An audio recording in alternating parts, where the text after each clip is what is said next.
Asha, what's wrong with you? Why aren't you taking your clothes off? Asha. I looked down at the woman in my arms, my mind completely blank. Wasn't I hit and killed by a truck? How did I end up here? Time travel. The year was 1955, in a village called Dongtuan up north, and I'd become a simpleton named Hinaitzao. The original owner of this body wasn't born a fool.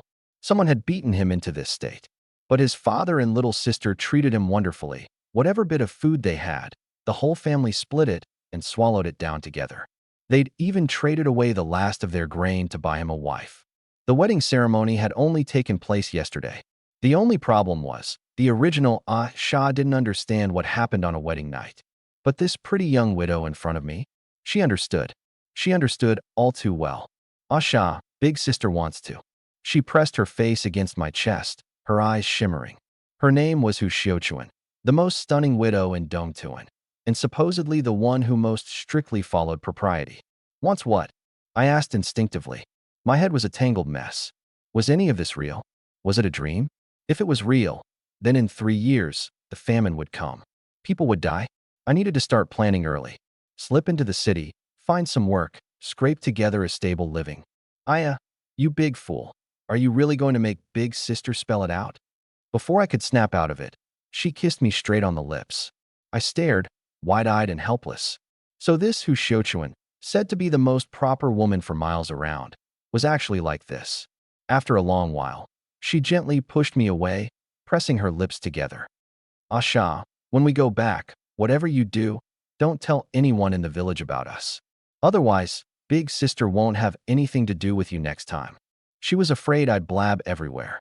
But then again, what harm could a simpleton possibly mean? Looking at her flushed cheeks, I made up my mind. I was downing this cup of wine. Sister, pretty, I said with a foolish grin. Is that so? She hadn't expected a fool to have such a sweet mouth. Then you promise big sister you won't tell anyone. Won't tell. Even if it kills me, Asha won't tell. And with that, I leaned in and kissed her again. Birdsong rang out crisp and clear through the mountain forest. Suddenly I stopped and pricked up my ears. Just now, it seemed like a ding had sounded inside my head. Was I hearing things? Asha, what is it now? Hu Xiuchuan clung to me like an ornament, panting. I ignored her. That sound had been too vivid. I'd just been too caught up in the moment and hadn't caught it clearly. Ding. Prey detected within 100 meters. Activate tracking. A system? Standard time travel equipment. I get it. Activate tracking. The words had barely left my mouth when my whole body went limp, my strength draining away as if it were being siphoned off. I was a strapping guy standing 6'1". How had I suddenly started gasping for breath? There was no time to think it through. A spiritual compass surfaced in my mind, dotted densely with red points, just like radar. 1 red. Spots, prey. 3 red dots stood out, larger than the rest, and they were moving this way. I looked back toward the foot of the mountain. That was the direction of the village. The ones drawing near were people from East Village. I couldn't let them see us. Otherwise, Hu Xiuchuan's reputation and mine would be ruined. How would she ever face anyone again? A thought flickered through my mind, and I switched off the tracking. The exhaustion eased at once. So that was it. Using the tracking drained my energy. Just as I bent down to grab my clothes, another voice rang out in my head. Ding. Congratulations, host. You've received a beginner's gift pack. Would you like to open it? There was more. With the tracking ability, hunting on the mountain would be enough to keep us fed. A little hard work, and life could finally look up. I hadn't expected the system to be so thoughtful. I wondered if it came with storage space. If it did, hauling prey would be no trouble at all. No. Time was short. I'd open it later. It wasn't going anywhere. I scooped Hu Xiuchuan up in my arms. Asha, put me down first. Her face flushed red. Sis is light. Asha's not tired. She really wasn't heavy. Thin, maybe 100 pounds. I carried her as I ran, calling up the tracking again. Those 3 big red dots hadn't followed. They were heading up the mountain instead. In these times, if you wanted to eat well, working the mountain was one way out. Mushrooms, wild greens, medicinal herbs, game, the mountain had it all. But the mountain devoured people too. Folks from East Village had lost their lives up there, and others had come back crippled. As I ran, I slammed to a sudden stop, and Hu Xiuchuan threw her head back and shrieked. Asha, If you do that again, sis won't play with you anymore. Play. Asha wants to play. I grinned. Night fell. Mid-May. In the north, the busy farming season had just ended. A mud brick house stood with smoke curling from its chimney. Inside the fenced yard. Pa, brother's been gone all day. Why isn't he back yet? You don't think something happened, do you? The one speaking was my little sister, Xiaowei, 14 years old, 5 years younger than the original owner of this body. Your brother's big and strong. How's he gonna get lost? Pa, he wasn't worried. He was more afraid his son would get lured into the woods by one of the village widows. That's true. If brother got lost, wouldn't sister-in-law be a widow? You girl, always running your mouth. Can't you ever hope for something good? As the two of them talked, their eyes drifted to the daughter-in-law cooking by the stove. That figure of hers, hard-working to the point of heartache. Footsteps sounded outside the yard. Brother, you're back. I stood at the gate, a little at a loss. According to my memories, this girl was my little sister, Xiaowei, and that middle-aged man was my pa. Look, brother, you got bit by a bug on your neck. Xiaowei tilted her head. Bah, and here I thought it was something serious. Pa, he relaxed. Brother?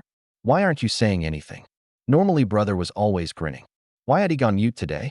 I sighed inwardly. I didn't know how I was supposed to interact with them. The original owner's way was, the moment they see someone, they call out daddy, little sister, then grin like a fool, dragging out every word with heavy stress. Eat becomes eat. Wash up becomes washy wash. In my memories, they treated the original owner of this body incredibly well. But I couldn't slip into it. I felt nothing real for them. To put it coldly, they were just strangers to me. After thinking it over, I figured I'd better ease into it. Half-witted, just like before. Give this whole living together thing a shot. Besides, I had nowhere else to go but here. Little sister. I forced a smile. It came out stiff. Xiaowei heard her brother speak and let out a breath of relief. Dad, Xiaowei, Chow, dinner's ready. A faint, thin voice drifted over from the stove. I turned toward it. A frail young woman, about 5'7", long hair, a sallow complexion, clearly malnourished. Good bones underneath it all, just far too thin. She kept her head down, hands wringing together, tense and uneasy. She'd only been here 2 days. Everything was still unfamiliar to her. Her name was Liao Xiaoman. If I were acting like the original owner, I should have rushed over, grabbed her hand roughly, and grinned like an idiot. But just calling out to her felt ridiculous enough. Never mind the grinning and hand-holding. I couldn't pull off a second of it. So I just smiled goofily, slipped past her, plopped down at the dinner table, and waited to eat. The half-witted routine boiled down to this. Stay quiet. Have the occasional memory lapse. Done. On the table sat a bowl of dough-drop soup, a plate of dandelion greens, and some fried grasshoppers. I picked up a yellow flour bun the size of half a fist and took a bite. There was actually meat filling inside. Not bad. For this era, a spread like this counted as a luxury. It was only because of the wedding these past 2 days. Normally the family didn't eat this lavishly. With the seeds all sown, there wasn't much grain left in the house. In a few more days, we'd probably be borrowing food and digging up wild vegetables to get by. Rough times. Brother, hurry, put this on. Xiaowei tried to hang a drool bib around my neck. Liao Xiaoman suddenly took it from her. Little sister, let me do it.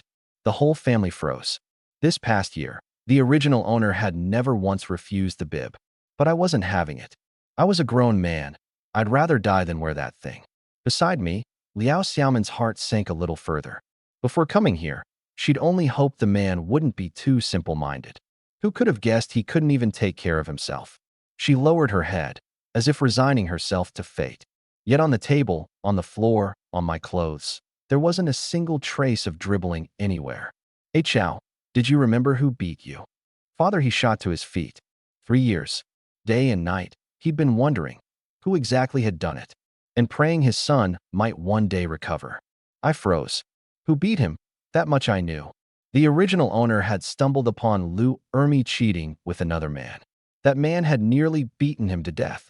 Only when others showed up did he stop. They saved his life, but the mind was gone. This couldn't be spoken of yet, not even blurted out foolishly by name. I was afraid Father, he, in the heat of the moment, would. If someone ends up dead and you land in jail, now that's a real loss. Ah Chow wants a bath. Pa, he sat down, disappointed. Paul, wash you. I want my wife to do it. There's no way in hell I'd let a grown man scrub me down. When I've got a wife, why not use her? Isn't she a whole lot sweeter? Clink. The chopsticks in Liao Xiaomin's hand suddenly dropped onto the table.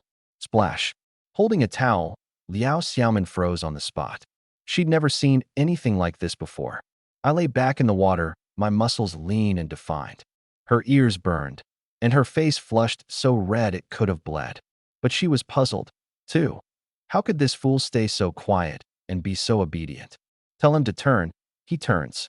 Tell him to lift a leg, he lifts it. There wasn't a trace of simple about him. Could it be that he only had his wits about him during a bath? Wife, you peeking? She startled. Huh? I. She couldn't stammer out a single coherent word. Give me a scrub. Only then did she fumble her way over. I chuckled to myself. This wife I'd landed for free was actually pretty cute. Open the mystery gift package. Open it. Ding. Congratulations, host. You've obtained sharpshooter. Perfect aim, every shot on target, within 60 meters to. My heart leapt with joy. The system got me. With tracking already, and now precision on top of it. Ding. Congratulations, host. You've obtained 1,000 cubic meters of storage space. Splash. I shot to my feet, water flying everywhere. Liao Xiaomin clutched the towel in fright, not daring to move an inch. Her eyes rimmed red. She was afraid I'd hit her. 1,000 cubic meters. 200 square meters of floor, 5 meters high. That's insane. I just didn't know whether it could hold living things. If I ever ran into danger, I could dive right in. How great would that be? I wanted to test it, but there were people around. I'd have to wait until I found somewhere private. I turned back, and seeing how timid she looked, I softened my tone. Ah Chow, finish washing, then wife washes. With that, I sloppily pulled on my clothes and went into the room. Bang. The moment the door shut, I immediately activated the space in my mind. But too bad, it could only hold dead objects, not living people. Then could it keep things fresh? Could it hold living plants? I ran back out and squatted down next to he, shall we? Bro, what ya doing? Oh no, that's my little flower. Pa, bro's stealing the flowers I planted. Let him take him. It's not like it costs you a chunk of flesh. Pa, he lounged in the yard, a pipe in his mouth. Test result, plants couldn't survive in there either. Never mind. The kerosene lamp went out, and the room sank into darkness. I climbed onto the warm Kong. In the northern May, nights only dropped to somewhere between 46 and 64 degrees. No need to light a fire. In the dark, there came a burst of rapid breathing. It was Liao Xiaomin. She was afraid of me, curled up in the corner against the wall. I let out a soft sigh. Last night, the original owner of this body had followed the method Pa he taught him, saying he was supposed to wrap his arms around her legs and then do such and such, but the fool didn't know how to do anything. He just curled up against her feet and fell asleep, his weight pressing down on her until it hurt. This girl, honestly, had it pretty rough. She was the Liao family's adopted daughter, and nobody cared much for her. There was always more farm work and chores than she could finish. She ate the leftovers, wore her older sister's hand-me-downs, and got scolded on the regular. The one who was originally supposed to marry into this family was her sister, Liao Xiaofeng. But her sister looked down on the He family for being poor and refused point-blank to marry a fool, so they shoved Xiaomin out instead. Old He accepted it too. Not many girls would give his simple-minded son a second look, so Liao Xiaomin would do just fine. Maybe it was because of where she came from that she was so careful in the He household. Afraid of messing up, afraid of being called lazy, afraid that one day she'd be thrown out. When a person grows up without ever being truly loved, they learn to treat even other people's kindness as a threat to guard against. I lay down. Wife, time to sleep. And with that, I closed my eyes. Today had been a long haul. I'd had to carry Hu Xiuchuan back on my shoulders when her legs gave out, all while keeping up the act of being a fool the whole way. I was exhausted. In the dark, she watched me warily. It suddenly hit her. She had nowhere else to go now. From here on out, this place might be her only home. If she didn't give the He family a child, would they throw her out? She figured they would. So she decided to take the initiative. Her partner was just a fool who understood nothing. But if she waited on him to give her a child, who knew how many years it might take? She was green too, feeling her way forward one step at a time. There was a soft rustling. She undid her buttons, leaving only the patched linen against her skin, and slowly pressed herself close. I was nearly asleep when I felt something soft. At first I froze, then I understood what she was after. I reached out and pulled her into my arms. Her body jolted, her heart lurching. Even though she'd already made up her mind, she was still scared, trembling with fear, resigned all the way down to her bones. The seconds ticked by. In the darkness, I could feel the body in my arms tense tight as a drawn bow. She was afraid. Afraid of what this fool might do. I didn't move. I just held her a little closer, then slowed my breathing and pretended to sleep. Sure enough, she let out a breath, a long one, like she'd just set down a mountain. A moment later, her body went slack, and she drifted off to sleep. Tonight, she thought she'd dodged a bullet. In truth, the one who dodged a bullet was the whole world. At the first light of dawn, Liao Xiaoman was the first to wake. She carefully lifted my arm off her, her face flushed red enough to drip blood, got dressed, and slipped out the door like she was making an escape. The moment the door shut, I opened my eyes. With a flick of thought, the flower pot in my system space appeared.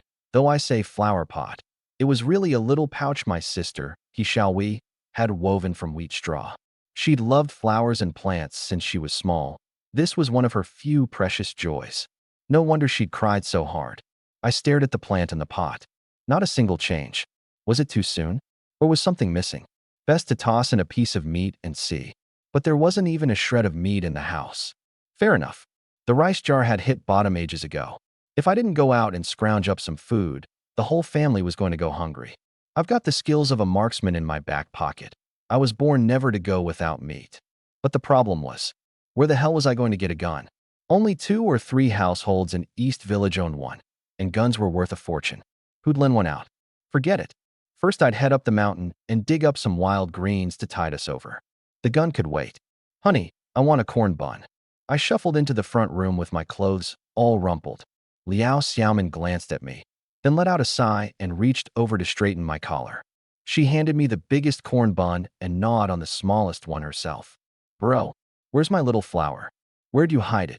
Xiaowi came running out of the room, lips puckered, puffed up with anger. So adorable. I couldn't resist pinching her cheek. Sis, your face is so chubby. Bro, I hate you. She swatted my hand away and ran off to tattle to Dad. Dad, make him give my little flower back. Dad's got no time, gotta head to work. Dad hoisted his farming tools onto his shoulder, not a trace of worry on his face. No food at home? Don't sweat it. Dad'll go trade for some tomorrow. Plenty for everyone. Before he left, he warned me 3 times. No getting into trouble, no going up the mountain, and no letting some widow lure me into her house. Only then did he head out with peace of mind. This whole family rested on his shoulders alone. Sis, honey, I'm heading out. I grabbed a burlap sack and made for the door. Bro, come back to eat when you're hungry. Don't wander off. Got it. Behind me, my sister's sulky muttering trailed after me, along with that same nagging question she couldn't let go of. Sis-in-law, have you seen my little pot of flowers? At the foot of Big Timber Mountain. May was peak season for wild greens running wild. Wild celery, wild chives, cat's claw fern, tarragon shoots. But this little patch at the foot of the mountain had already been picked clean by the early risers. For the good stuff, you had to venture deep into the mountains. That's where the wild beasts were. Nobody dared go. An hour later, a big red dot suddenly lit up on my prey radar. Close. I didn't dare keep the radar running. It drained my energy. I only glanced at it at key moments, just to play it safe. I followed the position and crept over. It was a rocky river. Only up close did I see clearly. It wasn't a wild beast in the water. It was a woman taking a bath. May water was bone-chilling cold, and she'd actually gone in. And I knew her. Sister Honglian. A hunter from East Village, 22, beautiful, bold, with a killer figure. A childhood friend I'd grown up with. Who's there? She dove into the water in a flash, leaving only her head exposed, her eyes taut like a drawn crossbow. If it had been anyone else, her hunting rifle would have gone off already. Ah chow. Seeing it was me, she. Only then did she let out a breath of relief. Once she'd gotten dressed, slung her hunting rifle over her shoulder, and walked over to yank open my sack. Half a bag of angelica sprouts. The prize of all wild vegetables. Ah chow. You picked these. Her eyes went wide. A simpleton, Lucky enough to handpick nothing but this top-grade wild veggie? Yeah, getting M for my wife to eat. Wife? Since when do you have a wife? I couldn't be bothered to explain. That marriage had no big ceremony, no paperwork. Hardly anyone in the whole village even knew about it. Sister Honglian's eyes dimmed a little. Ah chow, you used to be so sharp. How'd you end up like? Sigh, just hurry on home. The mountains are dangerous. She turned and headed deeper into the woods. I smiled and followed. She had a gun. Perfect, time to test out the radar. I told you to go home. After a stretch, she noticed I was still tailing her and got flustered. I didn't say a word, but my steps were light as a cat's. Fine, just keep quiet and stay close. She was at her wits' end with me. Along the way, she checked several traps. The snares were all empty. After my father passed, I taught myself everything about hunting. She spoke in a low voice, almost like she was talking to herself. We circled the edge of the deep woods for a good while. Only tracks, no game. Come on, this way. I grabbed her arm. Ah chow, what is it? Over there. Wild boar. On the radar, a cluster of red dots within 100 meters. The biggest one lay in the exact opposite direction from where she was headed. Wild boar. She looked where I was pointing. There was nothing there. I hear something. I dragged her forward. She tightened her grip on the rifle strap and had no choice but to follow. Not because she wanted to, but because I was pulling too hard for her to resist. Within 30 meters, I let go, crouched down, and started pretending to dig for wild vegetables. Sister Honglian nearly laughed out of sheer exasperation. So you dragged me all this way just to play around picking vegetables? But the next second, her face changed. Beneath the sparse green leaves up ahead, 2 roe deer were grazing with their heads down. White heart-shaped rumps, nibbling away while glancing around. They clearly saw us, yet just flicked their ears without a care in the world. Ah chow, don't move. She slowly raised the double-barreled shotgun, narrowed her eyes, adjusted the barrel slightly, and jammed the stock firmly against her shoulder. Whew! She held her breath. Bang! The gunshot exploded. The roe deer ahead lurched violently, legs kicking wildly, staggered 3 or 4 meters, then collapsed to the ground, twitching. Got it. She turned to look at me, her face flushed red. Ah chow, you're my lucky star. I had to admit, this woman's marksmanship was truly dead on. She immediately drew her knife to bleed the animal, expertly gutting it while chatting and laughing with me. You gotta bleed the game first, or the meat gets too gamey. I helped out while silently taking mental notes. So there's this much to hunting. Butchering is a craft in itself. Ah chow, go find some dry grass. Oh, the dry grass was for wiping the blood out of the carcass. Skinning had to be done while it was still warm. Once it cooled, it'd be hard to peel off. And that hide could be sold for money. A grown roe deer weighed 50 or 60 pounds. This one was on the big side. Ah chow, you're pretty good at this. Sister Honglian said, surprised. She'd figured the idiot wouldn't know how to do anything. Haha, Sister Honglian's pretty.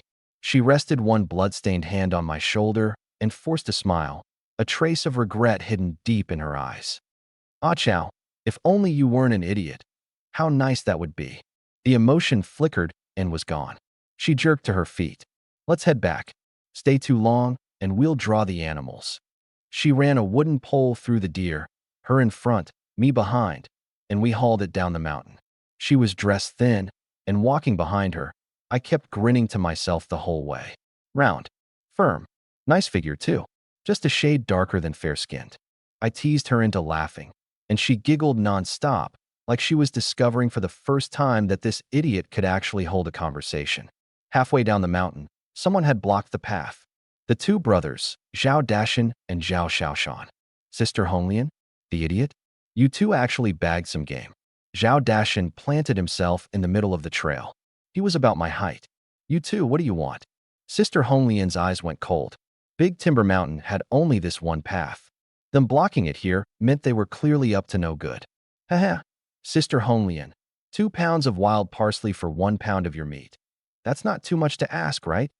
Zhao Ershan tossed the wild vegetables on the ground. 3 pounds, for 2 pounds of deer meat. The brothers' faces darkened. The message was clear, refuse, and don't blame us for what comes next. Sister Honglian frowned.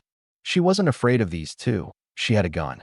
What she feared was me, afraid I'd get hurt, afraid they'd bully me again once we got back to the village. Fine. Keep your wild parsley. These 2 pounds of meat, they're yours. She took a step back. The brother's eyes lit up. Sister Honglian turned to look at me and froze. The smile was gone from my face. Ah chow. She called to me softly, shaking her head, signaling me not to do anything rash. It was only 2 pounds of meat. Ah chow listens to Sister Honglian. I dragged a smile onto my face, but no matter how you looked at it, that smile was off. These two bastards, after the original owner of this body turned simple, they'd trampled all over him plenty. I sneered inwardly. Too bad this wasn't deep in the mountains. I had no shovel in hand, and Sister Honglian was standing right there. Otherwise, feed them to the animals or bury them in the dirt. I couldn't even be bothered to choose. Sister Honglian crouched down and started cutting the meat. Sister Honglian, it's just you and your mother at home. Can the two of you even eat this much? Split half with us. It'll spoil in this heat anyway. What a waste. As Zhao Erzhan spoke, he bent down to snatch her knife. Sister Honglian swung the blade level. Don't push your luck. Feet. The two brothers shrank back, still scared of that gun after all. Then, how about a thigh cut? Zhao Dashan didn't get to finish. I moved. A savage bull charge, straight into his chest. Thud. He flew backward, tumbling down the embankment beside the road, brush and branches crackling and snapping all the way down. Holding back once already had me feeling like a sinner. Hold back any longer, and I was afraid I'd truly become a spineless coward. You idiot. What the hell are you doing? Zhao Xiaoshan's face changed in an instant, his hand reaching back for his knife. Click, click. Sister Honglian's double-barreled shotgun was already up, safety off, the black muzzle aimed dead center between his brows. Move 1 more inch. I dare you. Her voice was cold as a blade. Zhao Xiaoshan's hand froze midair, then slowly opened. Step by step, he backed away. Damn it. You idiot. Wait till I climb back up. You're dead. Zhao Dashan's roar came from below the slope, vicious as ever, but he couldn't climb his way up. I grabbed Zhao Xiaoshan by the collar and tossed him down the embankment like it was nothing. Ah, you just wait. I'll kill you. I said it to the valley, 1 word at a time. Ah chow. Why'd you go and hit him? That was so dangerous just now. Sister Honglian flicked the safety back on and hurried to grab my shoulder. Don't be so reckless next time, you hear me? They've got knives, you could get hurt, you could bleed, it could hurt real bad. Afraid I wouldn't understand, she said it over and over. Watching how earnest she was, I suddenly understood. In this world, there really weren't many people willing to reason with a fool to explain the consequences to him. Okay, I'll listen to Sister Honglian. Phew. Good, as long as you get it. She let out a long breath. Let's head back. We shouldered the meat and headed down the mountain. I glanced back at that slope 1 more time, the chill in my eyes growing deeper and deeper. As for those 2 pounds of meat, no need to hand them over. Tomorrow, I'd bury them both. East Village, the He household. Dad, you're back. Have you seen my brother? Outside the yard, He Shui's voice was tinged with worry. The father who came with this body I'd inherited had just gotten off work, mud splattered all over him. What? Your brother's still not back? Shui shook her head. Bang. The old man slammed his farm tools down hard on the ground, his face full of exasperation. He looked up at the sky. In half an hour, it would be pitch dark. I'll go look for him. You all wait at home. The old man grabbed the storm lantern and headed out. And at this very moment, He Night Sao, was carrying a dumb little roe deer, hurrying home. 3 days after crossing over into this fool's body, I'd already figured out the rules. Play dumb, stay alive, build up my skills. Sis. I grinned, my smile pitched just right. Not one bit too foolish, not one bit short of that simple-hearted honesty. Shall we? What are you crouching there for? Sister Honglian, beside me, asked curiously. She didn't have to walk me all the way home. She just worried that a dummy like me might not find the door. Besides, she wanted to catch a glimpse of my new bride, whom she'd never met. I've been waiting for you, big brother. Xiaoi pouted. Then her eyes suddenly went wide. Sister Honglian, you bagged some game again. I sure did. This time I owe it to your brother. That's how I caught this dumb roe deer. Huh? Thanks to my brother? Xiaoi didn't buy it for a second. I dropped the roe deer in the yard. The hatchet rose and fell. Chop, chop. 2 clean strokes, and the whole deer was split neatly into 4 parts, as tidy as slicing tofu. Rules are rules, half each. I hoisted up one of the front legs and shoved it into Honglian's arms. What rules? It was just her kind heart. But I couldn't take advantage of her. 1 leg's plenty. I grabbed half a sack of fresh angelica shoots too and pushed them at her. For you, Sister Honglian. Eat up. No need. You've got a big family to feed. I couldn't be bothered to hear her refuse, so I just shoved her out toward the gate. Hey, Chow, quit pushing me. I haven't even. Honglian still wanted to see what my wife looked like. After chasing Honglian off, I glanced around. Sis, where's my wife? Oh shoot. Shall we smacked her forehead, finally remembering the important part. Brother, sis-in-law went out with dad to look for you. They saw it was getting so late, and you weren't back. No wonder there were no red dots on my tracking radar. This body came with a cheat, a prey tracking radar. Within a certain range, every living thing showed up as a red dot, all laid out before my eyes. The only reason I'd managed to survive by playing the fool was thanks to it. Brother, don't go. You handle the meat at home, sis. I'll go find them. Before I even finished speaking, I'd snatched up a torch and headed out. Out in the dark wilderness, they say wolves often come down from the hills around here, mimicking a child's cry to lure people closer. That silly wife of mine hadn't even brought a torch. What if she couldn't make it back? I knit my brows and quickened my pace. The torch flickered, the red dots blinked. I checked them off one by one. Asha. Under the eaves, someone suddenly called out to me. I turned toward the voice. A woman with a hungry gleam in her eyes sidled up, hooked her arm through mine, and smiled meaningfully. Asha, you finally came looking for me? My man's away visiting family. Come inside, quick. The firelight lit up her face, cheeks a little thin, decent features, a nice enough figure, around 30. Digging through this body's memories, it all clicked. This woman had tried again and again to drag the dummy into the cornfield, the woods, even her own house, losing every time, yet coming back for more. I had to hand it to her. As far as cheating on a husband goes, nobody within miles was this relentless. What you can't have always keeps you restless. Just how badly did this woman want a piece of me? Come on, there's milk to drink inside. She even threw me a wink. If this were some ordinary fool with a muddled head, he might have fallen for it. Too bad my head was crystal clear. Another time, torch in hand, I bolted without looking back. Behind me came a woman's long, bitter sigh. So close, the fish was practically on the hook, and it wriggled free again. Elsewhere. Ah Chow, where are you? Ah Chow. A woman's voice echoed across the unlit fields, trembling, alone. Liao Xiaoman's foot slipped, and she tumbled with a splash into a ditch. The muddy water was ice cold. She groped her way up in the dark, but everything was pitch black, and she couldn't tell which way was which. Ah Chow, where are you? Her voice shook so hard it was about to shatter. Night birds cried mournfully, and the cold cut to the bone. Splat! She fell again. This time, she didn't get up. The cold, clear water washed over her body. She just lay there, with eyes wide open, staring up at the star-filled sky, motionless. Memories surged up, scene after scene. In that instant, she felt like everything had lost its meaning. Family, her husband, food, and warmth. None of it mattered anymore. Slowly, she closed her eyes. The water rose past her ears and flowed over her whole body. The entire world seemed to hold no one but her. It had never been so quiet. Whoosh, she let out a long breath. So peaceful. Wife. Huh. She didn't know how much time had passed, but she thought she was hearing things. Someone was calling wife. The voice grew closer and closer, yet also seemed so far, far away. Light. In the endless darkness, a beam of light suddenly appeared. She wondered, where was the light coming from? She opened her eyes slowly, and what she saw made her pupils shrink. A torch. She jerked upright out of the ditch. Splash. Water flew everywhere, and the torch went out with a hiss. A thin wisp of burnt smoke curled up and dissolved into the night. In the silence, only her ragged breathing remained. Just then, a voice both familiar and strange sounded in her ear. Wife.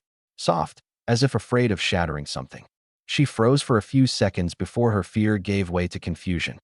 You. Before she could finish, I pulled her into my arms and gently rubbed her soaked back.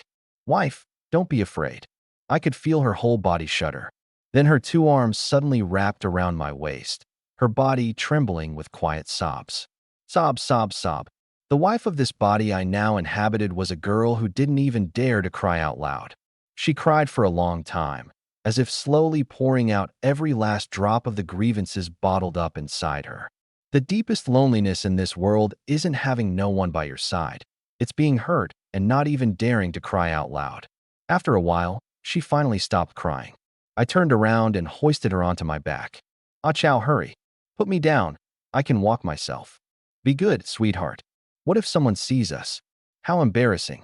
She wiped her tears, looking timid. Wife, you're heavy. Smack. A soft little fist landed on my shoulder. You're the heavy one. She laughed softly, twice, half laughing, half crying. The mood, without either of us noticing, had eased. My wife's crying. I am not. That stubborn tone, like an 18-year-old kid. Across the pitch-black fields, she gazed at the faint light leaking from the distant houses, a world far from the crowd. Suddenly, she found herself envying the idiot. Nothing to think about, nothing to worry over. How nice it would be to live as carefree as him. Little did she know, the man carrying her had a mind sharp enough to scheme over the whole mountain. Just as we reached the front door, she finally couldn't take it anymore and started squirming on my back. The whole way down the village road, she'd kept her face buried against my back, too afraid to look at anyone. Luckily, it was late, and no one caught sight of us. Bro? Sis, we had already chopped up the roe deer meat, but she couldn't cook it, so she'd just been waiting in the yard. She grabbed her sister-in-law's hand and, without even waiting for an answer, pressed on. Sis, where'd you find my brother? Why are your clothes all wet? She whipped her head around and glared at me, eyes full of suspicion. Bro, did you bully sis? I'm fine. Liao Xiaoman quickly stepped in to smooth things over. She could hardly admit she'd fallen into a puddle and he'd carried her home the whole way. Wife, bath time. Knowing she was easily embarrassed, I hurried to change the subject. Scratched her head, unable to put her finger on what fell off, chatted with me a bit more, then suddenly remembered. Bro, have you seen Dad? I shook my head. Old man, he's fine. The word Dad just wouldn't come out of my mouth. Too awkward. Old man rolled off the tongue easier. Bro, why do you call Dad old man? Call him Dad. He's our dad. I reached out and pinched her puffed-up cheek. She stomped her feet in a huff, yelling that she'd never speak to me again. Wife, let's bathe together. Seeing Liao Xiaoman carrying the water bucket, I went over to help. I lifted it. Wow, this thing had to weigh at least 20 pounds. For such a skinny girl, she sure was strong. Chow, you go first. Suddenly cut in. My brother doesn't know how to bathe himself. In the past, it was always the old man who bathed him. Then, all right. Liao Xiaoman looked resigned to her fate. The old man was particular. He'd fenced off a corner of the yard with a tall barrier just for this. I drew the water and, without any hesitation, stripped down in a few quick moves. It was a little cold. Liao Xiaoman was so shy she kept her head down, not even sure where she'd splashed the water from the ladle. By the time I'd finished washing, she hadn't even taken off her clothes. I understood she was bashful. She finished her bath and headed out. Any longer, and she'd have caught a chill, too scared to ever get in the water again. By the time she came out, it was already 8 in the evening. The old man still wasn't back. Sis, look, we carried over a big platter of roe deer meat. Wow, it smells amazing. She took a deep whiff, her eyes lighting up.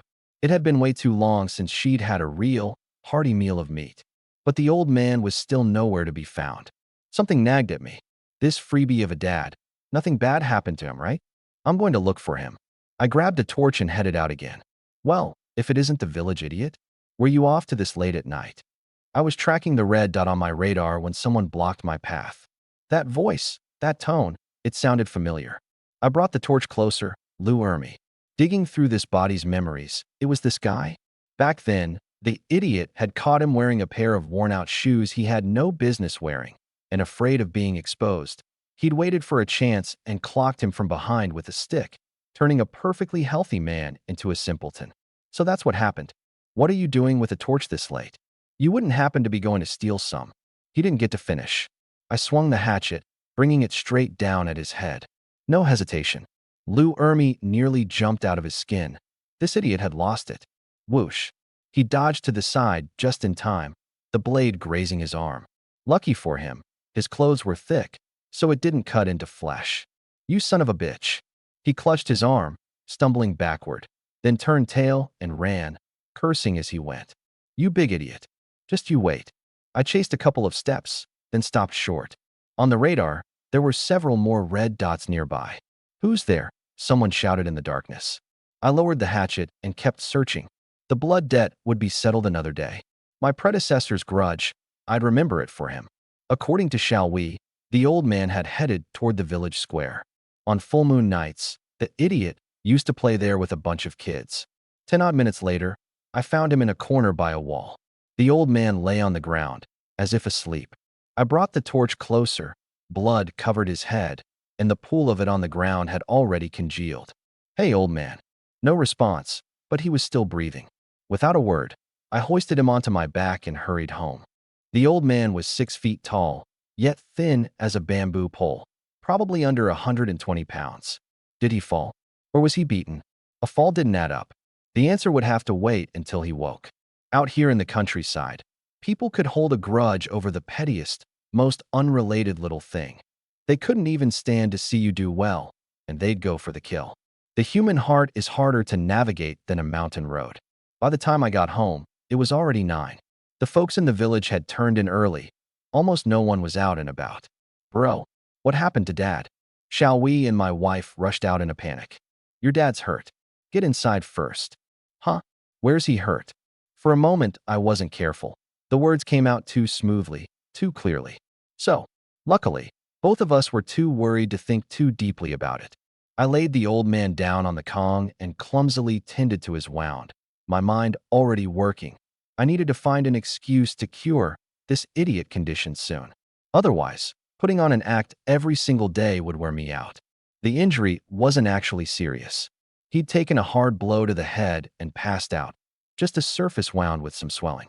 As long as there was no concussion, he'd be fine after a few days of rest. Where's Ah Chow? Those were the first words out of the old man's mouth when he opened his eyes. Right here, I answered without missing a beat. This adoptive old man really did love his idiot son. The first thing on his mind when he woke up was me. You silly boy, where'd you run off to? Dad, brother carried you back, Xiao Wei jumped in. Huh. The old man shot me a surprised look, disbelief written all over his face. I gave a couple of dopey grins, just to play along. Ah Chow really carried me home. Only now did the old man remember he'd been knocked out cold. Dad, how'd you even get hurt? Xiao Wei's eyes were rimmed red. Smack. The old man slapped the edge of the Kong, gritting his teeth. Son of a bitch. No idea which bastard clubbed me from behind. Dad, does it still hurt? The old man turned, saw his daughter, and instantly switched to a soothing smile. Heh, it's nothing. I'll be good as new in a couple days. How is it nothing? Dad, you bled so much. Xiao Wei broke down sobbing. The crying actually warmed the old man's heart. Dad said it's fine, don't cry now. Off to the side, Liao Xiaoman watched, at a total loss for what to do. By now I'd more or less pieced it together. Someone had a grudge against the He family. This debt, along with Lu Ermi's share, I was tallying it all up. Hungry. Wife, I'm hungry. I'd lost count of how many times I'd used my radar tonight. I was exhausted and starving, wanting nothing more than to eat my fill and crash. Why didn't you all eat first? The old man scolded gently. Next time don't wait for me. If you're hungry, just eat. You hear me. Got it, Dad. Now get off the Kong. Sister Honglian brought over a whole bunch of meat. Really? We couldn't possibly. The old man looked a little uneasy. They'd already taken meat from her several times, and all they'd given back was some wild greens. Sister Honglian said there's a share for brother too. He and Sister Honglian bagged this road deer together. The old man looked at me, suspicion filling his eyes. His idiot son, hunting?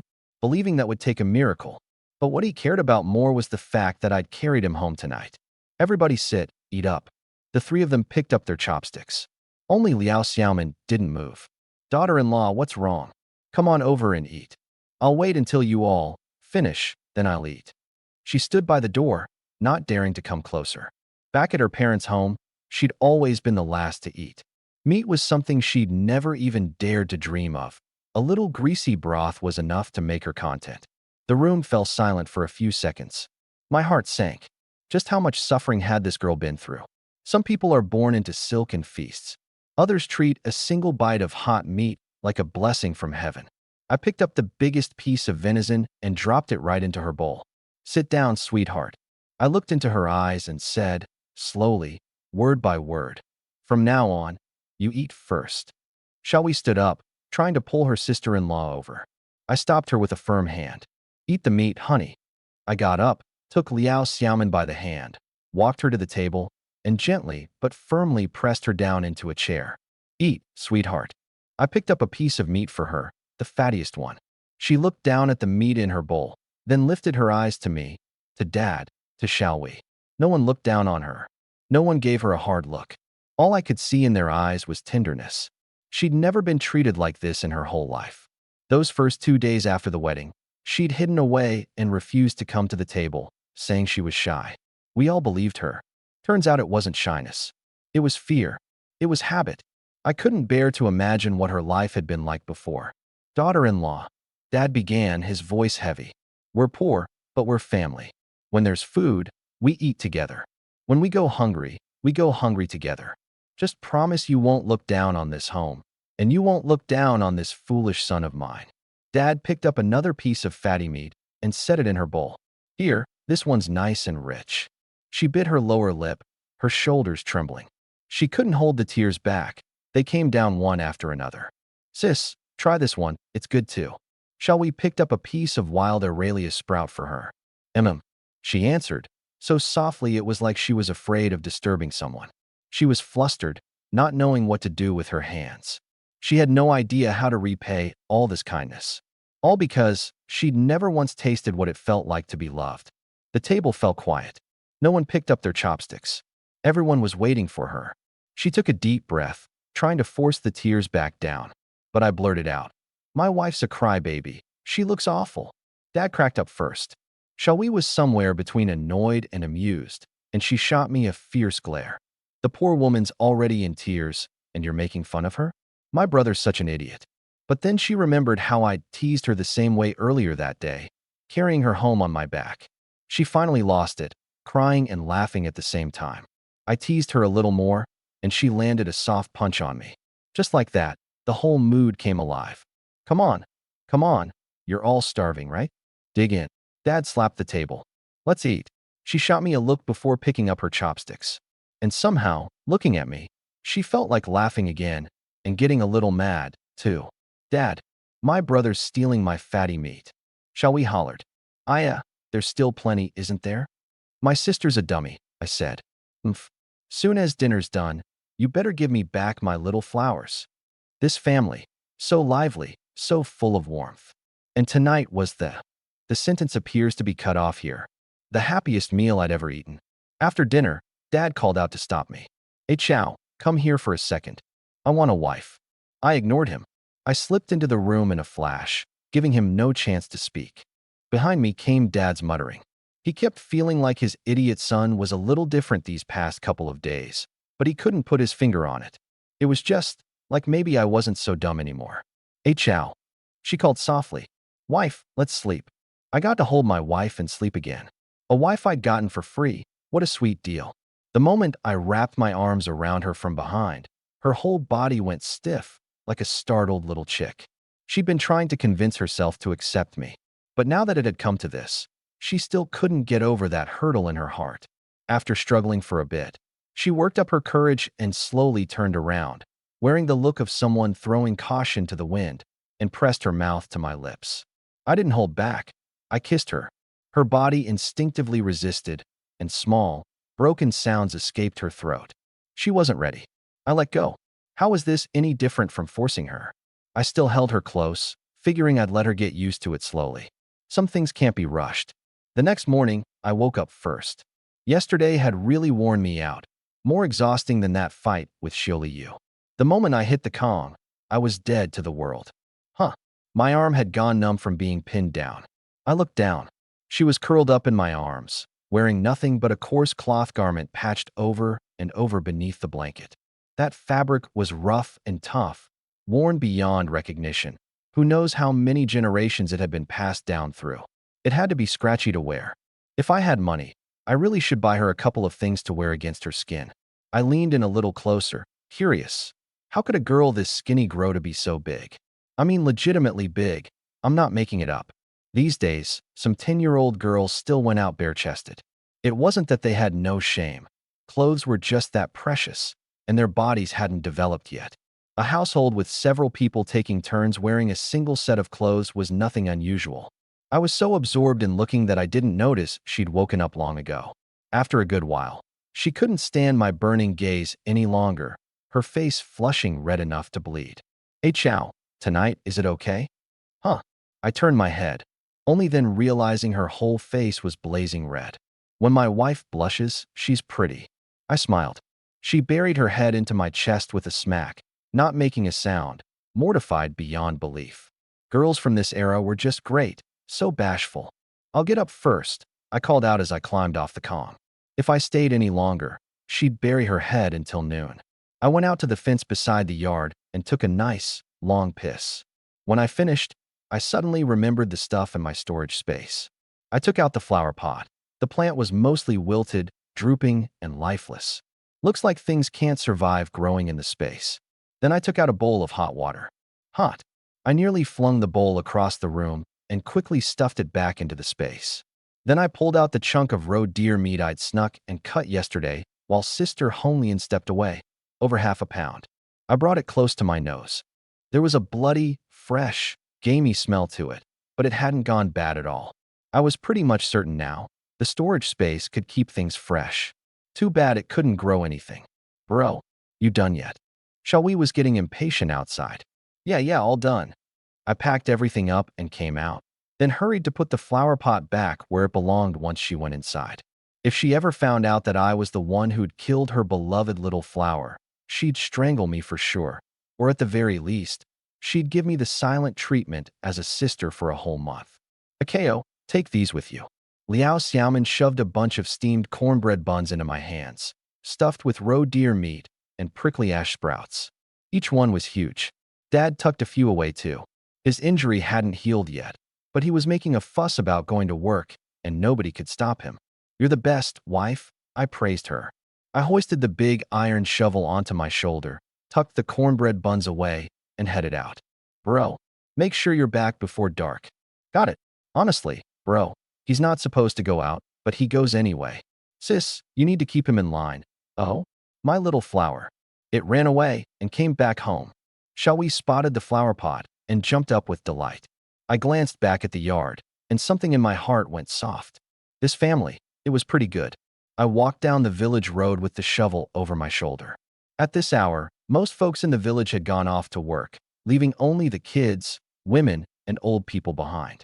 Isn't that the village idiot? "Hey, idiot. Where are you off to with that big shovel? Going to work too?" With how dumb he is, he couldn't work worth a damn. I couldn't be bothered to deal with them. Let them talk. Before heading up the mountain, I needed to get my hands on some gear.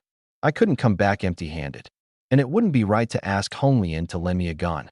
I had my eye on the bow at Hu Xiuquan's place. Her husband used to be a hunter too.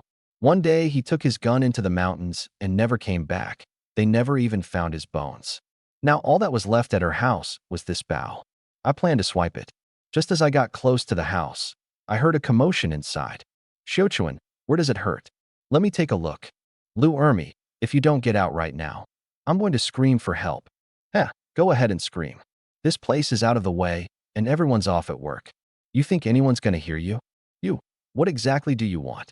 You still don't know what I want. Be my woman, and I'll make sure you get the easiest jobs at the co-op, with a full belly every meal. Ha. Lu Ermi, get out. Xiuquan, your man's been gone 2 years now. You must feel empty inside, huh? Lu Ermi, don't mind that you're a widow. That's your good fortune. Widows have a hard time remarrying. The only ones willing to take them are either old men or those missing an arm or a leg. I don't need it. Get the hell out of here. Come on. One taste of me, and you'll never forget it your whole life. Don't come any closer. Get out. Haha. You faked being sick just to lure me over here, didn't you? I know what you're up to. Get out. You've had a real rosy glow these past couple days. Body's itching for it, huh? Ha. Don't come near me. Let me think. Please, I'm begging you. Think. You're just gonna trick me again. Last time you pulled the same. Before he could finish, I slammed my foot into the door. Help! A scream burst out from inside. Who's there? Lou Ermi cursed. You're ruining my good time. Bang! A second kick. On the third kick, the whole door and the mud brick wall came crashing down with a loud rattle, slamming to the ground and kicking up a cloud of dust. I stepped inside. They both froze. The idiot? It's you again, you big idiot? Lou Ermi clenched his fists. Never in a million years would he have guessed it was me kicking down that door. Asha, who Xiaochuan was startled and overjoyed. The one who'd come to save her at the critical moment turned out to be this bull-headed idiot. Asha, hurry, throw this scumbag out of here. She didn't call him by name, afraid I wouldn't understand. But the words bad guy, an idiot was sure to get. Sure enough, my face darkened, and I closed in on him step by step. Lou Ermi backed away. He wasn't as tall as me, and nowhere near as strong. Besides, an idiot doesn't know his own strength. His eyes darted around, and suddenly he broke into a sinister grin. Oh, now I get it. Xiaochuan, all this time you refused to take a man because you had a big idiot to service you. Well, who's Xiaochuan? Never figured you'd be into that kind of thing. Fine, you sick the idiot on me, and I'll make sure the whole village knows you're shacking up with a big idiot. I'll ruin your reputation, drag your name through the mud. Who Xiaochuan froze. She was truly terrified. How could Lou Ermi possibly know? No, he had to be bluffing. There was no way Asha would have told anyone. Lou Ermi, you're making baseless accusations. Asha and I have nothing to do with each other. Spread any more rumors, and I'll go straight to the brigade leader and expose everything. How you abandon your post, how you steal and cheat. Leaning on his position as production team leader, he'd done plenty of stealing grain and skimming off the top. Go ahead. Who's afraid of who? Worst case, they demote me to deputy leader or bust me down to a regular field hand. No big deal. Then his tone shifted, and he smirked smugly. But you, who's Xiaochuan? That's a different story. By then, everyone will be saying, who Xiaochuan's a slut. Even an idiot can have her. Ha ha ha. The more he talked, the more worked up he got, as if he'd found her weak spot. But heh, as long as you agree to be my woman, Lou Ermi's woman, your reputation stays intact, and you'll have food in your belly and clothes on your back. How about it? You? Her face went pale with panic. Lou Ermi, I'd die before I'd say yes to you. So you can just give up. Tears slid down from the corners of her eyes. She looked like she'd made up her mind about something. Fine, then we'll just see about that. Lou Ermi only wanted to get away. Yes or no? Whatever, there was still some pig-headed idiot standing right here. Just as he moved to slip past me, I stepped sideways and blocked him. What are you blocking me for, you idiot? Didn't you hear her tell me to? Before he could finish, I grabbed both his hands and slammed him against the wall. This piece of trash, I really wanted to kill him right here, right now. Too bad someone was watching. I'll kill you. I swung my fist and started pounding him. Xiaochuan, make him stop, or I'll tell everyone about the dirty little thing between you two. Go ahead. Say it. Who Xiaochuan screamed. She'd thrown all caution to the wind. There was an idiot standing on her side, and that was enough. Hadn't she suffered enough dirty looks and whispers all these years? Lou Ermi panicked. Where did this idiot get so much strength? Off in the distance, a few of the neighborhood aunties gathered at the doorway like cats catching a whiff of fish, kids in tow. Who Xiaochuan's heart sank. It was over. That last shred of hope shattered completely. Just as she despaired, I spoke up for her. He tried to take advantage of Sister Xiaochuan. I'll beat him to death. He tried to take advantage of Sister Xiaochuan. I'll beat him to death. A fist smashed into Lou Ermi's face.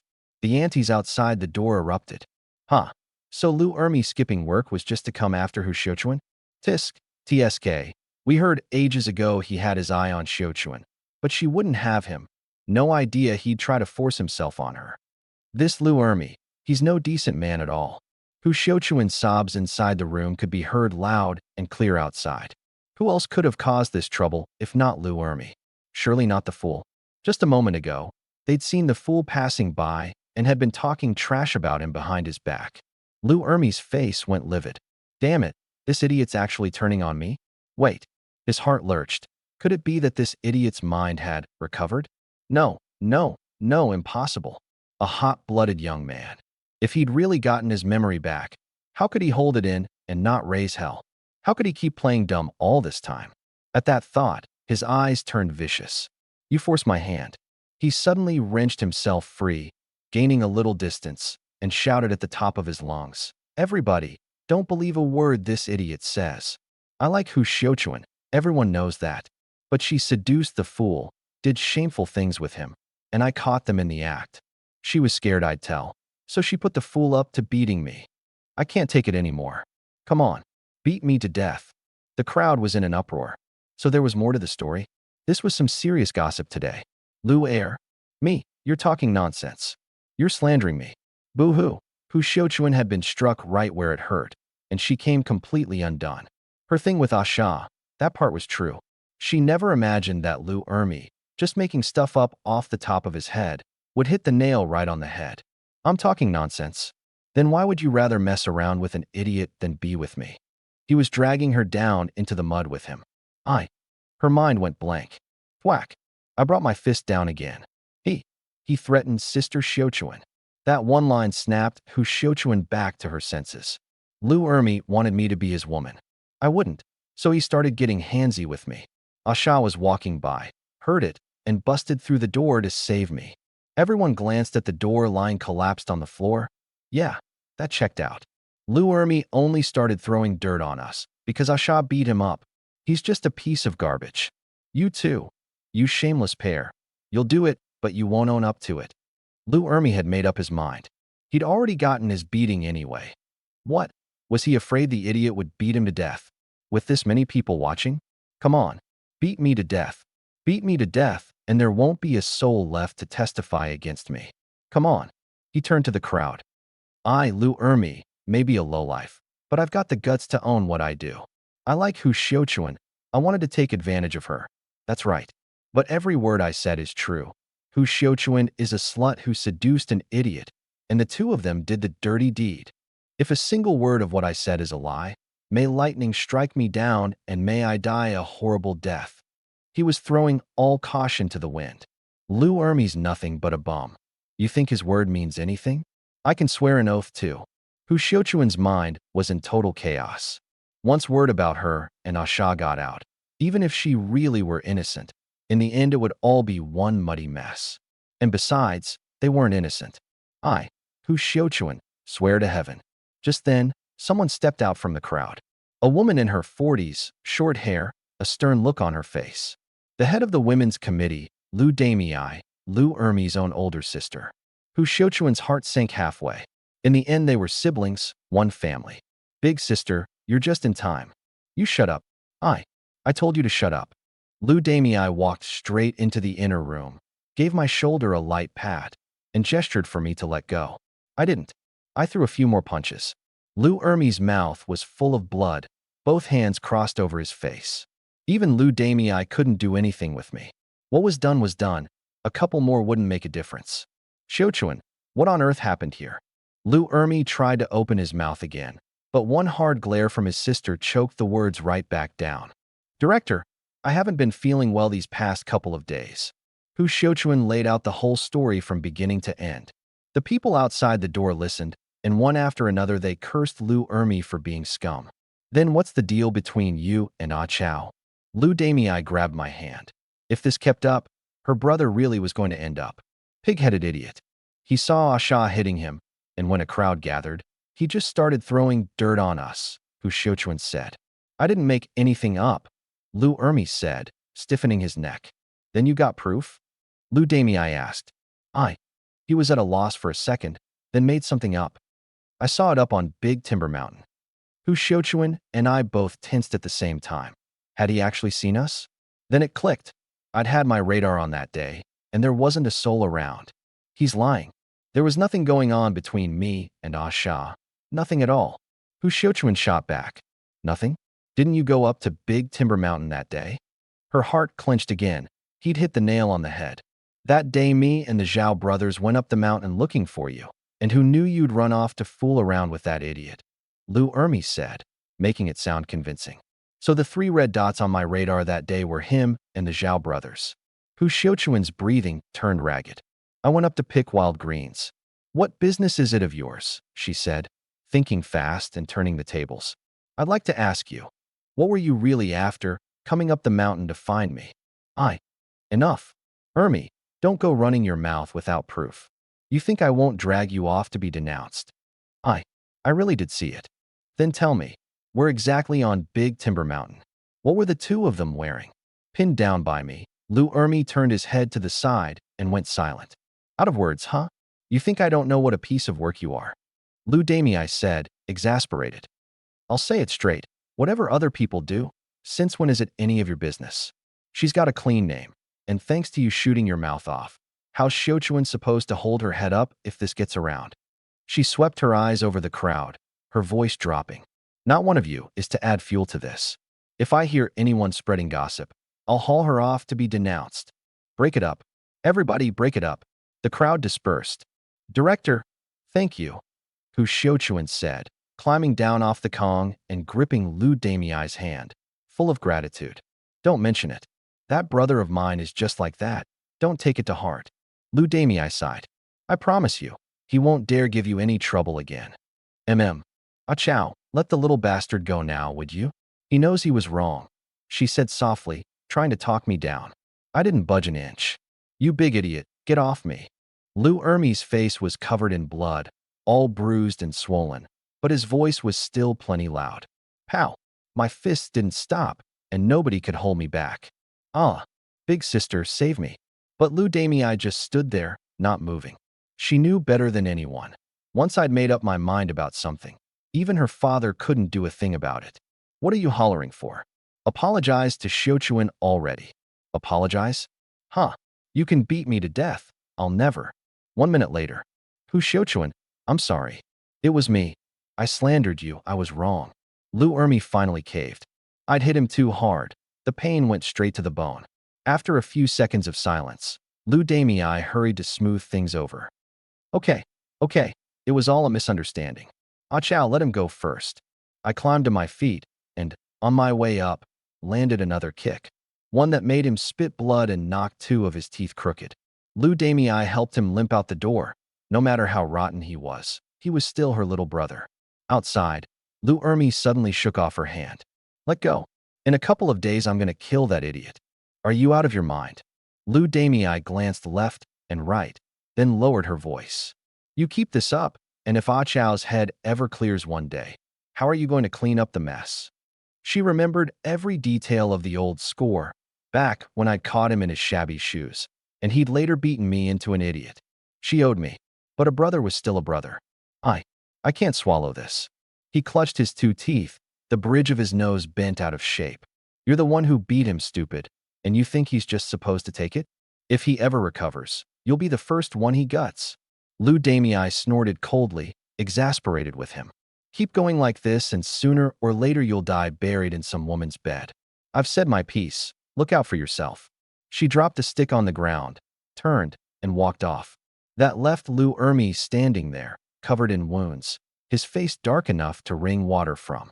So even after being beaten, stupid, you're still gonna cross me? Fine. Last time I didn't finish off your old man. Just you wait. Leaning on the stick, he hobbled his way out of that troublesome place. Inside the mud brick house. Asha, are you all right? Hu Shochuan hooked her arm through mine, signaling me not to chase after him. She was afraid I'd actually beat Lou Ermi to death, and then there'd really be hell to pay. That kind of closeness. If there hadn't already been that history between us, no ordinary person would ever do it. I pulled my gaze back and raised a hand to wipe away her tears, the motion very gentle. Ashayu. Seeing that I was fine, she went to push me away, but I caught her and pulled her in. Asha, don't. My hand stroked softly along her back, as if to comfort her. And as I held her, that little spark started to rise. She sighed inwardly. That day up on Big Timber Mountain, she never should have let things happen with me. And now look, this day had come even sooner than she'd expected. Asha, hold on a sec. Face flushed, she straightened her clothes and pulled the inner room's door shut. But the courtyard gate wouldn't close. I'd already kicked it broken. Don't move, Asha, I'll help you. It was her first time doing something like this, and she was so embarrassed her hands were trembling. As for me, I had no other cravings, This was the one thing I lived for. An hour later. Sis, here you go. I fastened my belt and handed over the roe deer meat. Wrapped in paper I'd kept close against my body, I'd bundled it up on the road so as not to give away that storage space of mine. This meat? Where'd you get this? Her eyes cracked open. She hadn't had meat in 3 months. There's more at home. Take it, sis. She looked at my dopey face, and something in her heart softened for no reason she could name. All these years, few people had ever been willing to help her, and those who did usually wanted something in return. In the end, the one who truly cared for her turned out to be a fool. I can't take this meat. Bring it back for your family to eat. She pushed the meat back toward me. You won't take it, sis? I said, already starting to climb up onto the Kong. I'll take it. I'll take it, happy now. She had no idea what to do with me and quickly clutched the meat to her chest. Asha, thank you. I waved my hand. Stuff like this, just leave it to the men. Like just now. Creak. I pulled the door shut, letting her rest, and slipped into the storage room myself. Sure enough, there was a birchwood bough with 5 arrows beside it. The arrowheads were iron, the shafts birch, the fletching taken from the family goose's wing. Not easy to make, but reusable. The bough was simple too, easy enough to handle. A slab of meat for a bough, not a bad trade at all. I slung the bough and arrows over my shoulder and walked to the gate, propping the fallen door panel back up. No time to fix it today. That would have to wait. Right now I needed to get up the mountain, bag some game, and put some better food on the table at home. Before long, I reached Dama Mountain. The tracking radar switched on, and my head strained a little. I'd burned through a lot of it back at her place, and I'd been using it on and off along the way too. Otherwise, how would I have dared let her fuss around for a whole hour? At the red dot, a wild rabbit. Too bad, 2 quick darts, and it vanished. That thing was sharp as a tack. Forget a bow, even a hunting rifle might not catch it. As for the Zhao Dashan brothers, I'd been searching for them the whole time. The shovel was ready. Spot them low on the mountain, bury them there. Spot them deep in the woods, dump the bodies. Ga, a bird's call. I pricked up my ears. It was in the brush not far off. Stepping softly, I crept closer. It was a gorgeous male pheasant, a wild rooster, folks called it. There was a hen beside it too, drab and homely. Us guys always look better. It seemed big, but was actually light. I crouched down and, step by step, closed in on soft feet. Zzzt. The birchwood bough drew back, the frame letting out a faint groan. I just hoped it wasn't the sound of a bough that had sat too long about to fall apart. Phew. I took a deep breath, closed one eye, and lined up the arrowhead with that bright bundle of feathers a dozen meters away. Twang. The instant it left the string, the arrow shot free. Thwop, thwop, thwop. Wings thrashed wildly in the brush, the death struggle of a dying bird. A hit. I walked over to look, right in the head. But I'd clearly aimed for the body. Looks like this shot was pure dumb luck. SHHD. I drew my little knife, cut a line across the rooster's neck, and bled it while it was still warm. That way the meat wouldn't taste gamey. I tossed it into my storage space and kept searching. As for that hen, flew off early. When disaster strikes, it's every man for himself. Gnawing on a cornbread bun, I wandered through the mountains. The May woods were a brilliant, glossy green, and whenever the wind swept by, it pressed cool against my face. Summer up north was fresher than most people imagined. A gray squirrel chittered among the branches, like it was laughing at me. Useless. And honestly, it wasn't wrong. When I finally stumbled onto some game, my aim wasn't sharp enough, and I let several get away. In the end, I only bagged 2 pheasants, one big and one small. Not a bad haul for my first time hunting, decent luck. My sack was also stuffed with a good amount of morel mushrooms. Now those were the good stuff. As I recalled, down the road they'd sell for $300 a pound. I looked up at the sky. Around 4 o'clock. Time to head back, or my little sister and the others would start worrying again. Just like last night, when old he and my wife went out looking for me and set off that whole chain of things I couldn't control. I'd been dragging my feet around here for one reason, to run into the Zhao brothers. Too bad. After hours of searching, I hadn't caught so much as a shadow of them. Those 2 really did have the devil's own luck. Whatever. There'd come a day we'd cross paths. Humming a tune, I headed down the mountain. I'd barely gone half a mile when the corner of my mouth curled up. Well, look who's here. Haha, the big idiot. Didn't think you knew how to hunt. It was Zhao Erzhan. The second he saw me, his eyes lit up like he'd spotted his own father. Finally caught you. Kept me waiting all damn day. Truth was, we'd both been hunting for each other. He'd just been playing the wait while I played the seek. Not bad. Even bagged me 2 pheasants. If it hadn't been for me yesterday, the brothers would have had their meat already. Taking food out of a man's mouth. In his eyes, that was a grudge to the death.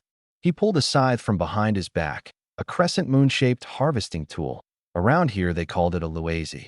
Gripping it, he closed in slowly, wearing the look of a hunter sizing up a lamb for the slaughter. I narrowed my eyes and called up the radar. Within 100 meters, only him. I'd been hoping Zhao Dashan would be around too. No such luck. Big idiot. Aren't you always grinning? Come on, give your grandpa Erzhan a smile. He was cocky as hell. Probably figured he had the moral high ground, and probably never once thought of me as a person. Haha. I sneered. Idiot. The next moment, his pupils shrank and his grin froze. A big wooden club came crashing down on his head. Thud. A dull, heavy crack. His skull rang instantly, and the scythe flew from his hand. Without a sound, he collapsed in a heap. Huff. Huh. I gripped the club one-handed, 4 feet long, thick as a wrist, gasping for air and forcing down a hard swallow. Gulp. First time doing something like this. I was a little nervous after all. A few seconds later, I crouched down, picked up the scythe, and checked under his nose, still breathing. I dragged him to a hidden spot not far off the road. Slap. One hard smack, and his mouth fell open as his eyes slowly cracked apart. Ugh, it hurts. You're awake? You idiot. You. Slap. Another one. Cut the crap. I'm asking, you answer straight. You're not slow anymore. He was stunned. So I'd been faking it all along. But I didn't have time to waste, so I got right to it. Last night, was it you brothers who clubbed my old man over the head? He was still dazed, out of it for a good while. I'd kept up the act for 3 years, so how could it have been fake? Besides, his head was throbbing so bad he could barely think. I laid the blade flat across his throat and said, one word at a time. Last night, the ones who knocked my dad out cold. Was it the 2 of you? No, it wasn't us. We were home all night. We even got into a fight over some cow parsnip. Zhao Erzhan was scared out of his mind. This cold-blooded thing in front of him was actually He Night Cao, the village idiot who acted dumb as opposed every day. I narrowed my eyes, weighing whether he was telling the truth. Every word I said is true. I swear to God. No need. Then, Brother Chow, can you let me go now? He asked, testing the waters. The way he saw it, this was no big deal. Surely it wouldn't come down to killing. What I'd done a moment ago was just to blow off steam. Weren't you real good at laughing? Come on, give your grandpa Chow a laugh. Huh? He froze. That was exactly what he'd said to me earlier. Damn ironic. He figured I was just getting a little payback, so he forced out a laugh. Haha. Idiot. I swung the big log up and brought it down hard, then pinned both his arms and covered his mouth and nose. Struggle? Useless. This way there'd be almost no marks. Slitting his throat right there, blood everywhere. That's what a fool would do. 5 minutes later, once I'd confirmed he was well and truly gone, I pulled back and stashed the body in my storage space. I switched on the radar, dodged every red dot, and headed straight for the deeper, more remote parts of the mountains. That spot was even farther out than where Hong Lian and I hunted. I shoved the corpse down into a ravine. Hardly anyone ever came here, only wild animals. To make it easy for the beasts to find their meal, I made a point of pulling up his shirt to expose his belly. Thud, thud. A few more swings, until he was beaten to a pulp. No chance of him coming back to life. Once everything was done, I doubled back to the original spot, carefully cleaned up the scene, and then hurried back to East Village. By the time I reached the edge of the village, it was nearly pitch dark, though I could still make things out. I had the big bough slung on my back and 2 pheasants in hand, scratching my head, grinning like a fool. The villagers crowded around. Fool, you can hunt now too? One older woman marveled. These days, even the village idiot could bag some game. She was probably already scheming to send her own son up the mountain tomorrow to give it a try. I gave a couple of dopey grins in answer. Another woman stopped me cold. Fool, that stuff's poisonous. Eat it and you'll ruin your stomach. Give yourself the runs. Before she'd even finished, Her hand was already reaching out to snatch my pheasants. Text cuts off here. I casually shoved the item aside, not even bothering to keep up the act anymore. I like eating. I dropped the line and strode off. Did they really take me for a 3-year-old? On the way, some tried to lure me into their homes, some wanted to trade grain for it, and others just kept prying. To all of them, I gave the same answer. Sister Shochuan gave me this bow. As I said it, I happened to be passing right by her door. Knock, knock, knock. Asha, what are you doing here? She poked her head out to look. Hurry on home. Next time when your sister's out and about, I'll give you some more. I held up the little wild pheasant. For you, sis. You know how to hunt. She was startled again. Just now she'd assumed I'd come begging about that other thing. Sis, I'll shoot you, I said, lightly drawing the bow as I spoke. Only then did she realize. This fool had swiped her family's bow and arrows.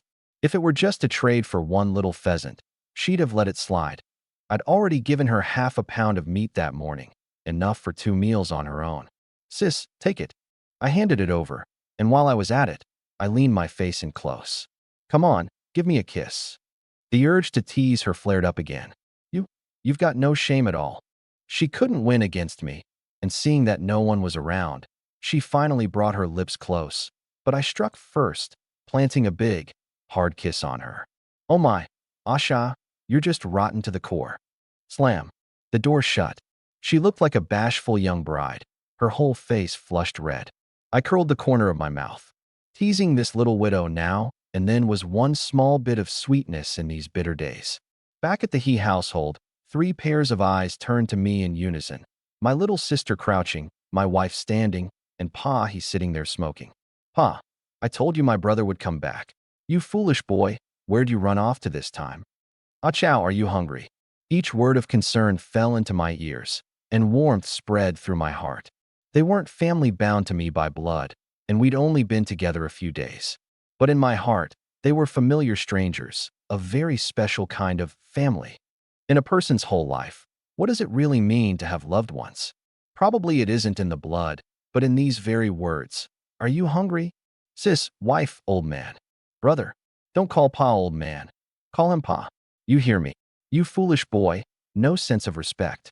I couldn't be bothered to argue with my silly sister. But I'd barely taken 2 steps when my head suddenly went hot. I stumbled, and my forehead slammed straight into the stone mill. Everything went black, and I passed out. Ah chow, he was fine. How'd he just fall like that? Oh no, Pa. My brother's bleeding, boo-hoo. How does Ah chow have a bow? And a pheasant too. Pa he had no time to dwell on it. He helped me into the inner room to lie down and bandaged my wound. Half an hour later. Hiss. Pa. Brother's awake. We shouted. The 3 of them gathered around. Sis. That was the first thing I said when I opened my eyes. No more pretending. Thank goodness. He still knows me. Oh, I really thought he'd gone simple again. Honey. I called out to Liao Xiaoman. Yeah? Does your head still hurt, Ah chow? You hungry? She asked softly. I nodded. A little hungry. Big brother, this is Pa, remember him? I nodded again. Old man. Oh, come on. That's Pa, not old man. Old man. Ugh, fine, old man it is. Still hurting. I shook my head and smiled. A little. The father and daughter took turns firing questions at me, and I answered each one. Short answers, sure, but nothing like the impossible conversations we'd had before. Could it be? Ah chow, what's 1 + 1? Pa he tested. Come on. Pa.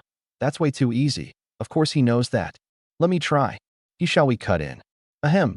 Big brother, what's 1 × 1? I looked at this bargain bin little sister of mine, my eyelid twitching. You're really something. 1 × 1 is 2.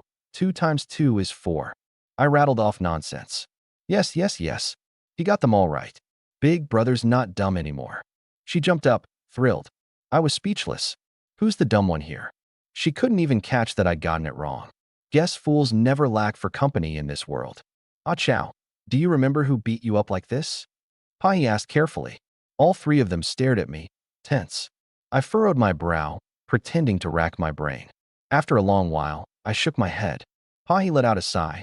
If he really knew who did it, he'd fight them to the death. So, big brother, do you remember the old days? I nodded with a smile. A little bit. Drawing on what memories I had, I vaguely recounted a few old stories, patchy and fragmented, Impossible to tell true from false. Pa, big brother's not so dumb anymore. This is wonderful. He shall we beamed, then suddenly cocked her head at the wound on my forehead, a light bulb going off in her eyes. Pa, big brother improved this much from one bump on the head. Imagine if we bumped it a few more times. The corner of my mouth twitched. Yep, she's the real sister all right. Do you even hear the nonsense coming out of your mouth? I was just putting on an act, and you actually bought it? I glanced at Pahi, and he actually looked like he was seriously considering it. Oh, don't tell me the old man's losing his marbles too. You little brat, you trying to get your brother killed? Pahi scolded in a stern voice. I breathed a sigh of relief. Good, the old man's normal. But the next moment, Achow's hurt right now. We can wait till he's healed up before bumping him again. No rush. Oh, you're right, Pa. Me. So the two of you figure the only problem is that I'm currently injured? Once I'm better, we just pick right back up with the head bumping? Changing the subject, Pahi asked again. So, do you still recognize your wife? I looked over at Liao Xiaoman. She dipped her head slightly, hands twisting together, looking terribly self-conscious. Liao Xiaoman had been standing off to the side, watching, listening, just listening. When I stopped acting like a fool, the light in her eyes was impossible to hide. But a second later, that light dimmed again. She almost wished I'd knocked my head against the millstone a few more times and turned back into the idiot I used to be. That way, she'd feel safe.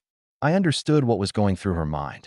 For someone whose name no one even bothered to remember, the thing they fear most isn't hardship, it's being left behind. The wife the old man traded grain for. I said, one word at a time. So, do you know what my name is? She asked, treading carefully, though beneath it all there was a flicker of hope she hardly dared to feel.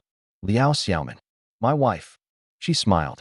It was a faint smile, like spring snow landing on a fingertip, melting the instant you touched it. The food had gone cold, and no one had picked up their chopsticks. Pa-He and Xiaowei crowded around me, pelting me with questions, and even dragged out the story of my hunting. I answered in bits and pieces, keeping it vague, as long as I could get by. I'm hungry. That one sentence ended the interrogation. Pa-He slapped his thigh. Almost forgot. Everyone come on. Let's eat the roe deer meat. Old Gotzi, bring out the portion we set aside too. 6 or 7 pounds of roe deer meat.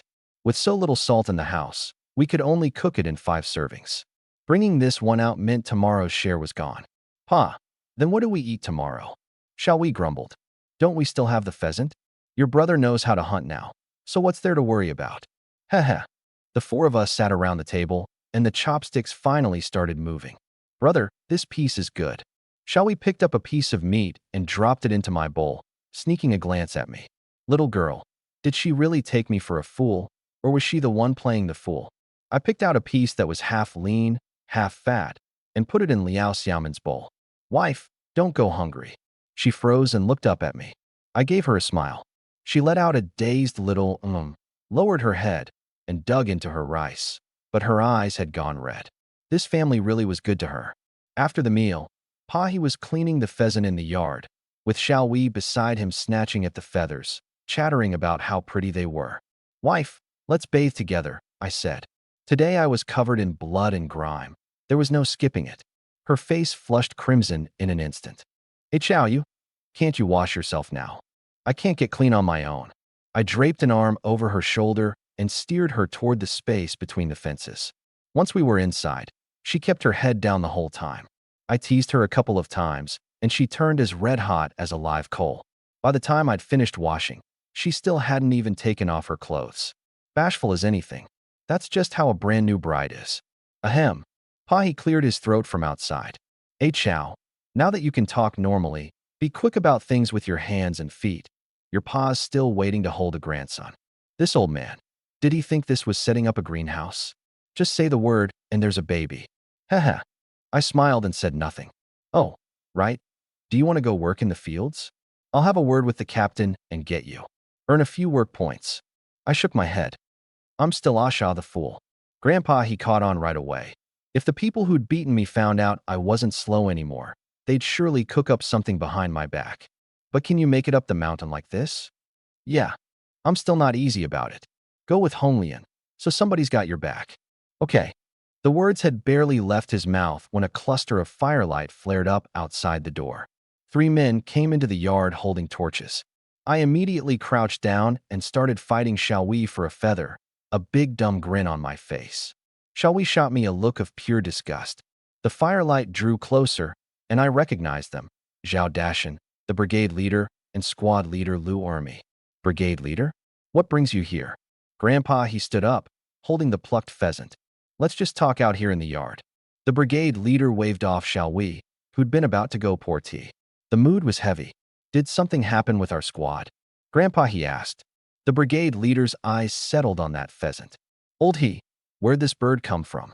Grandpa, he blinked, then pulled aside the feathers to show them the bleeding wound on the pheasant's neck. He pointed to the big bough in the corner. Ma Chao brought it down. The 3 of them leaned in for a look. Sure enough, but a fool who could hunt and bleed his kill, too? Who'd believe that? Old he, I'll keep it short, the brigade leader said. Zhao Dashan suspects Ah Chao stole his brother's game. Zhao Erzhan went up the mountain and still hasn't come back. What? Grandpa, he's brow furrowed. Uncle he, Ah Chao ditched the 2 of us on the mountain yesterday. You know about that? Zhao Dashan spoke up. Grandpa, he shook his head. That fool. Who are you calling a fool? Grandpa, his face darkened. Ah no. I mean Ah Chao. Out of nowhere, for no reason at all, jumped us. I think he did something to my brother up on that mountain. And stole his game, too. Who'd want it? Where's your proof? Grandpa, his temper was rising. Say what you mean, plain and clear. Zhao Dashan got worked up too. Look at this bird, this bled-out cut. Ah Chao, could he really do that? Why couldn't he? My Ah Chao's even got himself a wife. Have you? No. Then how come you haven't taken a wife? Zhao Dashan choked on that. He was, in fact, a bachelor. All right, enough squabbling. The brigade leader stepped between them.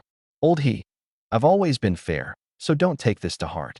Given how Ah Chao's head usually works, bleeding a kill, that's honestly beyond him. We're not here over one bird. It's that Zhao Erzhan still hasn't come back, and we're afraid he's run into some kind of trouble. You know as well as anyone. These hills all around, they're crawling with wild animals. Grandpa, he looked over at me, playing with the chicken feathers. The old Ah Chao. Yeah, he really couldn't have bled a kill. Unless. No unless. Grandpa, he shut it down right then and there. He knew his own son. He'd never do anything sneaky or thieving. Even if he really had raised a hand. That was them starting trouble in the first place. Chief, everyone in East Village knows what kind of boy my son is. He's the one who always gets pushed around. When has he ever gone looking for trouble? Old he jabbed his finger toward Zhao Dashan and Lu Ermi. 2 days ago, Hong Lian took him up the mountain, and you 2 brothers blocked their path. You tried to rob them, failed, and now you turn around and bite the hand? Do you even have any shame? The chief looked at Zhao Dashan. That true. We traded wild parsnips to Hong Lian for it, and she agreed. Ask her yourself if you don't believe me. Old he sneered. Trade wild parsnips for meat? You got meat? However much you've got, my family will trade for it all. Once again, Zhao Dashan was left speechless. That's not the point right now. Lu Ermi, who'd been silent this whole time, suddenly spoke up. But his eyes were restless, darting toward the yard, toward the bamboo gate that Liao Xiaoman had just walked out of. Whatever he was thinking, it was written all over his face. I saw right through him in an instant. Wife, you smell so good, I said, leaning on Liao Xiaoman. Hey Xiao, quit it, people are watching. She shot me a scolding look and lowered her head. Lu Ermi stared at the scene, eyes glazed over. A fool, yet he'd married a wife like this? I filed that look away in my mind. Old he, have A Chao come over so we can ask him directly, the chief said. Old he hesitated for a moment. If this had been earlier that morning, he'd have died before letting anyone question his son. But things were different now. A Chao, come here. I want my wife, I'm busy. I clung to Liao Xiaoman's waist and wouldn't let go. She was too embarrassed to lift her head. Old he played along, tugging at me for a good while before finally managing to invite me out. Everyone was used to it by now. That's just how A Chao was. A Chao, where'd this pheasant come from? Old he asked him personally. Sister Xiaochuan gave it to me. I ran over to grab the bough and clumsily drew it back. Whoosh. Lu Ermi's face darkened. The beating he'd taken that morning was still fresh in his mind. That bough of Hu Xiaochuan's. He'd begged for it more times than he could count and never gotten it. And she'd just handed it over to a fool? How'd this cut get here? Old he asked again. Sister Honglian taught me. I made a back-and-forth slashing motion across the pheasant's neck. Zhao Dashin coming to make trouble. I hadn't seen that coming. Looked like neither he nor Lu Ermi could be allowed to stick around. Especially Lu Ermi. The way he just looked at my wife and my sister, I was keeping track of every last bit of it. See anybody else up on the mountain today? I pulled my shirt up over my head. Veggies. Eat veggies. After a long round of questioning, they finally confirmed that I'd only seen villagers digging wild greens and nobody else. He's definitely lying. Zhao Dashin refused to give up. You little son of a bitch, I've been putting up with you for a long time. Old he pointed at him, his presence bearing down hard. Zhao Dashin took half a step back. That's enough. The chief stepped in to smooth things over. I said it when we came here, everything comes down to evidence. Zhao Dashin apologized to Old He. No need. He waved his hand. Go apologize to my son. Zhao Dashin was breathing hard, his face flushed red. Finally, he stamped his foot and ran off. Old He, sorry to bother you tonight. It's nothing, nothing at all. You give me an inch, I'll give you a mile. But if you show me no respect, I'll spit right in your face. That was just how old he was. After everyone left, he asked me in a low voice, Ah Chow, did you actually run into Zhao Erzhan or not? I shook my head. Some things are cleanest when you let them rot in your gut. You don't tell a soul. Good. He believed me. His son had never lied to him. I scurried happily back into the room. Wife. Bang. The door shut, and I climbed onto the Kong and wrapped my arms around her waist from behind. The tips of her ears turned red in an instant. Ah Chow, stop it. I have something to say. Before she could finish, I cut her words off. Ah Chow, wait. Liao Xiaoman's face flushed as she pushed me back with some force. She'd never dealt with anything like this before. What's wrong? I don't feel so good. Next time, okay? Her voice was soft and sweet. I reached out, and she quickly stopped me. Then I got it. So that was it. I'd held back for 2 days, and now this monkey wrench had thrown itself into the works. What rotten luck. If you want to lie, I can manage, she said quietly. Nobody in her family had ever taught her about these things, and she'd only been in East Village for 2 or 3 days. No one had explained any of this to her either. I pulled my hand back and tucked the blanket in around her. Silly girl, just hold on a little longer. How could this be your fault? She was stunned. She hadn't expected me to comfort her. Thank you. She nestled into my arms, no longer trembling like she had the past 2 days. Instead, she slept soundly. This child, who had never been treated kindly by anyone, was now surrounded and doted on by this whole family. She probably felt like she'd struck it incredibly lucky. I waited until her breathing evened out, then quietly opened my eyes and gently pushed her away.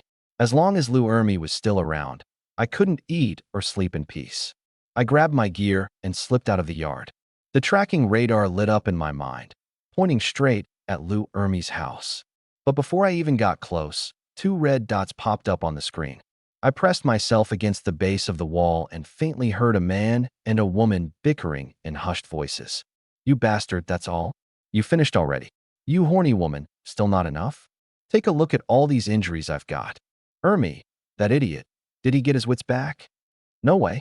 Last month I tricked him into peeping on someone taking a bath, and he actually went, dumb as ever. There's no faking that. Then how'd you end up beaten this bad, you useless piece of garbage? Who are you calling useless? The woman was named Wang Qin, the man was Lu Ermi.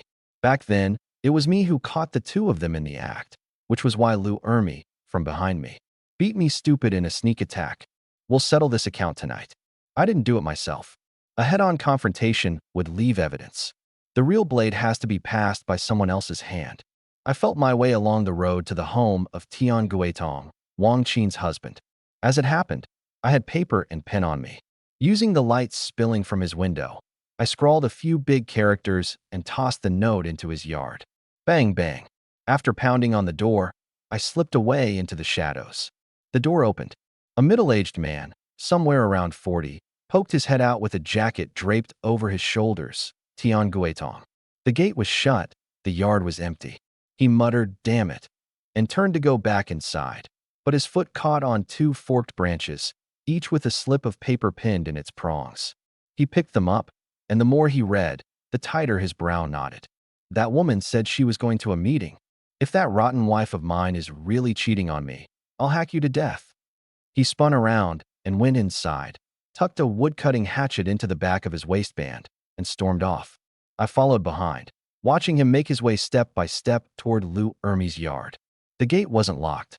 He strode brazenly across the yard, and the sounds coming from inside made the veins at his temples throb. Gritting his teeth, Tian Guetong slowly drew the blade from behind his back, fire burning in his eyes. Bang!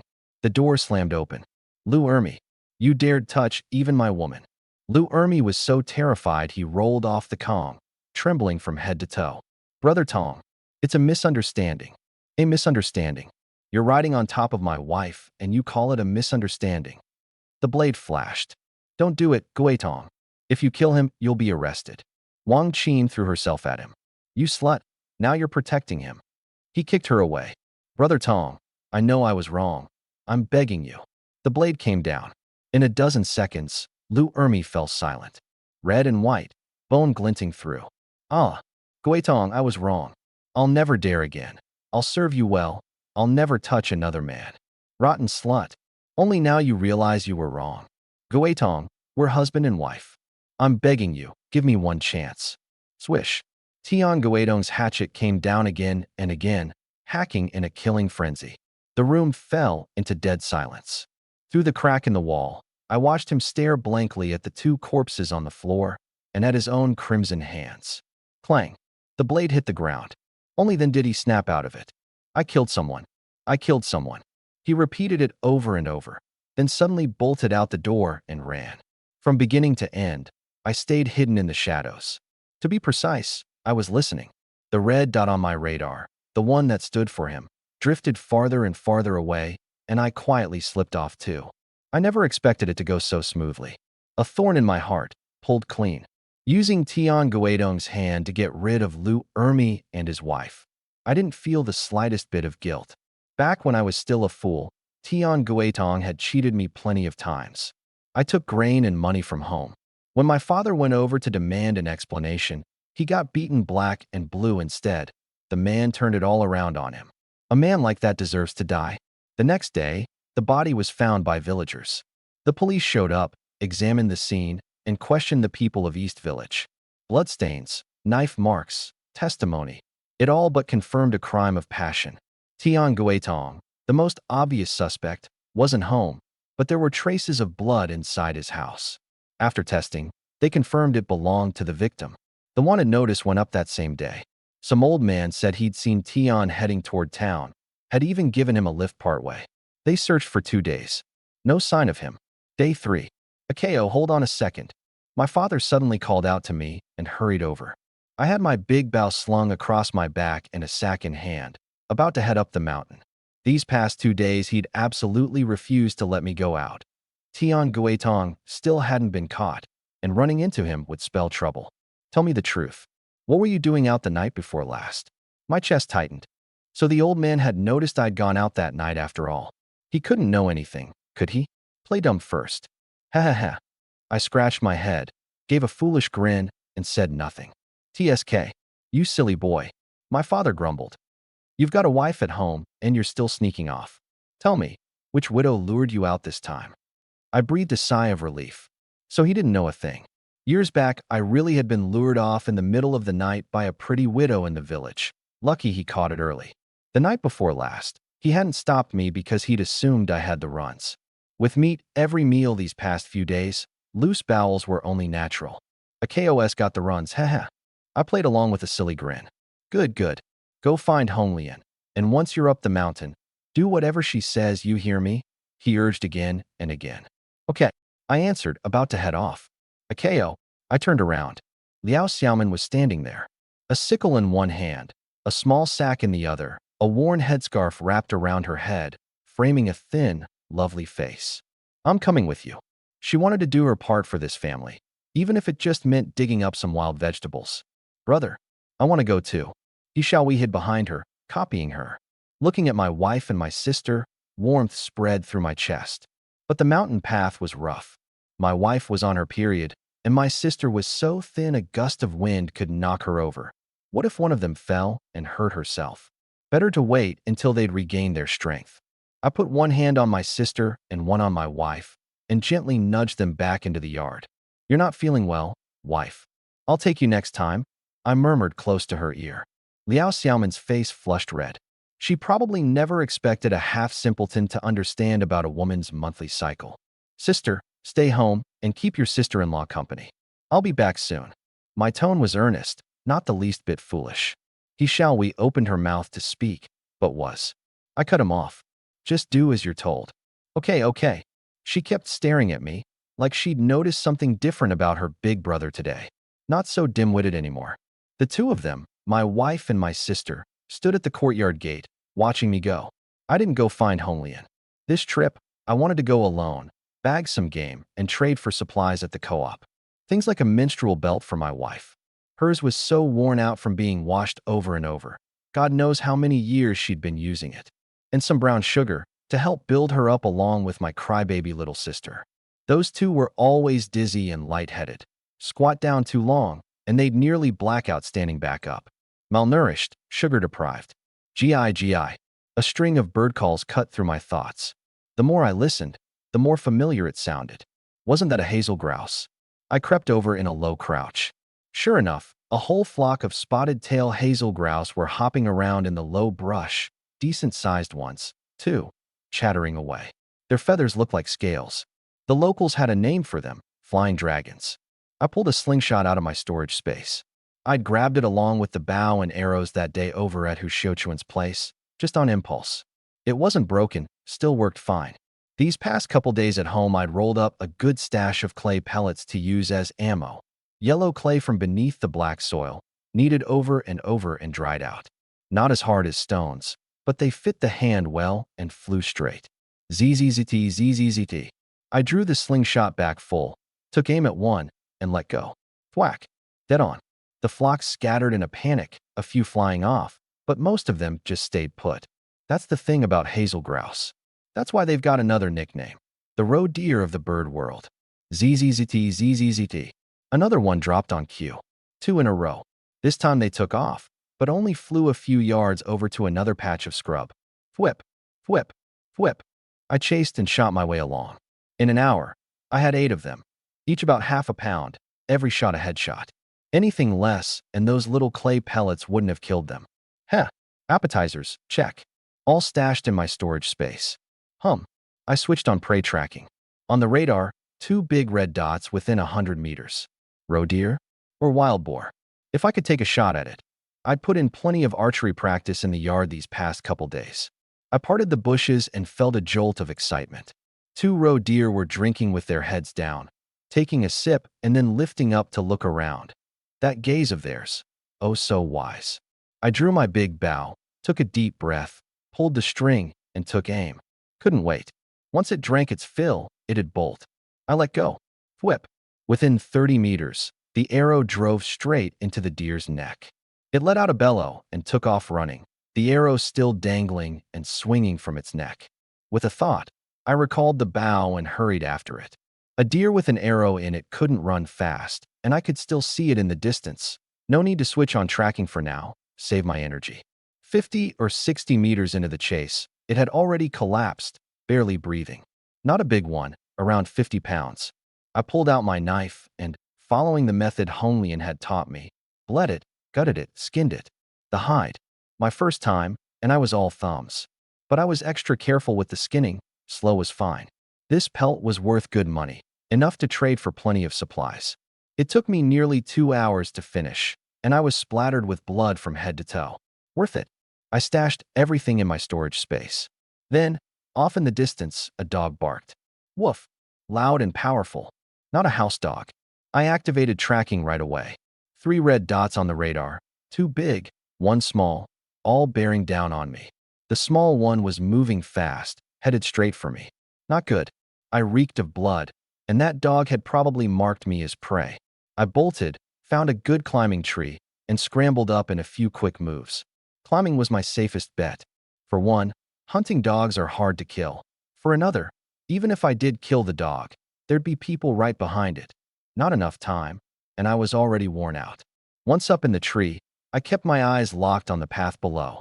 Closer and closer. Huh. A splash of green at the base of the tree caught my eye. I looked harder, and my eyes lit up. Wild ginseng. A wild ginseng plant with 4-leaf clusters, called four-prong in the trade, or clubroot.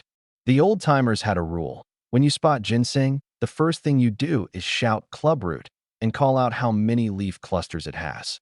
But right now, woof, woof, woof. A black dog was barking up at me.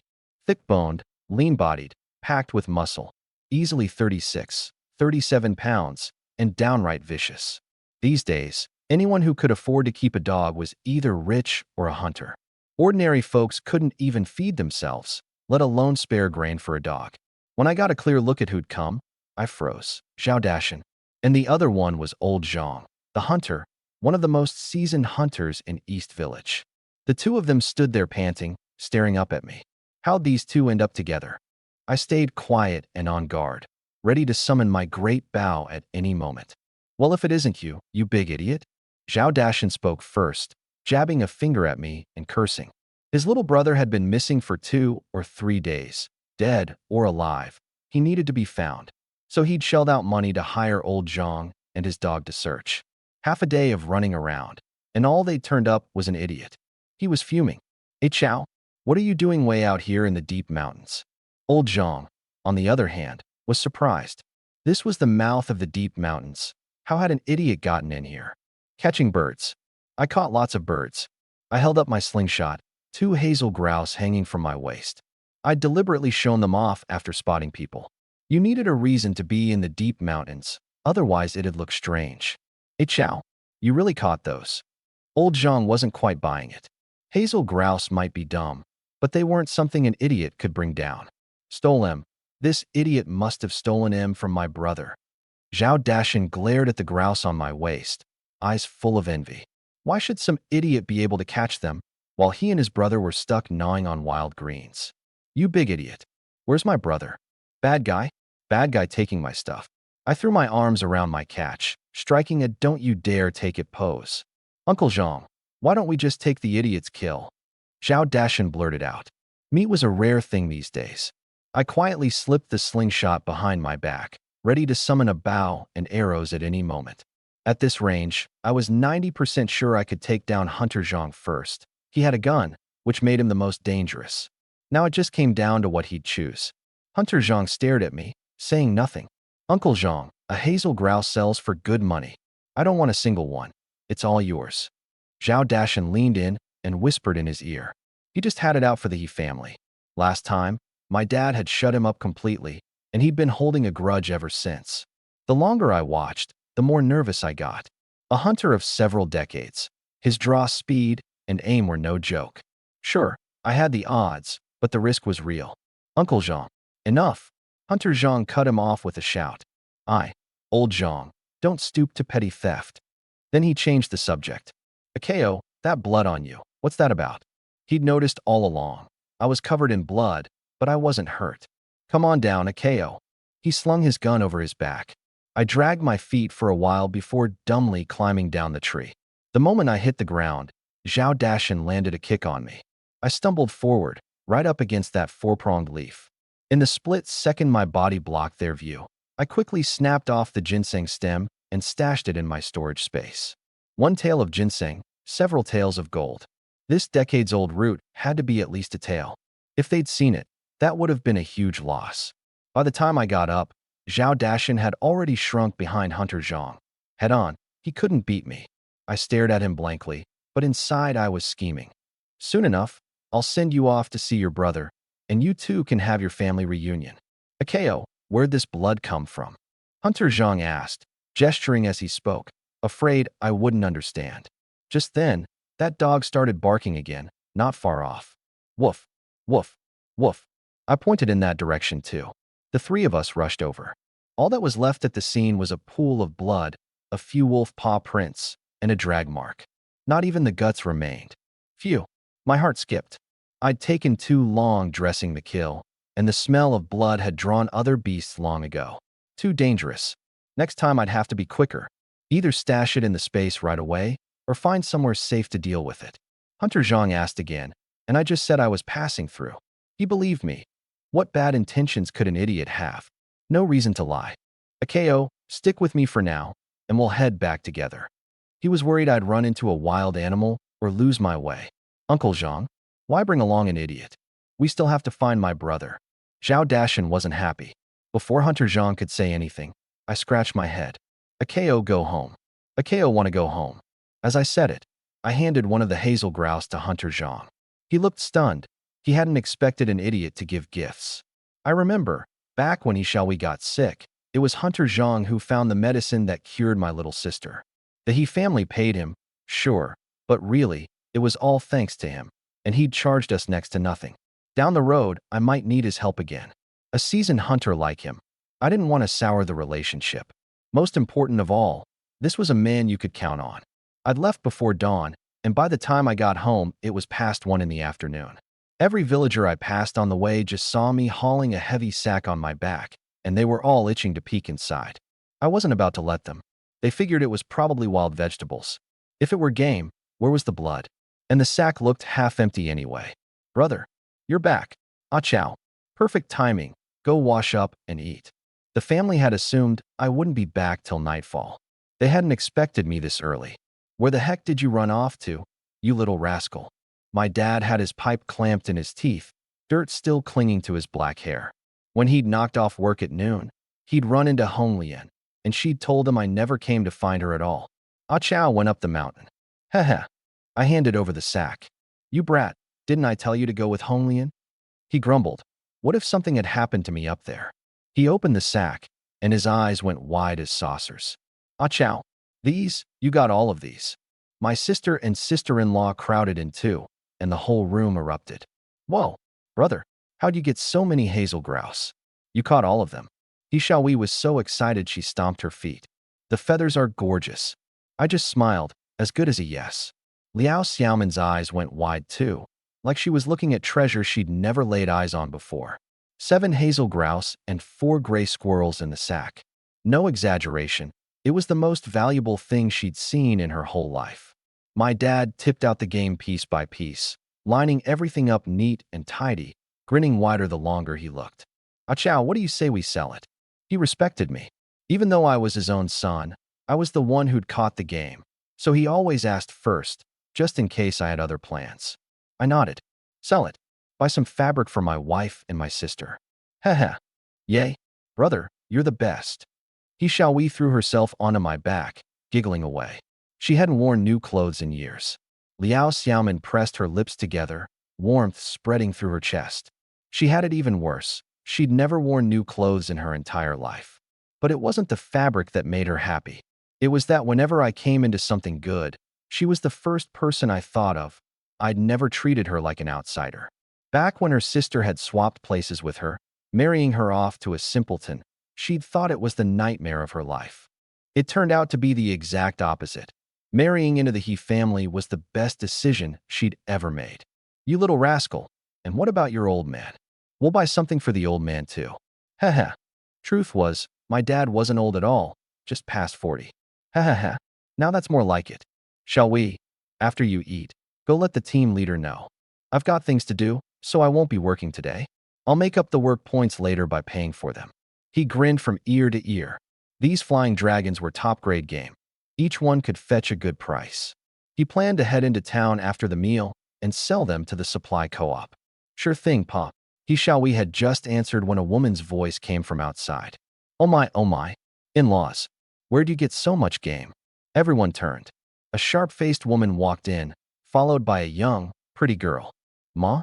Sis, Liao Xiaoman muttered under her breath. The moment she saw them, the smile froze on her face. It was a resistance that welled up from the very marrow of her bones. Oh, so it's my in-laws. My pa forced out a smile. A guest was a guest, especially the mother of his daughter-in-law. Wow, what beautiful flying dragons. Mrs. Liao took a few quick steps forward, crouched down, and picked one up, her eyes gleaming. She'd eaten meat before, but flying dragon had never touched her lips. And who ever complained about having too much meat? In-laws, so you know how to hunt. Had she known, She would have demanded more bride price back then. In-laws, I don't know the first thing about hunting. Then this. My son caught all of these. Heh. At the mention of his son, my pa's face lit up with pride. In-laws, you sure like to joke around. Of course, Mrs. Liao didn't believe it. How could an idiot hunt? My son really did catch them. How's that possible? Isn't your son a dim? She let it slip before she could catch herself. You're the dimwit. He puffed out her cheeks, snatched away the flying dragon, and shielded it behind her back. The more she looked at this Mrs. Liao, the more she couldn't stand her. You little brat. Mrs. Liao had just risen to her feet when my pa hurriedly cleared his throat twice. Ahem. What brings you all the way out to East Village, in-laws? He kept his temper in check and stayed polite. Oh, I was just missing my daughter, so I came to visit. What? Aren't I welcome here? As she spoke, Mrs. Liao shot Liao Xiaoman a vicious glare. The latter kept her head down, clenched her fists, and looked thoroughly ill at ease. Welcome, of course you're welcome. Have you eaten yet, in-laws? After all, my pa was the only elder in the household, and he wanted to set an example. He couldn't let his daughter-in-law's feelings get hurt. Heh. As it happens, Xiaofang and I are starving. Mrs. Liao eyed the flying dragons on the ground and swallowed hard. Since the He family had so much game, she was going to eat her fill later. The truth was, she'd come to East Village today to scout out a match for her elder daughter. As luck would have it, the family wasn't home. Mother and daughter were hungry, so they figured they'd make do with a meal at the He household. She'd assumed they'd be lucky to get some cornbread buns to gnaw on. Who knew there'd be flying dragon? A pleasant surprise. Hiss. Something clicked in her mind. Could it be that the haggling over the bride price back then was all a sham, and they'd claimed it was their entire fortune? This He family looked so honest, yet they'd pulled a fast one on her. She had to walk away with some benefits. Well, that's just wonderful. Just as we were about to eat, my dad didn't look too happy either. He was just gritting through it. He kept wondering to himself, how did these in-laws suddenly turn into a different breed? Weren't they pretty friendly before? Xiaofang, come on in and have some game. Granny Liao called out, marching right in like she owned the place, not treating herself as a guest at all. Halfway in, she stopped in her tracks and snapped at Liao Xiaoman. You worthless girl, hurry up and go grab some bowls and chopsticks. Then she plopped down at the table, waiting to be served. Liao Xiaoman quickly muttered, okay, and turned to fetch the bowls and chopsticks from the outer room. Her reaction was almost reflexive. Subconsciously, she was afraid that if Granny Liao got upset, she'd hit her or curse her out again. Watching my wife's meek, hunched-over figure, that fire in me slowly started to burn. When someone's been bullied long enough, even flinching becomes second nature. But in this household, from now on, nobody would ever dare make her bow her head like that again. Dad, I don't want them eating here. We pouted, her face full of resentment. Ah, come on. It's just one meal. Don't be mad, kiddo. I'll buy you some canned fruit later, my dad coaxed, leaning close to her ear. Really? We was happy for 1 second. Then her face fell the moment she glanced at that mother and daughter. All right, let's go eat, my dad called out. The steamed corn buns and wild greens had just been set on the table when Granny Liao glanced over. Where's the hazel grouse? My dad rubbed his hands together, an apologetic look on his face. He was anxious inside. He needed to get the hazel grouse over to the supply co-op fast, or they wouldn't be fresh anymore. In-law, we've actually got somewhere to be in a bit, so you'll have to make do with this simple meal. I'll leave you a couple of gray squirrels to take home for a taste. As he said this, my dad looked at me, as if asking for my opinion. After all, I was the one who'd caught the game. I frowned. I wasn't willing. And it wasn't just me who was unwilling. Granny Liao was even less so. In-law, what's that supposed to mean? I came all this way, and you won't even spare us any hazel grouse to eat? You're just gonna have us gnaw on corn buns and wild greens. Next time I'll host you properly for sure, my dad said, knowing he was in the wrong. So you're planning to sell off the hazel grouse? Granny Liao hit the nail right on the head. That's right, selling them to help with household expenses. Well, since you're too busy, then leave me 3 hazel grouse to take home. I won't bother with the squirrels. Granny Liao said it like she was fully in the right. This? Oh, come on. In-law, aren't you a hunter? If you can bag 7 today, you can bag 7 again tomorrow. And I'm not even trying to take advantage. 3 is 3. That's it. You'll still have 4 hazel grouse and 4 squirrels left. That's plenty. Ma, I heard a long time ago that hazel grouse makes the freshest soup, and I've never had the chance to try it. Liao Xiaofeng beamed. The mother and daughter grinned from ear to ear. But every face in our family had turned as dark as the bottom of a pot. My dad's voice dropped low. Back when they were negotiating the bride price, whatever amount was agreed on, and later, he piled on more demands. I went around borrowing money, and I swallowed it. But now he was pushing his luck. In-law, my Chow worked hard to catch these hazel grouse. Giving you 2 gray squirrels is already more than fair. What did you say? Granny Liao acted like she hadn't heard. 2 gray squirrels is more than fair. No, wait. Did you just say this game was caught by the Edie, by Chow? She almost let that word slip out again. What of it? My brother caught them. Got a problem with that. Xiao Wei's face flushed red with anger. If Dad hadn't been holding her back, she'd have started cursing long ago. Granny Liao's eyes bored into my face. I stared back at her, expression grim. This face was no idiot's face. Didn't you say Chow was a half-wit? She muttered. If I wasn't slow and could actually hunt, why would she have married off Liao Xiaoman, the daughter she cared for least? Of course she'd have sent her eldest daughter over instead, so she could ride the good times herself. The thought flipped, and Granny Liao shot Liao Xiaoman a vicious glare. This useless girl had actually gotten fatter, eating this well, and never thinking to bring anything back to her mother's house. Ungrateful wretch. You eating or not? Dad said, holding his temper. In-law, you clearly told me your son was an idiot. Now he's not an idiot? What's the meaning of this? My son's not an idiot, and that makes you unhappy? Dad shot to his feet. That's not what I meant. Then what did you mean? Granny Liao's temper flared too. Why did you lie to me and say your son was an idiot? What lie? My son got better these past couple days. That not allowed. How is that possible? Granny Liao was dumbfounded. If she'd known, she should have sent Xiaofeng to marry over here. Rage shot straight to the top of her head. She stared at Liao Xiaoman, angrier by the second. You worthless girl. She swung a slap. Liao Xiaoman lowered her head, completely defenseless. I moved. I caught that hand in a single grip, her knuckles aching in my palm. I fixed my eyes on her, cold as snow. What do you think you're doing, you idiot? I said nothing. I dragged her toward the door, and at the gate, I flung my arm and threw her out. She hit the ground howling. Liao Xiaofeng started to speak, but I scooped her up and tossed her out the door just the same. The 2 of them scrambled away on all 4s. These days, who dared to mess with an idiot? The moment they left, Xiao Wei jumped up. Bro, you're so awesome. Then she turned and pouted at Dad. Dad, you're not cool at all. It's just that your dad couldn't see through what kind of people they were. Dad gave me a thumbs up. Well done, Chow. You did what your old man didn't dare to do. Daughter-in-law, don't blame Chow.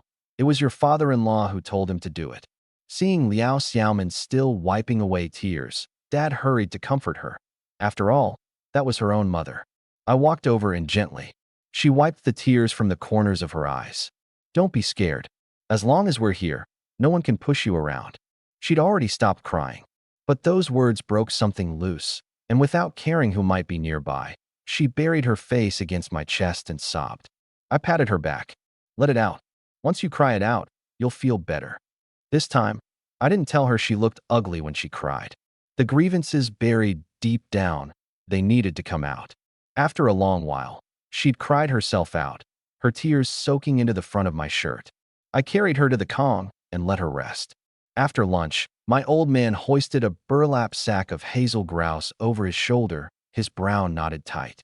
We'd used up all the family's cloth coupons and sugar coupons on the betrothal gifts, and there was no telling whether selling the game would earn us any bonus coupons. Old man, you go ahead. I'll catch up. Chow you. Before he could finish, I was already gone in a flash. Behind me, my old man chuckled. Looked like this fool's condition was getting better and better. Maybe he ought to find a chance to let Chow knock his head against the millstone one more time. Might just fix him for good. The more he thought about it, the more sensible it seemed. Knock, knock, knock. Who is it? Sis. The door to the inner room creaked open. Xiaoyu, what are you doing here again? Hu Xiuchuan poked her head out to look, and I slipped inside in that instant. She sighed and shut the door, as if resigning herself to fate. Xia, didn't I tell you? Before she could finish, I'd already kissed her. Her soft fists pounded against my chest, then gradually loosened, pressing flat against me as her eyelids slowly drifted shut. A good while passed. I gently pushed her away. Her face was flushed all over, and she gave me a scolding little swat. Aisha, you're listening to sis less and less. Sis smells nice. You really are wicked. Keep this up and sis won't have anything to do with you. Sis, Chow needs cloth coupons. Cloth coupons. At the start of the year, the state had handed out cloth coupons across the board. I figured she still had some. What do you need cloth coupons for? She asked, feeling me out. If they were for someone else, she'd sooner not give them. Going to town with the old man. To buy things. Then you. Let sis go first. No. If you don't let go, how am I supposed to get up to the cabinet on the Kong and fetch them for you? She was equal parts annoyed and amused, wondering how on earth she'd gotten tangled up with someone like this. If anyone found out, there'd be no end to it. Aisha carries sis. She let out a startled cry as her body lifted into the air, her hands instinctively hooking around my neck. Oh my, put me down, I'll get them myself. Being carried like a child by a man 4 years younger than her face burned hot enough to fry an egg. I grinned. Aisha likes carrying. She was utterly helpless against me. Hold on a little longer, old man. Outside the courtyard, 2 little birds were chirping. We were both a little flustered. She glared at me, her face full of playful reproach. Smack, a soft little fist landed on me. I turned around and kissed her again. Asha, you'd better go. Someone's going to come by soon. She was worried sick. For you, big sis. I let go of her and picked up the 3 sand partridges I'd set down by the door when I came in, bagged them on the way back down the mountain. Not as prized as hazel grouse, but meat's meat. Asha, you caught more game. She cradled the 3 plump birds, maybe half a pound altogether, staring at me blankly with a strange look in her eyes, like she was seeing me for the first time. This guy, he really isn't slow anymore, is he? At least not as slow as before. Either way, Asha genuinely cared about her. Asha, thank you. But 1 is plenty for me. I pushed them back at her. She pushed them back at me. I couldn't win, so I took 2 back. The slingshot was a gift from her, so it only made sense to repay her with food. Besides, what was between us? It was more than just casual. You little brat, what took you so long? My dad was anxious. He'd been waiting by the roadside for over an hour. I grinned. Cloth coupons. Chow's got cloth coupons. You, where'd you get those? Found them. His brow furrowed. Don't tell me you stole them. Chow, we may be poor, but we do not steal. Not ever. I froze, surprised he reacted so strongly. A big sis gave them to me. His frown deepened. Had to be some young widow. Chow, tell your old man the truth. Which big sis? I need to thank her properly. But inside, he was already plotting to give that woman a piece of his mind. The nerve, luring in his son. Just a big sis. I hopped onto the borrowed 28-inch bike and brushed him off. That whole coaxing routine only works on someone who's actually slow. Chow, tell your dad who it is, and I'll buy you canned fruit. I couldn't be bothered. He pedaled the whole way, asking the whole way. I didn't let a single word slip. An hour later, we reached Pingy Town. The afternoon had none of the morning market's bustle. The streets were quiet. My dad led me straight to the supply co-op. Chow, watch the bike. Don't let anyone wheel it off. No way. I still had a roe deer to sell. Left with no choice, he just hoisted the bike onto his shoulder and carried it inside. The sight instantly made him the center of attention. I followed close behind, seeing the inside of a supply co-op for the first time. Sunlight slanted across rows of enamel mugs, and the clerks in their blue cotton smocks all turned to look at once.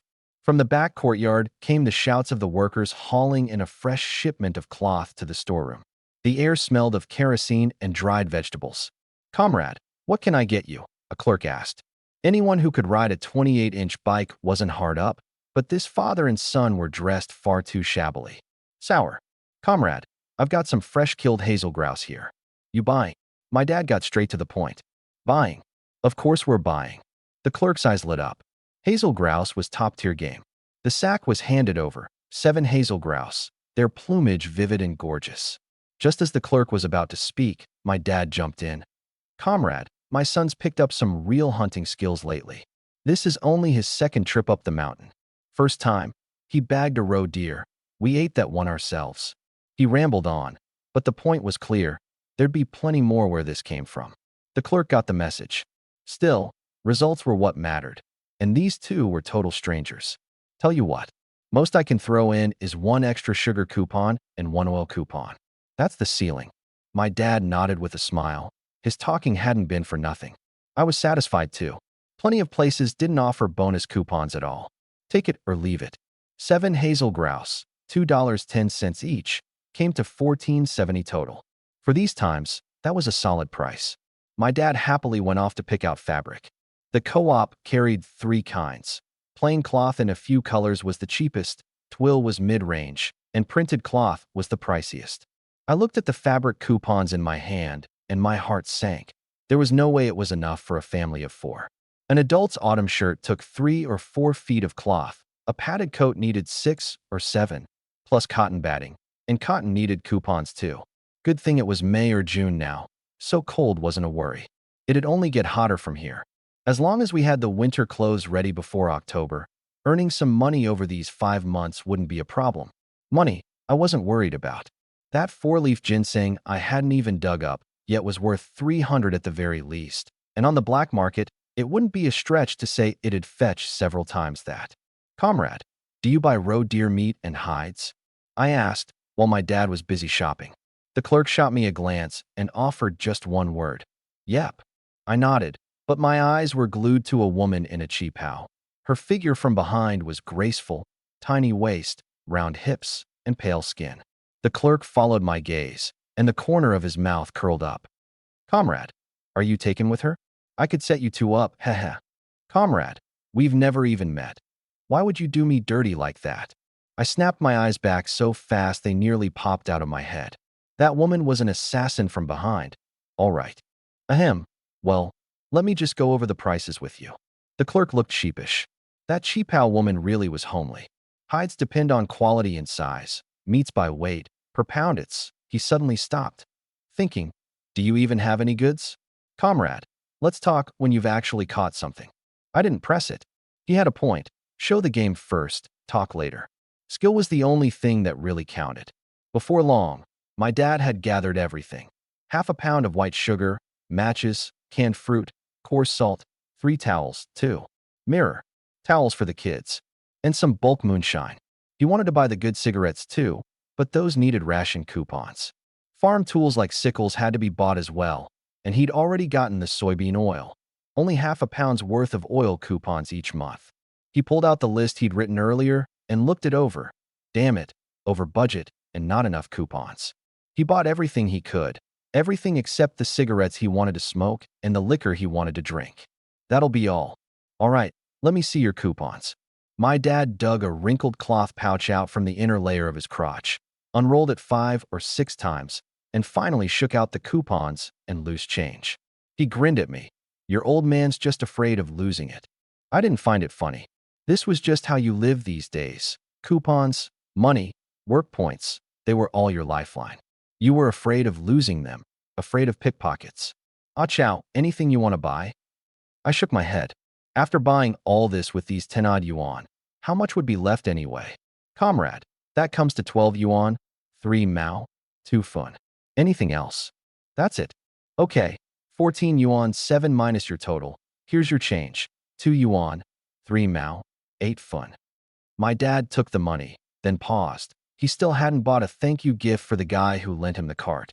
Add a pack of handshake cigarettes. Is 1 pack enough? I could see the longing and reluctance in his eyes. Enough, enough. I've got my pipe. That does the trick. Walking out of the supply co-op loaded with bags big and small, my dad's face was full of satisfaction. Seems like no matter the era, spending money really does heal the soul. Come on, let's head home. Wait.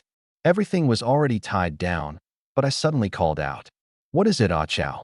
Old man, let's go check out that place over there. Fine. We didn't get out much. The two of us stood at the entrance of the state-run restaurant when I suddenly clutched my stomach and said it hurt. Old man, wait for me. I'll be right back. Hey, you even know where to go take a dump. My dad set up the cart's kickstand, squatted down on the ground, and turned that pack of cigarettes over and over. Are these things any good to smoke? So expensive, and only 20 in a pack. He clamped his pipe in his mouth, puffing away and mulling it over. I walked off, glanced back, then darted into a secluded spot in a flash, shook open the burlap sack, and stuffed the roe deer inside. I poked my head out to make sure no one was around, then hoisted it up and carried it into the supply co-op. Comrade, weren't you just? The clerk's voice cut off abruptly. Without a word, I set the roe deer meat on the scale. Heart and liver included, 24 catties, 6 tails. At market price, a roe deer of 40-some catties, gutted and skinned, left only about 60% meat. He suddenly perked up with interest. Name's Lu Guangping. What should I call you, comrade? Call me Ah Chow. I looked at the roe deer and got straight to the point. Sell this roe deer. Can I trade it for the coupons I need?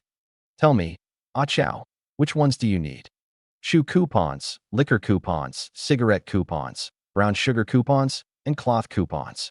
I said it all in one breath, leaving him stunned. Well, I don't need it all at once. From now on, whenever I sell you game, just try to give me as many coupons as you can, brother Lu. I've got a big family to feed. Lu Guangping thought it over. Coupons are hard to come by. It's just one roe deer, after all. How about this? I'll give you a few now, and make it up to you next time I've got more. Deal. Deal. Thanks, brother Lu. For a first-time deal, this was more than fair. I stepped up to the counter and spent every last cent. Brother Lu, you buy wild ginseng? I leaned in suddenly. You've got some? Lu Guangping jolted like he'd been zapped. Wild ginseng was rare. Hardly anyone came around to sell it. Maybe a handful of people a year. I grinned. Just asking. Who knows? Maybe I'll get lucky and stumble across some one day. Right. He figured I was joking. Who'd believe wild ginseng grew on trees? We chatted a bit more, then went our separate ways. Ah Chow you. My dad froze at the sight of me hauling back a pile of bags, big and small. I'd just stepped away to take a dump, and I came back with more stuff than he'd tied to the cart. Did you go rob somebody? Ah Chow, didn't I tell you? If it's not ours, we don't take it. My dad knew full well I didn't have a single cent on me. Wasn't it obvious? If I didn't steal it, I stole it. Or found it. Found some money on the road. Bought it. Huh? Found it. Yep. I tied the luggage rack I'd swiped from Lu Guangping onto the cart. I did it sloppy on purpose, and sure enough, my dad couldn't stand watching and came over to lend a hand. How'd you find it? You really find it? He asked, tying the ropes. Really? My dad glanced left and right. Sure enough, some folks were looking our way. That's what you get for buying so much. Anybody see you? I shook my head. Then let's get moving, fast. My dad was no saint either. Not stealing, not robbing. That was his bottom line. Since nobody had seen anything, no need to play the do-gooder. Go, hurry. The two of us pushed the cart and took off like the wind. On the road, my dad hummed an old tune as we crossed hills and ridges. His legs were tired, but his heart was light. He pictured his little daughter seeing all this stuff. She'd surely jump up and shout, "Dad's the coolest." The more he thought about it, the happier he got, and he seemed to shed a few years right there. Ah Chow, your old man's never bought this much in his whole life. If your mom could see this, she'd be over the moon. My mouth twitched. If she really did see it, now that would be bad luck. My dad clapped me hard on the shoulder. Ever since Xiaoman married into our family, things have been smooth sailing. You'd better treat her right, and don't let her down. His face darkened. And don't go fooling around out there. If I ever find out, I'll break your damn legs. I was completely dumbfounded.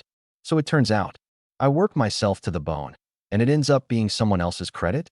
Sure, my wife isn't exactly someone else, but I'm the one who earned it, damn it. Forget it. If getting caught stealing a taste is the problem, well, that's easy. Just don't get caught. Sneaking around is more thrilling anyway. By the time we made it back to East Village, the sky had gone almost pitch black. Walking is slow. Whoa, old he. Did you strike gold or something? A villager with farm tools slung over his back stared at us in shock, like he'd just gotten off work. Uncle he, you make a supply run to the co-op? A whole crowd gathered around us, looking us up and down, practically itching to snatch the stuff right out of our hands. Heh, my boy's getting himself a wife, so I picked up a little something. My dad was so pleased with himself, he was practically floating. The taste of being envied like this was addictive. If I hadn't nudged him along a few times, he wouldn't have wanted to move an inch. Come on. Old man, quit gloating. I've only been this proud twice in my whole life. Once was when I married your mother. Everybody envied me, old he, for landing such a pretty wife. Bringing up my mom, his face lit up and clouded over at the same time. Uncle he, ah chow, you're back. It was Honglian speaking. She'd just gotten off work too. She's not a full-time hunter. Shaolian, how come your mom's not with you? My dad had always been good to the two of them. My mom, she's sick. But it's nothing. She'll be fine in a couple days. There was a heaviness in Honglian's voice. Then I'll come by tomorrow to check on her. That's kind of you, Uncle he. I'd better head back and start dinner. Bye, Achao. Honglian was about to leave when I called out to her. Honglian, what is it, Achao? Here. I fished a few pieces of candy out of my satchel, pressed them into her hand, and turned to walk away before she had a chance to thank me. Honglian looked down and froze. Mixed in with the candy was a pretty plastic hair clip. These days, a plastic hair clip was a real rarity. She stared at that clip for a long moment before finally heading home. Sis, when do you think Big Brother and Dad are coming back? It's already dark out. Xiao Hui crouched in the yard, chin cupped in her hands, gazing at the gate. Inside the house, Liao Xiaoman bit back a smile. This girl just loved to fuss over things. They might be here any minute now. Really? Sis, you called it. That's Dad's voice out there. Xiao Hui bolted outside like a bounding rabbit. Big Brother. My dad's mouth twitched. Well, this girl's heart only had room for her big brother, huh? The next second, Dad. Ah, there's my good girl. Get inside, quick. Dad bought you some nice things. Really? Hee hee. Xiao Hui shoved me aside with her hip and ran around back to start pushing the cart. Dad. Ah chow. You're home. Seeing the three of us chatting and laughing, Liao Xiaoman's lips curved up too. Wife. I called out. Go grab the kerosene lamp. East Village. No electricity anywhere. Every household burned kerosene lamps or hurricane lanterns, and the poorer ones just burned pine knot torches. Sure, I'll go grab it. She set down what she was doing, wiped her hands on her waist, and fetched that long-dried-out kerosene lamp. Here you go, Ah Chow. As I took the lamp, my fingertips brushed against her hand on the sly. Her face went red in an instant, and she yanked her hand back, thinking to herself that Dad and Xiao Wei were right there. What a shameless creep this guy was. Time to divvy up the loot. Xiao Wei crowed, thrilled. With my kerosene-smeared hand, I gave her cheek a hard pinch. Show off. Ow, Dad. My brother smeared kerosene on my face. Xiao Wei stamped her feet, puffed out her cheeks, and scurried far away, wiping at her face. Oh yeah? Nice and shiny. Looks good on you. Dad teased her too. She pouted. Canned fruit, anybody want it? Dad waved the can in his hand. Xiao Wei shot him a sidelong glance. Dad chuckled. If our little one doesn't want it, then it goes to your brother. Canned fruit. Give it here, give it here. I reached out, deliberately taking my sweet time. No way, it's mine. Xiao Wei snatched it and hugged it to her chest. Cheapskate. My sister's a cheapskate. That set her off laughing, and it was a good while before she could pull herself together. A 14-year-old girl, still such a handful. These days, plenty of girls her age were already married off. It was Dad and me spoiling her rotten. Dad, ah chow, Xiao Wei, dinner's ready. All the cooking fell to Xiaoman now, with Xiao Wei helping out. Dinner was steamed cornbread, scallions, and tansy shoots, along with 2 squirrels. The other 2 squirrels got salted and set aside for tomorrow. The wild greens were what my wife and sister had spent half the day out foraging just to scrape together for one meal. The wild greens out there had long since been picked clean. After dinner, cigarettes. I shoved 2 cartons into Dad's hands. He froze, not reacting for several seconds. Ah chow, these for me? With that, I headed back to my room. Xiao Wei had already slipped inside to check herself in the mirror. Behind me, Dad held up those 2 cartons, turning them over and over, grumbling. This kid, just wasting money. But that smile, there was no keeping it down. Ah chow, am I really that ugly? Xiaoman stared at herself in the mirror, like she was looking at a stranger. It had been so long since she'd gotten a good look at herself. Before, all she could catch was a blurry reflection in the water. I gently wrapped my arms around her from behind. You're beautiful. I love it. You're just sweet-talking me. Not at all. Once I fatten you up nice and plump, you'll look even better. Oh, come on. Then I'd look like a little kid. She buried her face in both hands, but the blush leaked out through the gaps in her fingers. Suddenly, I let go. When she opened her eyes again, there was something new sitting on top of her head. A crystal hairpin. She stared at it, transfixed. You like it? Her eyes welled up. It was the first gift she'd ever received in her life. The mood was just right, so of course I had to ruin it. My wife's crying again. So ugly. You're the ugly one. Half crying, half laughing, she spun around and threw a soft little punch at me. I seized the moment and kissed her, caught her completely off guard. As we kissed, she tasted something sweet.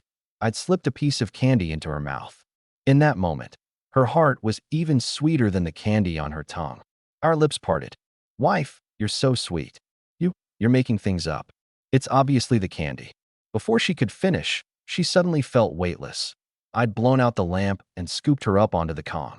Under the covers, we whispered to each other. She leaned into my arms, like she'd already gotten used to it. Ah chow, I'm sorry. Huh?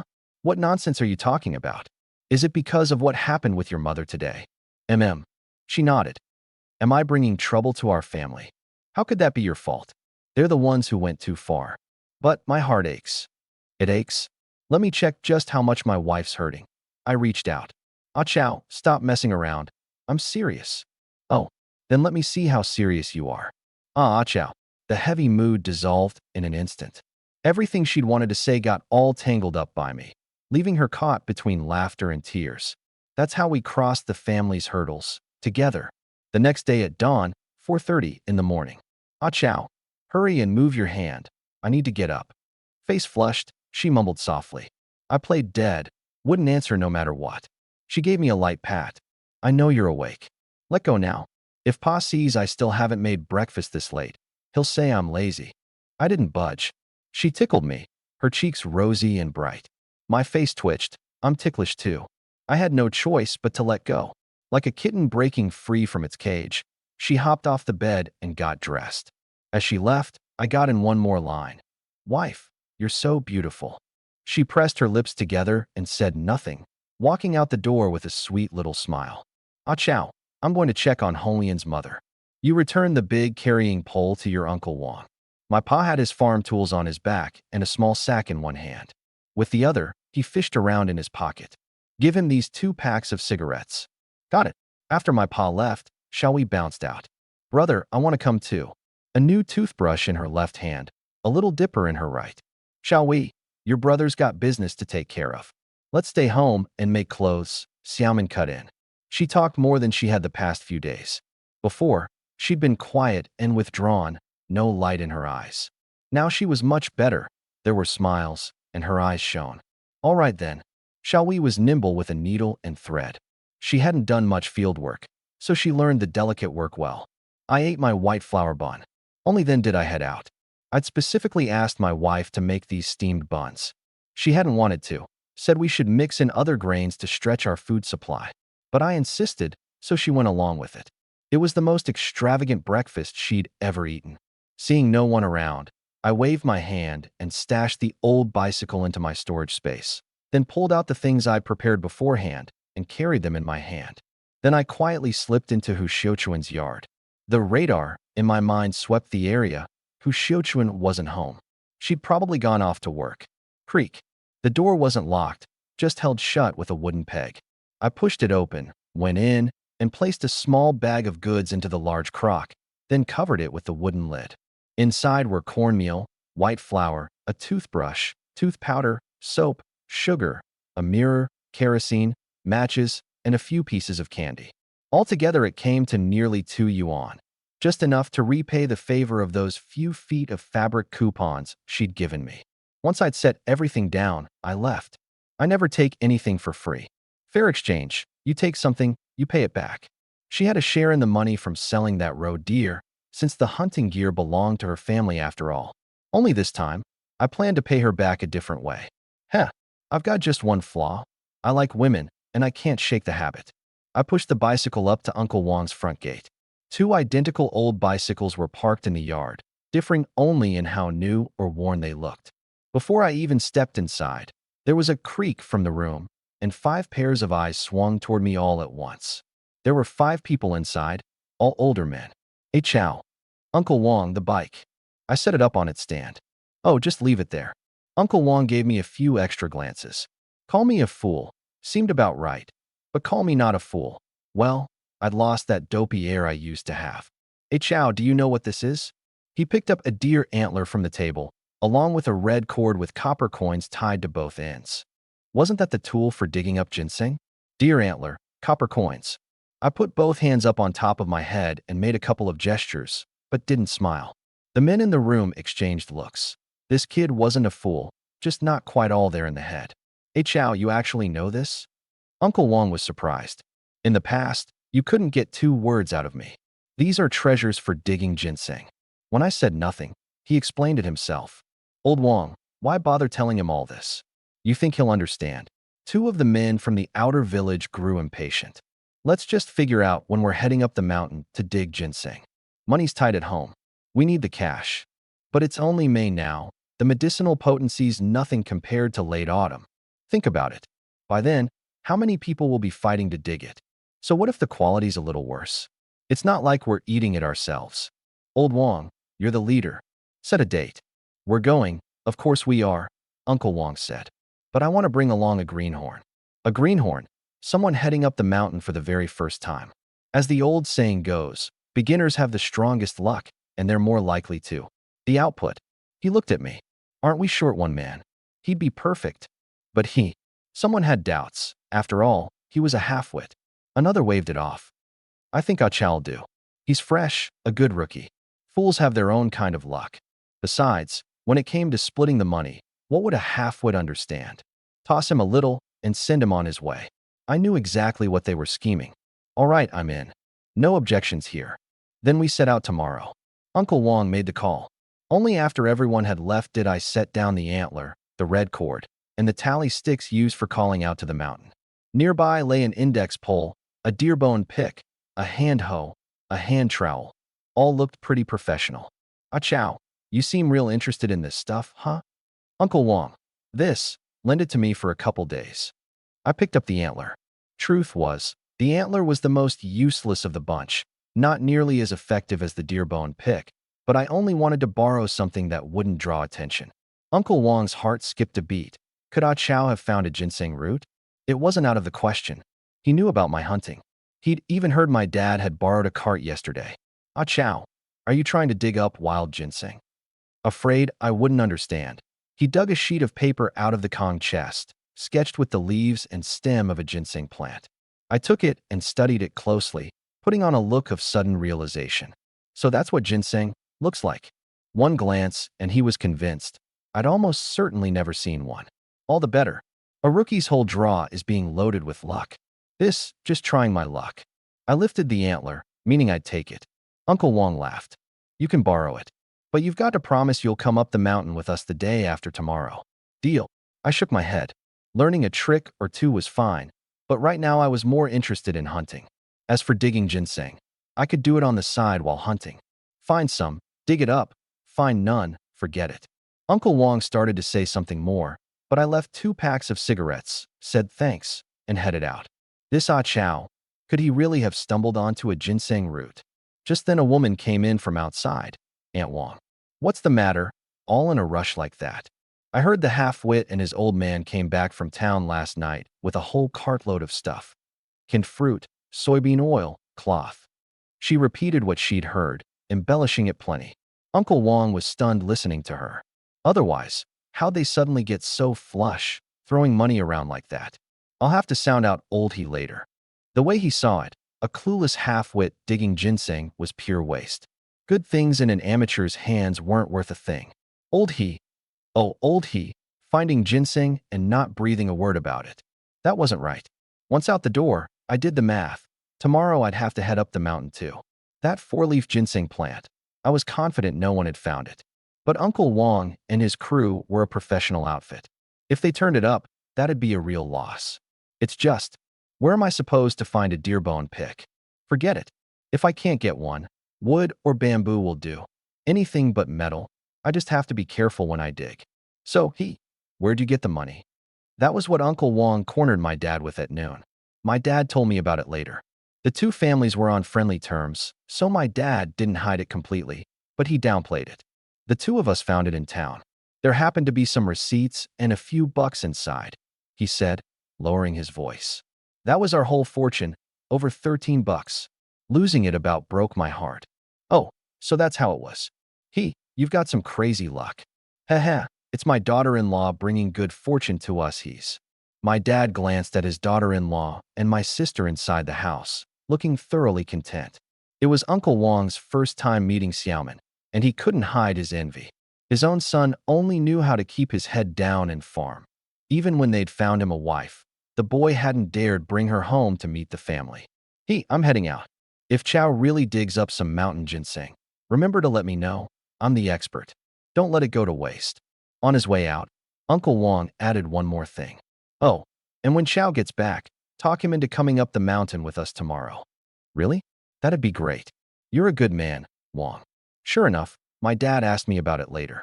Chow, your Uncle Wong wants me to ask. You want to go dig ginseng with him tomorrow? I shook my head. A rookie, and already this in demand? I knew exactly what it meant. Once you join the boss's crew, if you ever wanted to go dig on your own down the road, you'd have to get past Uncle Wong first and split whatever you found. That was the rule. I could always sneak around it, but I didn't want to owe him that kind of favor. Chow, be honest with me. Did you find some ginseng and want to dig it up yourself? I shook my head again. Chow just wants to try his luck. I see. My dad believed me.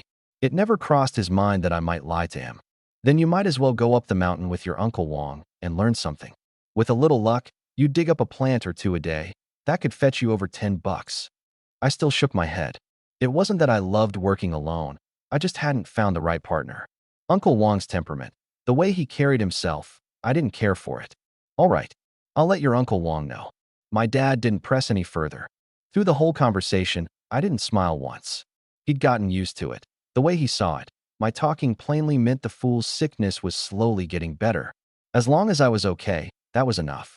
After my dad went out to the fields, I took out the small knife and the hatchet I'd bought from the co-op, both already sharpened. Then I dug up some wooden sticks and bamboo and set to work making tools for digging ginseng. The tools couldn't be sharp or have any barbs. They had to be smooth and well-polished. Otherwise, they'd damage the ginseng roots. I also had to make a few extras, so I'd have replacements if any broke. A good tool that fits your hand is often the line between success and failure. Hunting had taught me that. Early the next morning, Ah Chow, Xiaoman started to say something, then stopped. Come home early. What she really wanted was for me to grab some firewood on my way down the mountain. We'd run out at home.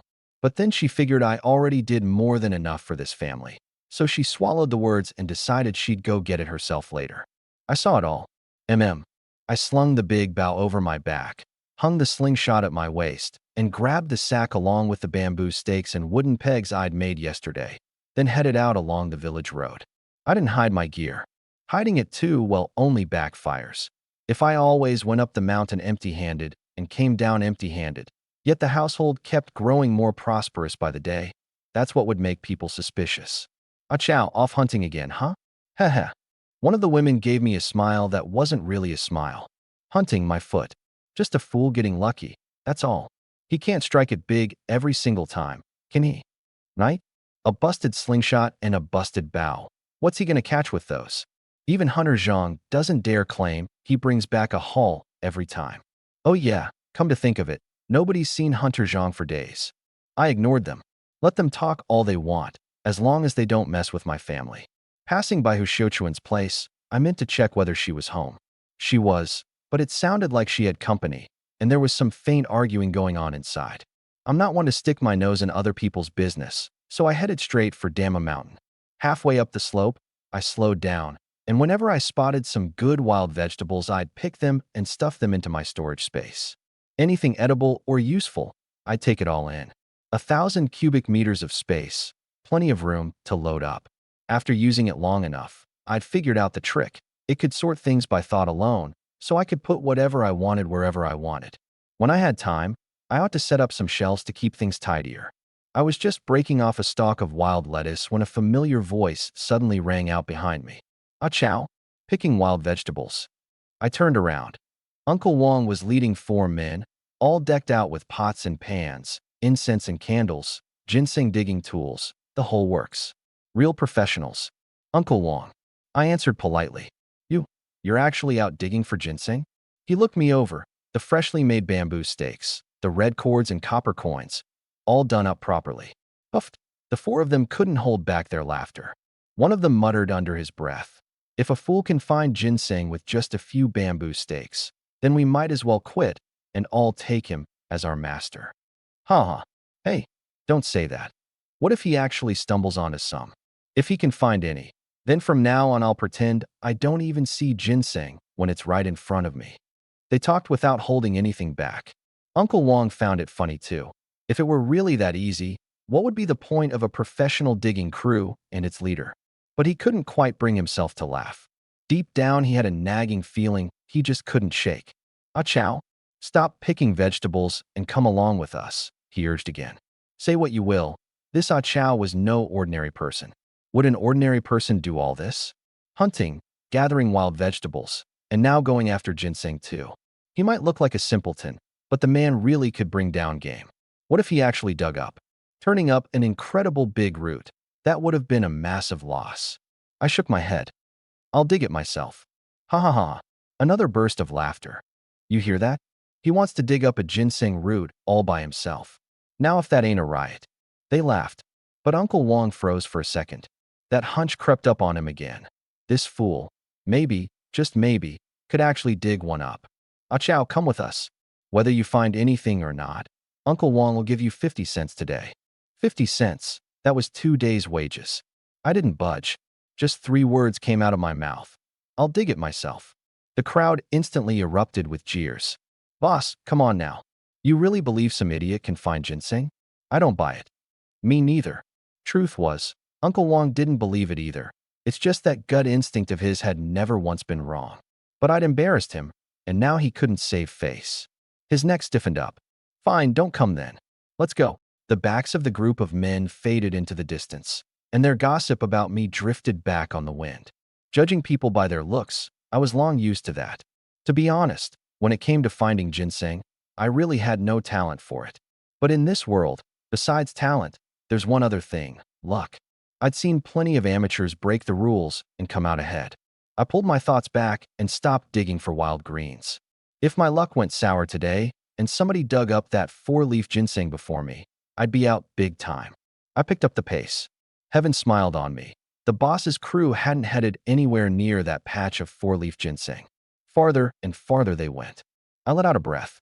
This route was mine.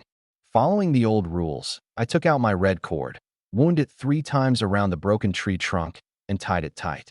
I propped a forked branch on either side, laid a crossbar across the top, and wound the red cord around it once more. From a distance, it looked like a ginseng root strung up in the air. Lock it down. Lock down its spirit. Don't let it get away.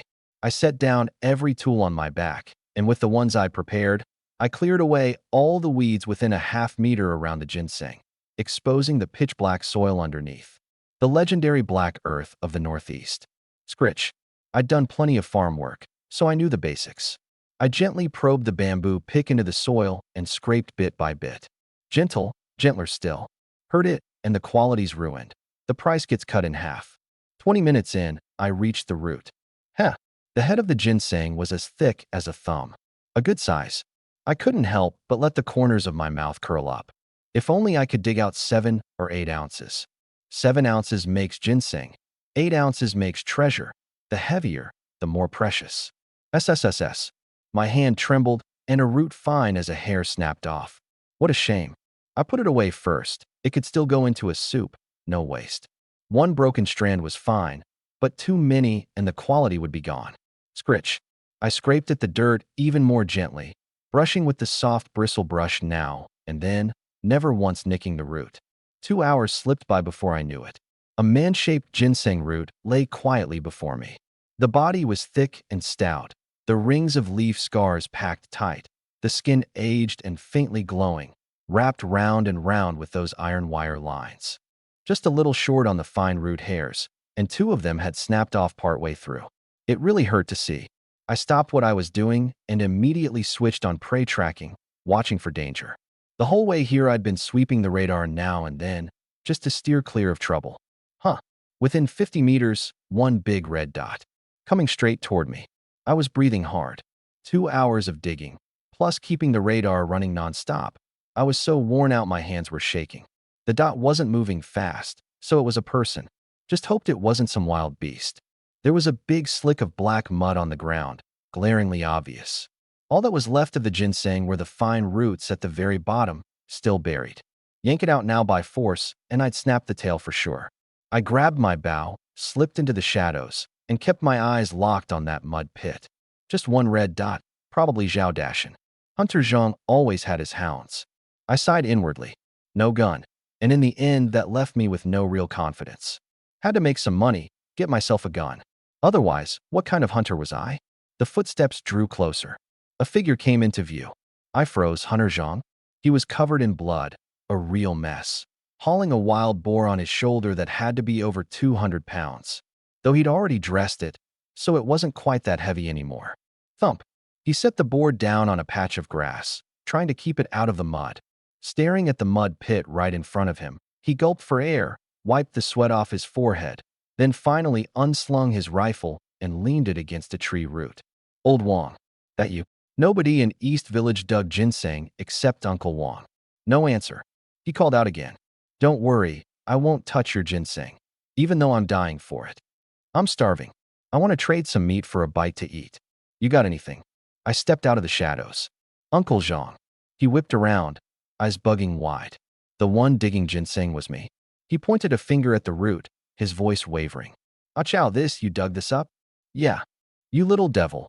You really opened my eyes. Last time, when I'd taken down that flying dragon, that was enough to shock him. This time, it just blew his mind completely. He looked at the bow in my hand, silent for a long moment. Then he reached for that Type 38 rifle. My eyes narrowed. At this distance, the second he dared chamber around, I could loose an arrow in an instant. But he didn't. He just tossed the gun straight over to me. Achao, you got any food? I'll trade you boar meat for it. He'd gone a full day without eating, running the whole way out of the deep mountains, not daring to stop and rest. I let my guard down and pulled 2 white flour buns out of my pack. White flour buns. Good kid. He swallowed hard, his eyes going wide. 2 buns down, and he still wanted more.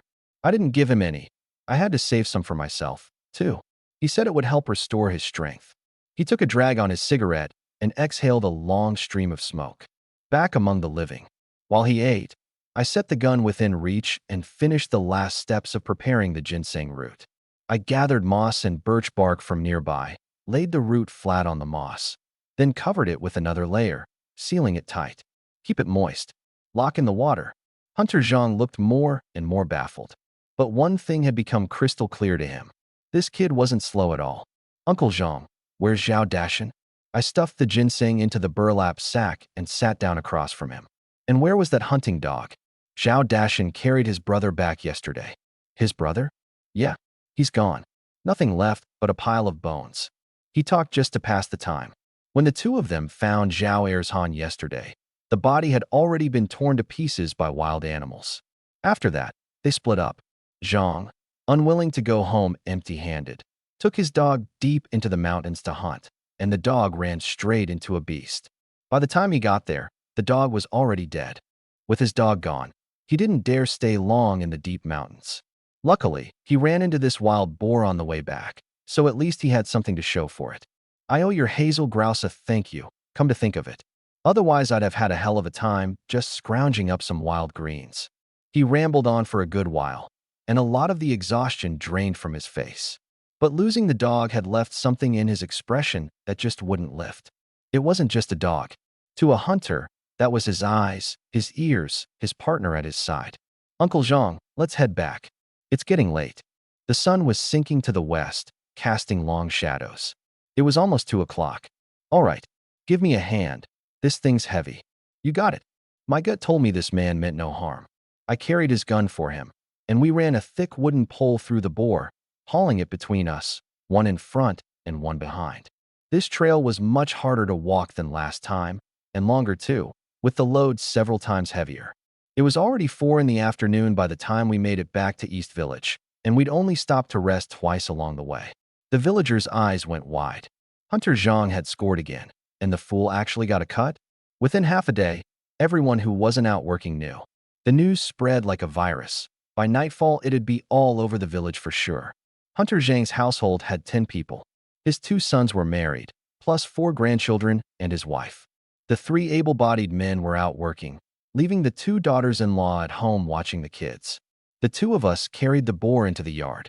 The children swarmed around us all at once. Grandpa, Grandpa's home. My precious grandkids, did you miss Grandpa? Yeah. Where's Big Blackie? Little ones just love dogs. But Big Blackie was never coming back. Ah chow, go on inside and sit for a bit. I'll boil some water. Give me a hand in a minute. Uncle Zhang won't shortchange you. He set up the big iron pot and started a fire in the yard. I set my things down. Lending a hand was no big deal. It was still early. My shoulders were just. It was crushing down on me, aching. Hey dummy, come over here. I turned around. A pretty young woman with delicate features was waving me over, motioning for me to come inside. She couldn't have been more than 23 or 24. Come on. Oh, I figured I'd just go grab a drink of water. I was thirsty anyway. Out in the yard, the kid was still bawling, looking for the big black dog. Another young wife was helping Hunter Zhang tend the fire, and 2 half-grown kids were asleep in the back room. Inside, it was just me and this young woman. Bam! The door shut.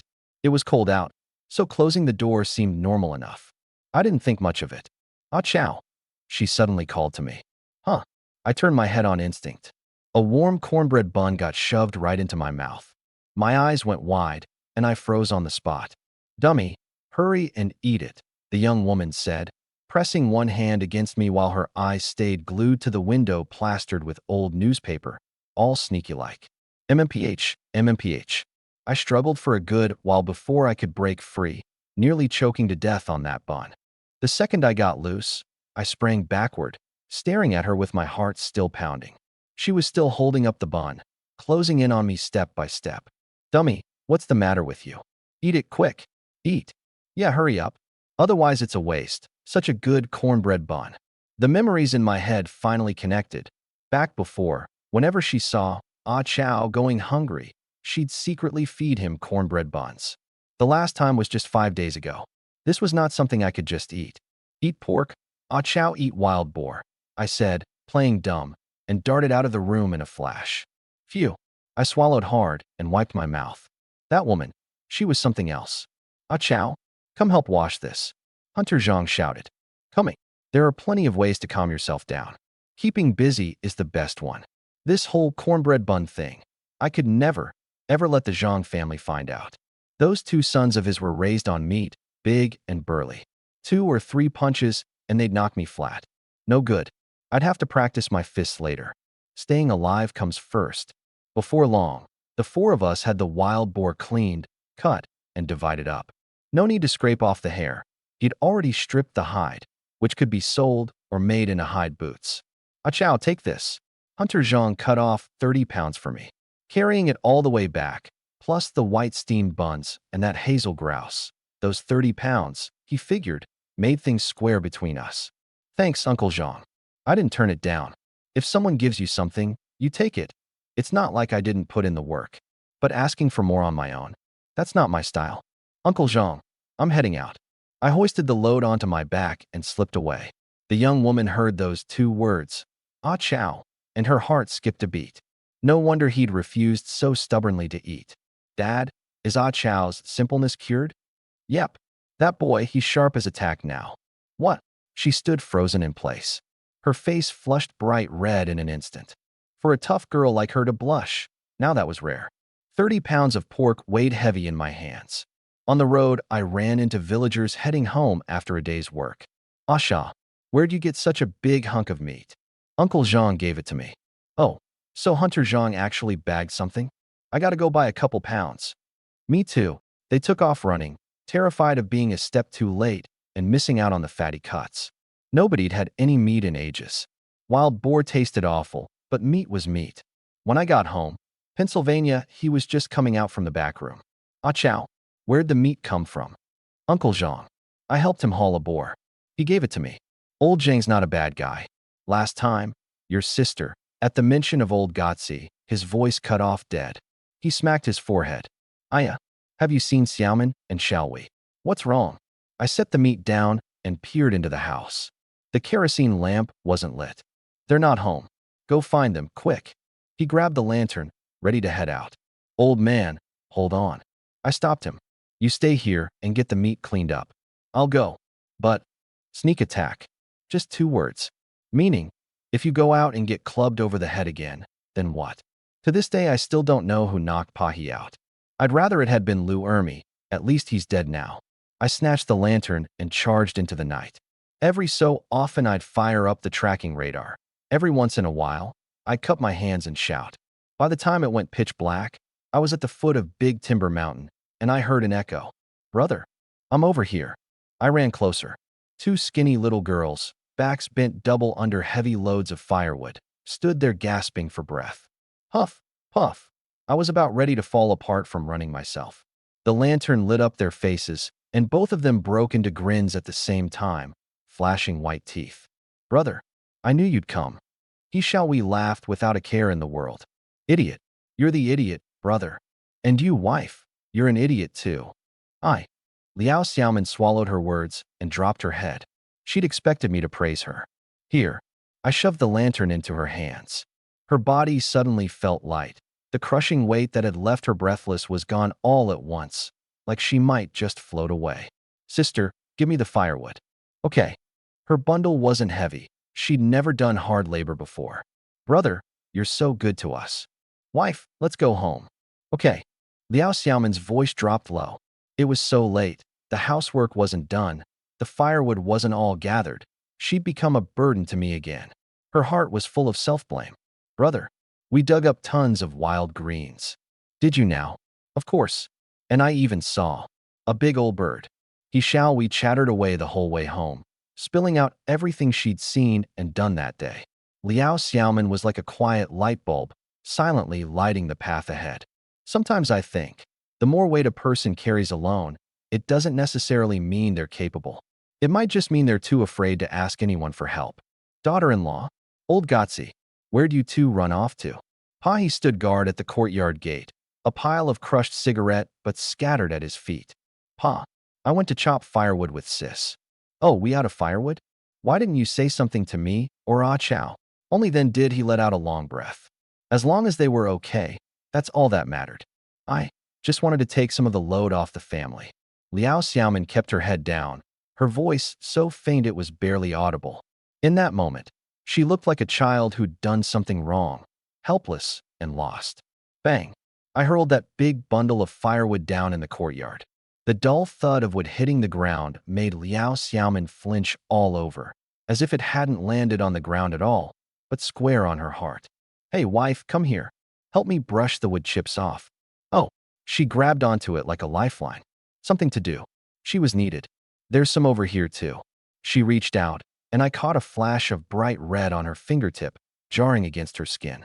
I grabbed her hand. How'd you hurt your hand? Huh? Did I? She genuinely had no idea. The cut wasn't deep, and the blood had already dried. I didn't put it in my mouth. No need for that. I brushed the wood chips off her back and led her into the inner room. Sit down. I'm fine. I should start on dinner. I've got it tonight. Huh? What? Don't think I can cook. Have some hot tea. Leave dinner to me. The moment I turned around, she shot up. Let me do it. You rest, Ah Chow. In her world, the He family's housework was hers to do. That was simply the way things were. I couldn't win against her, and I knew exactly what was going through her mind. People are like that. The less confidence they have, the more they dread sitting idle. Then, let's do it together. Then, okay. She rolled up her sleeves and got to work, but she was in bad shape. She was convinced she'd messed up that day. I leaned in close to her ear and murmured something. Her cheeks flushed instantly, and she ducked her head, working in silence. But the cloud in her eyes had mostly lifted.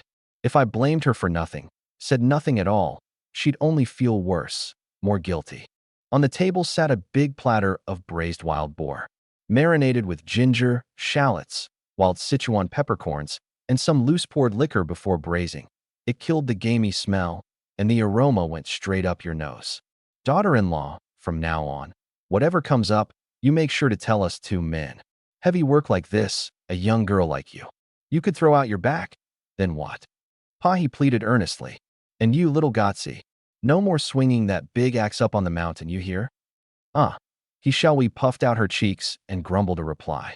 I couldn't resist pinching her cheek, giving it a good shake, skin and all. Her whole head wobbled with it, hair flying everywhere. My little sister didn't make a sound, just rolled her eyes and glared at me. Daughter-in-law, Pa said, your old man never had any schooling. I'm a rough sort. If I ever say something that comes out too harsh, don't you take it to heart, okay? Pa he chuckled. Come on now, this meat doesn't have any of that gamey taste. Dig in, eat up. For pairs of chopsticks moved at once. Only Liao Xiaoman hesitated. I picked up a piece and dropped it into her bowl, then leaned in and whispered, don't eat. And tonight your punishment doubles. My voice came out sleazy, dripping with threat. Whatever got into her, she suddenly started shoveling the meat from her bowl, cramming huge mouthfuls in one after another. After dinner, ah chow, I'm going to take some meat over to Holian's place. Pa he said, already heading for the door with the food in hand. Hold on, old man. What is it? He froze mid-step. Holian's family sent us game almost every time they caught something, so returning the favor was only right. He was probably afraid I'd object. Brown sugar. I reminded him. At lunch I'd heard that Holian's mother had gotten hurt at work, lost a lot of blood. If someone hadn't found her in time and carried her back to get bandaged up, she might not have made it. Oh right. Pa he smacked his forehead, went back inside, and scooped out a couple ounces of brown sugar. Then I reached into the burlap sack and pulled out a piece of bark. Peeling back the moss, I revealed an old wild ginseng root shaped like a little man. I pinched off 2 of the long whiskery roots along the side and pressed them into his palm. Not much, but stewed in soup or chewed raw, they'd do the trick. This? Ah chow, you really dug one up. Pai's eyes went round, hardly able to believe it. 30 pounds of wild boar was already incredible luck, and now ginseng too? Luck, I said with a slight nod. We're rich. This time we've really struck it rich. Pa he roared with laughter, then turned and hollered toward the outer room. Xiaoman, you truly are my good daughter-in-law. Huh. Liao Xiaoman, washing dishes, looked completely lost. The corner of my mouth twitched. So all the credit was going to my wife. The old man grabbed the lantern and went bounding out the door, hopping around like an overgrown kid. What's up with Pa? We came out from the inner room, a mirror in one hand, and the crystal hairpin Liao Xiaoman had given her clutched in the other. All that fuss and hollering, what on earth happened? Kids shouldn't ask. Hey, I'm 14. I'm as tall as you now. She stood on her tiptoes and held her hand out at an angle, measuring over both our heads. I'm only a teeny bit shorter than you. I clapped a hand down on her head and pressed her right back down a few inches. Hey, don't push my head down. I won't grow tall. Giggle, giggle, giggle. Liao Xiaoman watched from the side. We were laughing. But the second I remembered what I'd just whispered in her ear, that light in my eyes went a little unsteady again. Wifey, here I come. I rubbed my hands together, grinning like a devil. Ah chow you I. Liao Xiaoman shrank down under the covers, her neck stiffening, a little scared. Do you know what you did wrong today? I slipped under the blanket, propped myself up, and looked down at her in the dim glow of the bedside lamp on the Kong, like eyeing a lamb waiting for slaughter. I know I was wrong. I shouldn't have come home so late. Shouldn't have let the chores pile up. Shouldn't have dragged my sister-in-law out to chop firewood. Her eyes reddened. She lifted her wet gaze to me, both hands clutching desperately at the front of my shirt, the very picture of begging for mercy. Ah chow, from now on I'll definitely do the housework properly. Her voice started to break, and finally she dropped her head, murmuring almost inaudibly, Please, don't send me away. The tears fell drop after drop, and she didn't even dare cry out loud.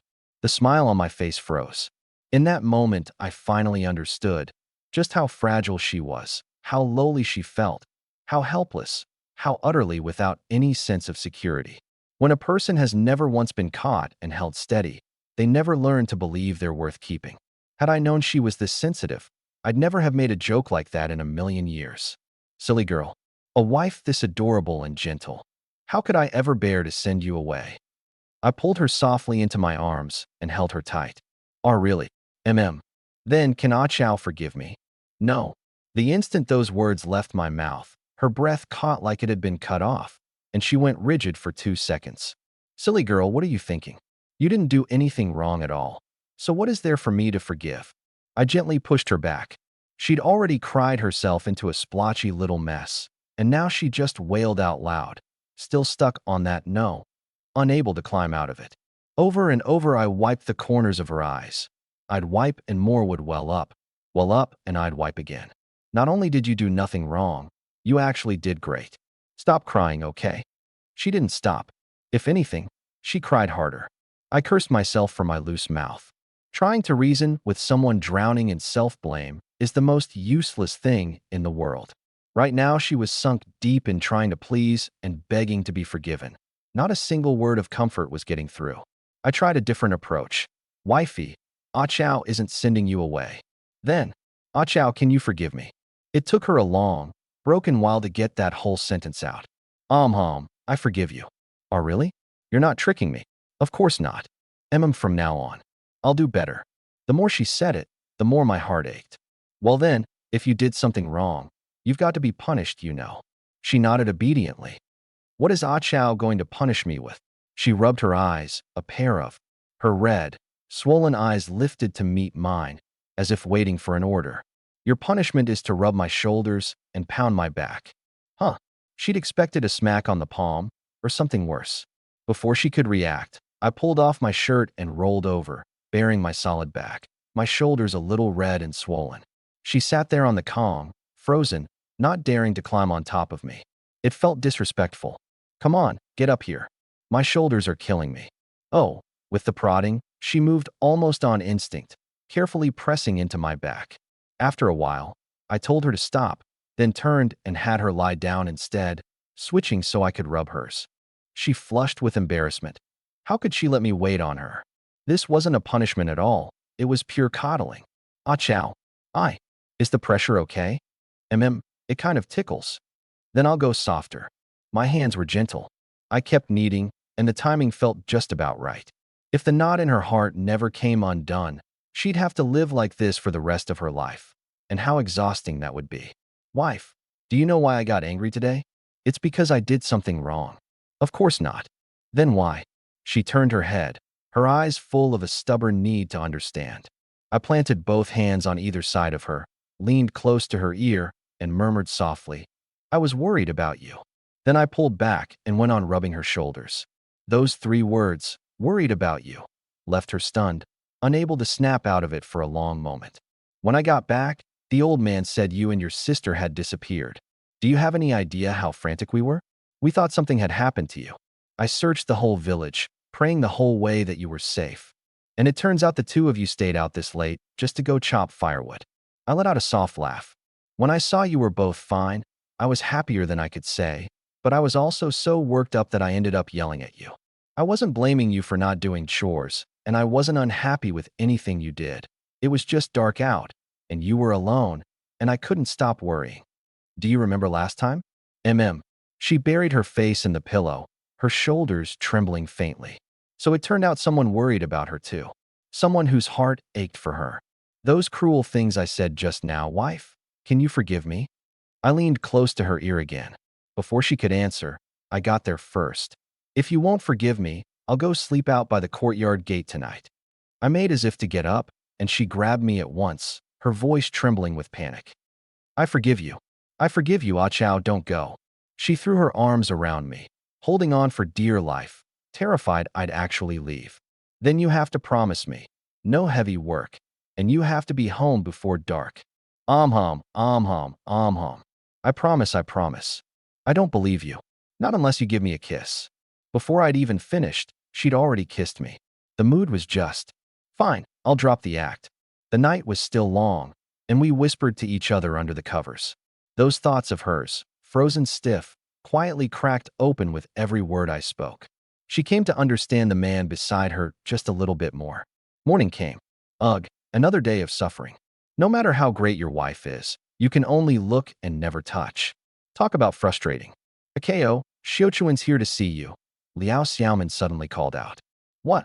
I thought I'd misheard. This woman, why would she come knocking on my door herself? I stepped outside and saw Hu Xiaochuan chatting and laughing with my sister and my wife, apparently talking about needlework. Akeo, your little wife sure is a looker, Hu Xiaochuan teased with a smile. her words carrying some meaning I couldn't quite place. Morning, Shiochuan. I always felt there was a barb hidden in her words, but I couldn't figure out what she'd come for so early in the day.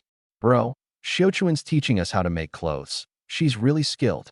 We praised her, then switched gears.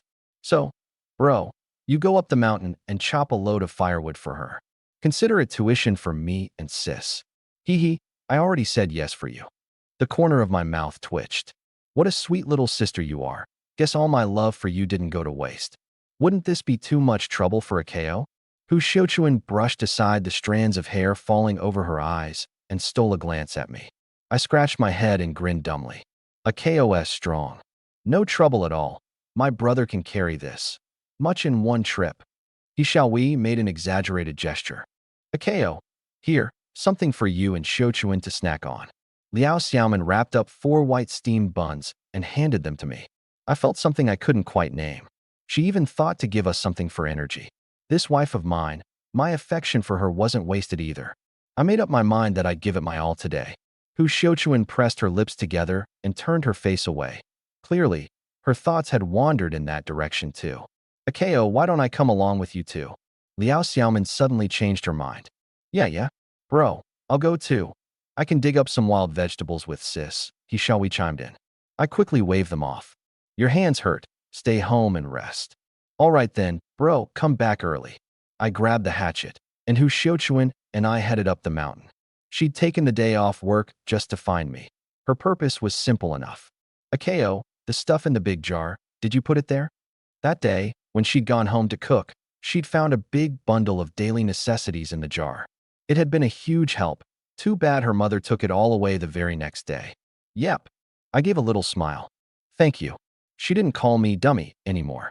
Earlier in the yard, she'd kept staring at me, and the more she looked, the less foolish I seemed compared to before.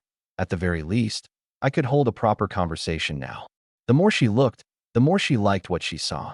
Before I'd even brought up the reward, she gave me a peck. This woman was acting strange today. Ah chow, am I a bad woman? She said as we walked along the mountain path, letting out a self-mocking laugh before she started talking about her past. 5 years ago, my mama sold me for $5 to a hunter over in East Village, my late husband. He treated me decent enough, but we weren't even married 3 days before he went up the mountain to hunt and never came back. I was 17 that year. After that, I looked after his bedridden mother for 3 years, and then she passed too. It was just me left in that house. My mama tried to set me up with plenty of matches, but I turned them all down. Folks in East Village all say I'm the most virtuous woman for miles around. She just didn't want any of it. She'd rather live alone. I don't even know why I'm telling you all this. I guess I just needed someone to vent to. She let out a long breath, and the whole of her seemed to lighten. So that was the story she'd been carrying. From the sound of it, there was still something else weighing on her. But one thing at a time, we'd get to that after the business was done. I wrapped my arms around her from behind and breathed into her ear. You smell so good. Ah chow, we're on a hillside. Wait a second. Whatever gloom she'd had, I'd knocked it clean away. You smell so good. Let's get over there first. She glanced toward a spot hidden in the shade of the trees. I carried her over. 10 meters of ground took us 10 minutes. The warm sun slanted down, and the thick green branches and leaves seemed to shield them from prying eyes. Birdsong kept us company, and when the breeze passed through, the leaves rustled softly. 2 hours slipped by in a flash. I gathered up the firewood I'd prepared the day before into my storage space and came back to where we'd been, 100 meters off. The lush green lawn was a wreck. The grass bent this way, crushed that way. Really shameful. Who knows who would trample the plants like that? Sis, does it still hurt? I lay down, lifted the big cotton coat, and gently held her from behind. Ah chow, you don't feel one bit sorry for me. She scolded me playfully and pinched my thigh. SSSS. That's only because you're too pretty. I dropped the dumb act. Since she'd already seen through me and knew I wasn't actually a fool, there was no point keeping it up. As if I could compare to your pretty little wife. There was a probing note in her voice, and a hopeful one too, waiting to see how I'd answer. You're beautiful, sis. The two of them had different styles, each with their own charm. But if I had to compare, she really did come out ahead. She had a fullness to her face, a soft roundness that melted your heart. while my wife was cool and shy and thin and frail from not getting enough to eat. Oh, really? She turned her head, her eyes lighting up with delight. Hom. I gave her a quick peck, and she broke into a radiant smile. You've got to be teasing me. I'm just a widow. How could I ever measure up to your new bride? It's true. You're beautiful, sis, and I like you. That was no lie. I really was growing fonder of her by the day, even if she knew perfectly well that half of it was just sweet talk, but it made her happy all the same. What people lack most in this life often isn't reason or logic. It's someone willing to say the nice things to your face and mean them. Oh no, that's when she remembered the firewood. She hadn't gathered any yet. In her current state, she could barely walk, let alone swing an axe at big logs. Ah chow, what do we do about the firewood? What if your wife notices? I stocked up at the foot of the mountain yesterday. It's enough. Really? Of course. So let's not waste time. Ah chow you. Another hour later. Smack. Xiaochuan slapped me hard on the back. Ah chow, you are just awful.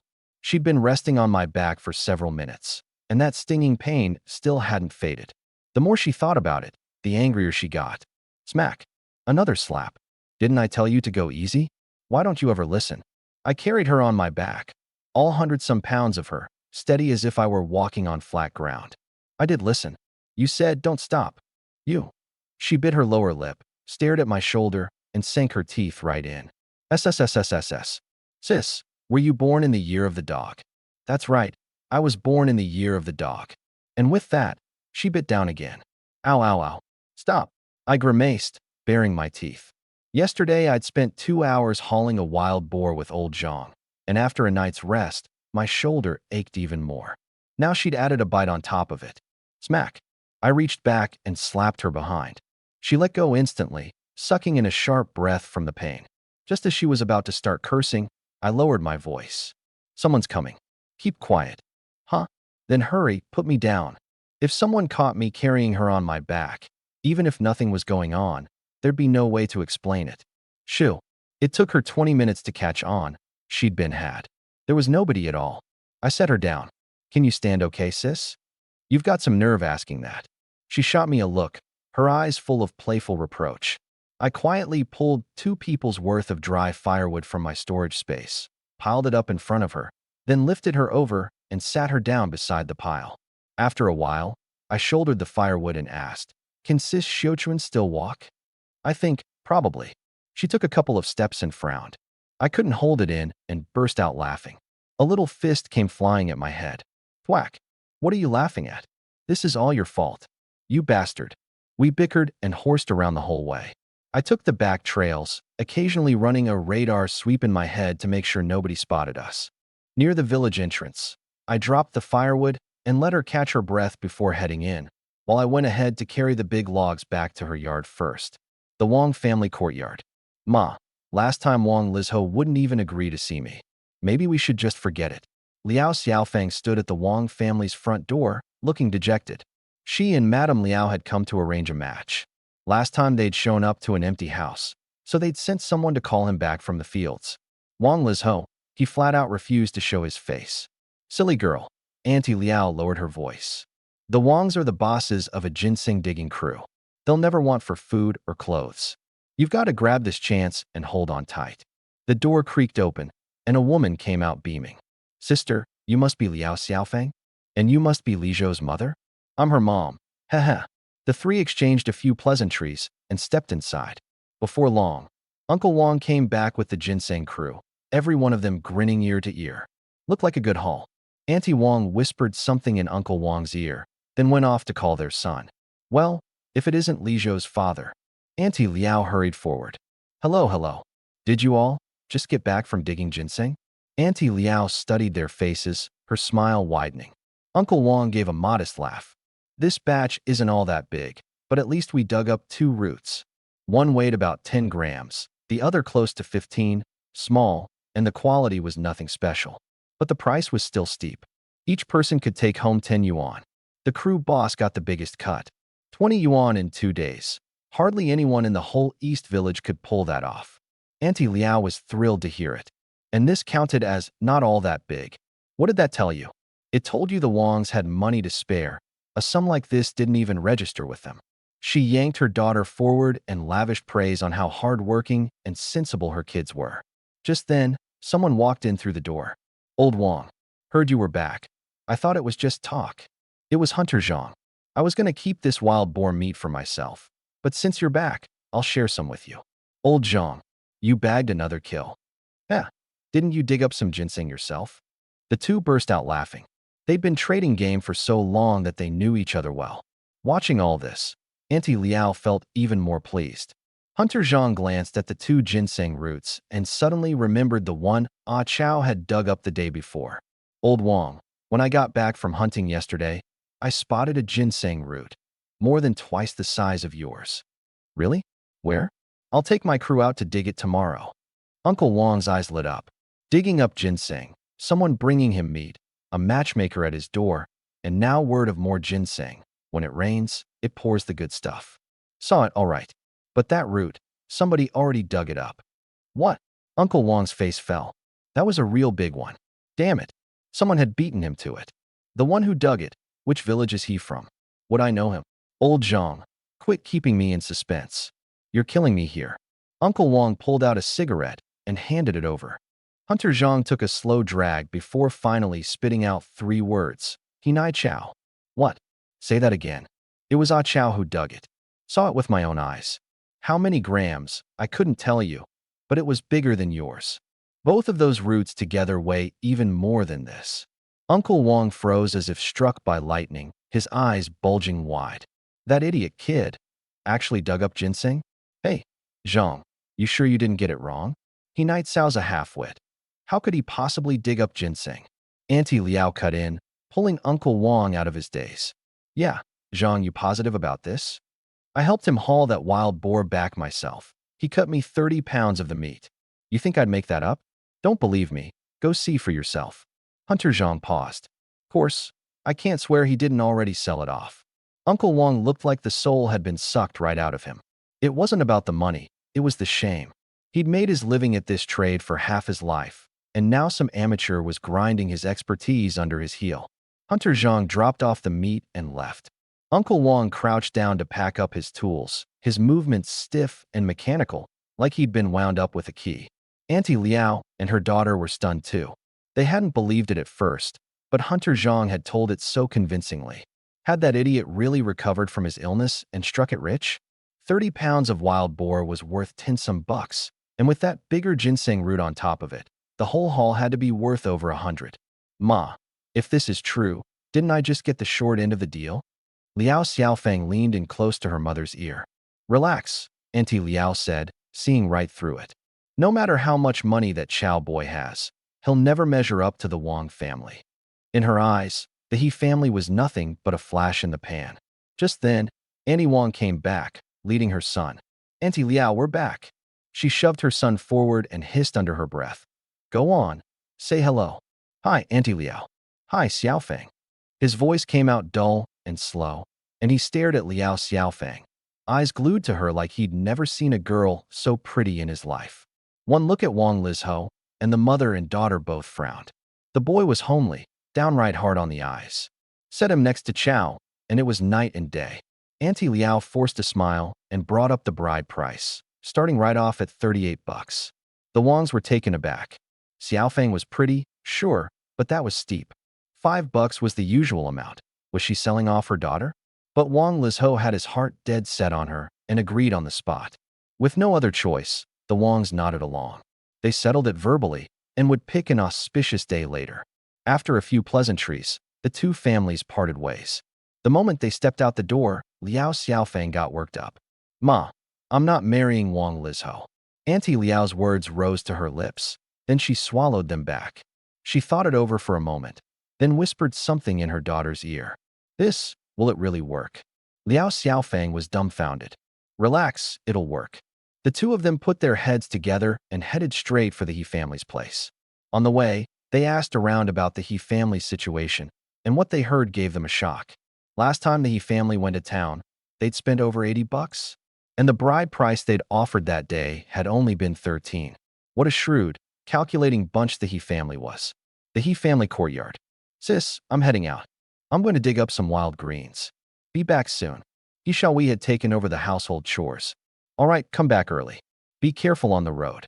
Liao Xiaomin was injured and lay resting on the Kong. Before We left, she warned her again and again. If Liao's mother and the others showed up, don't pay them any mind whatsoever. But she'd been gone barely 10 minutes when the mother and daughter came knocking. Liao's mother glanced around. No one in the yard, and the door wasn't bolted from the inside. She called out tentatively, "In-law." No answer. "Xiaomin." Inside the house, Liao Xiaomin's brow furrowed. Suddenly there came a clattering, rummaging sound from the main room. "Who's there?" she called out. In the main room, Liao's mother froze. "Xiaomin, dear, where are your in-laws?" "Ma." There was a pause of a couple seconds inside.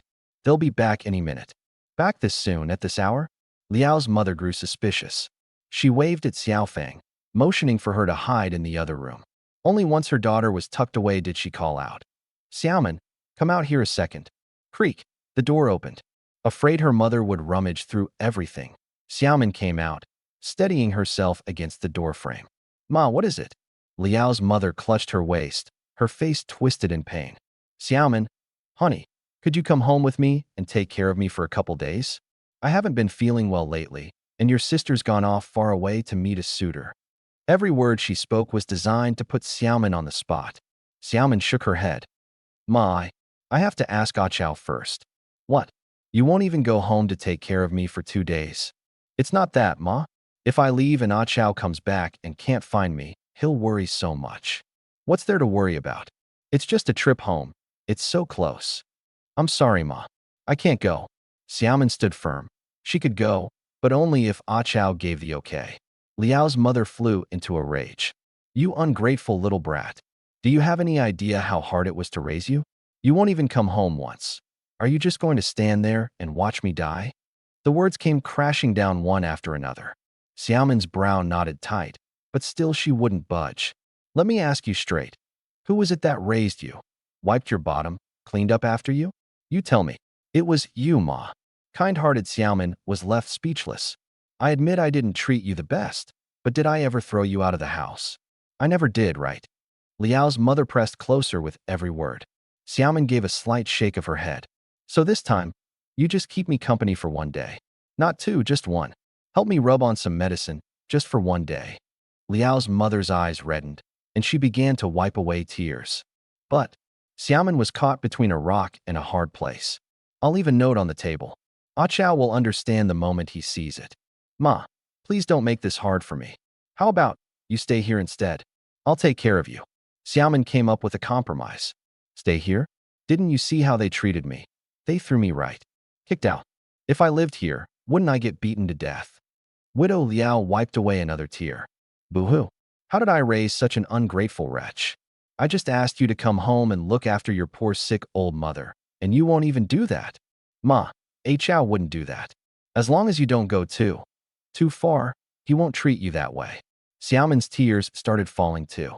Every word cut into her heart like a knife. Widow Liao lifted her tear-soaked eyes. "Xiaomin, I raised you for over 10 years, and when I ask you to come home just once, you're this heartless?"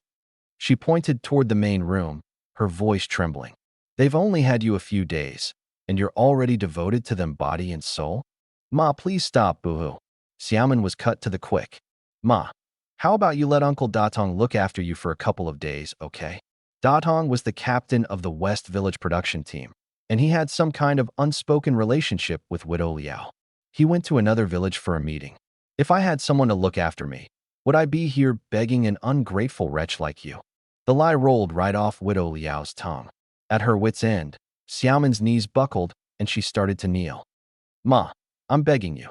Before she could finish, Widow Liao dropped to one knee first, wailing at the top of her lungs. "Xiaomin, is this what it takes? Do I have to get down on my knees before you'll agree? Boo-hoo. Why is my life so bitter? I don't even have anyone to see me off when I die. Ma, please, don't do this." Xiaomin scrambled to help her up, sobbing uncontrollably. "If you don't agree, I won't get up." I agree. Xiaomin finally broke down. "Good, at least you've still got a shred of conscience." Widow Liao stood up, wiped her tears, and scrawled a crooked line of words on the table, something her husband had taught her, stroke by stroke. "Evening." Bro, why'd you bring the firewood back? Weren't you supposed to chop it for Sister Shochuan? Xiaowei was crouched in the yard, sorting through wild greens. Pai hadn't come back from work yet. Thud. I dropped the big bundle of wood on the ground. Chopping it for her is one thing, but I can't give her all of it. Otherwise, what excuse would I have to go up the mountain with her next time? I'm doing this for my dimwit brother's sake. She doesn't need that much wood. Where's your sister-in-law? I didn't see Xiaomin anywhere. In the room. Seems like she's not feeling well. She won't answer when I call. Won't even come out from under the covers. Not feeling well. By now, I'd gotten pretty natural at talking with the family. If Pai asked, I'd just say I'd recovered. As for outsiders, I'd play it by ear. Bro, go check on sis-in-law. I set down my things and went into the room. In the dim light, my wife was curled up in a ball, wrapped in the blanket, refusing to show her head no matter what. Was she still thinking about last night? Or was she just feeling under the weather? Wife, let me take a look. I tried to pull back the blanket, but she clutched it tight, not making a sound. I put my hand. I reached under the covers and felt her forehead. She seemed a little warm. Then get some good rest. I'll call you when dinner's ready. When mealtime came, I went back in to call her, but she still wouldn't come out. Was she upset? Sulking? The kerosene lamp glowed a dim yellow. Sweetheart, how about I feed you? I said, keeping my patience. She still refused. I felt her forehead again. This time it didn't seem so hot. Ah chow, want to have a couple drinks with me? Pai suddenly spoke up. I looked at him. He seemed to have something weighing on his mind, probably missing my ma.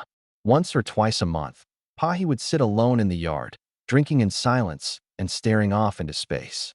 Sure, father and son drank in big gulps. He talked about the old days, his laughter laced with a touch of sorrow. Most of the time, I just went along with it, listening more, saying less. Pai had always been a hard worker. After starting a family, he'd saved up a good bit of money, but most of it went toward treating my ma's illness. After she passed, life grew even leaner. It was thanks to Hong Lian and her mother, along with Lu Hongmei lending a hand, that we managed to pull through.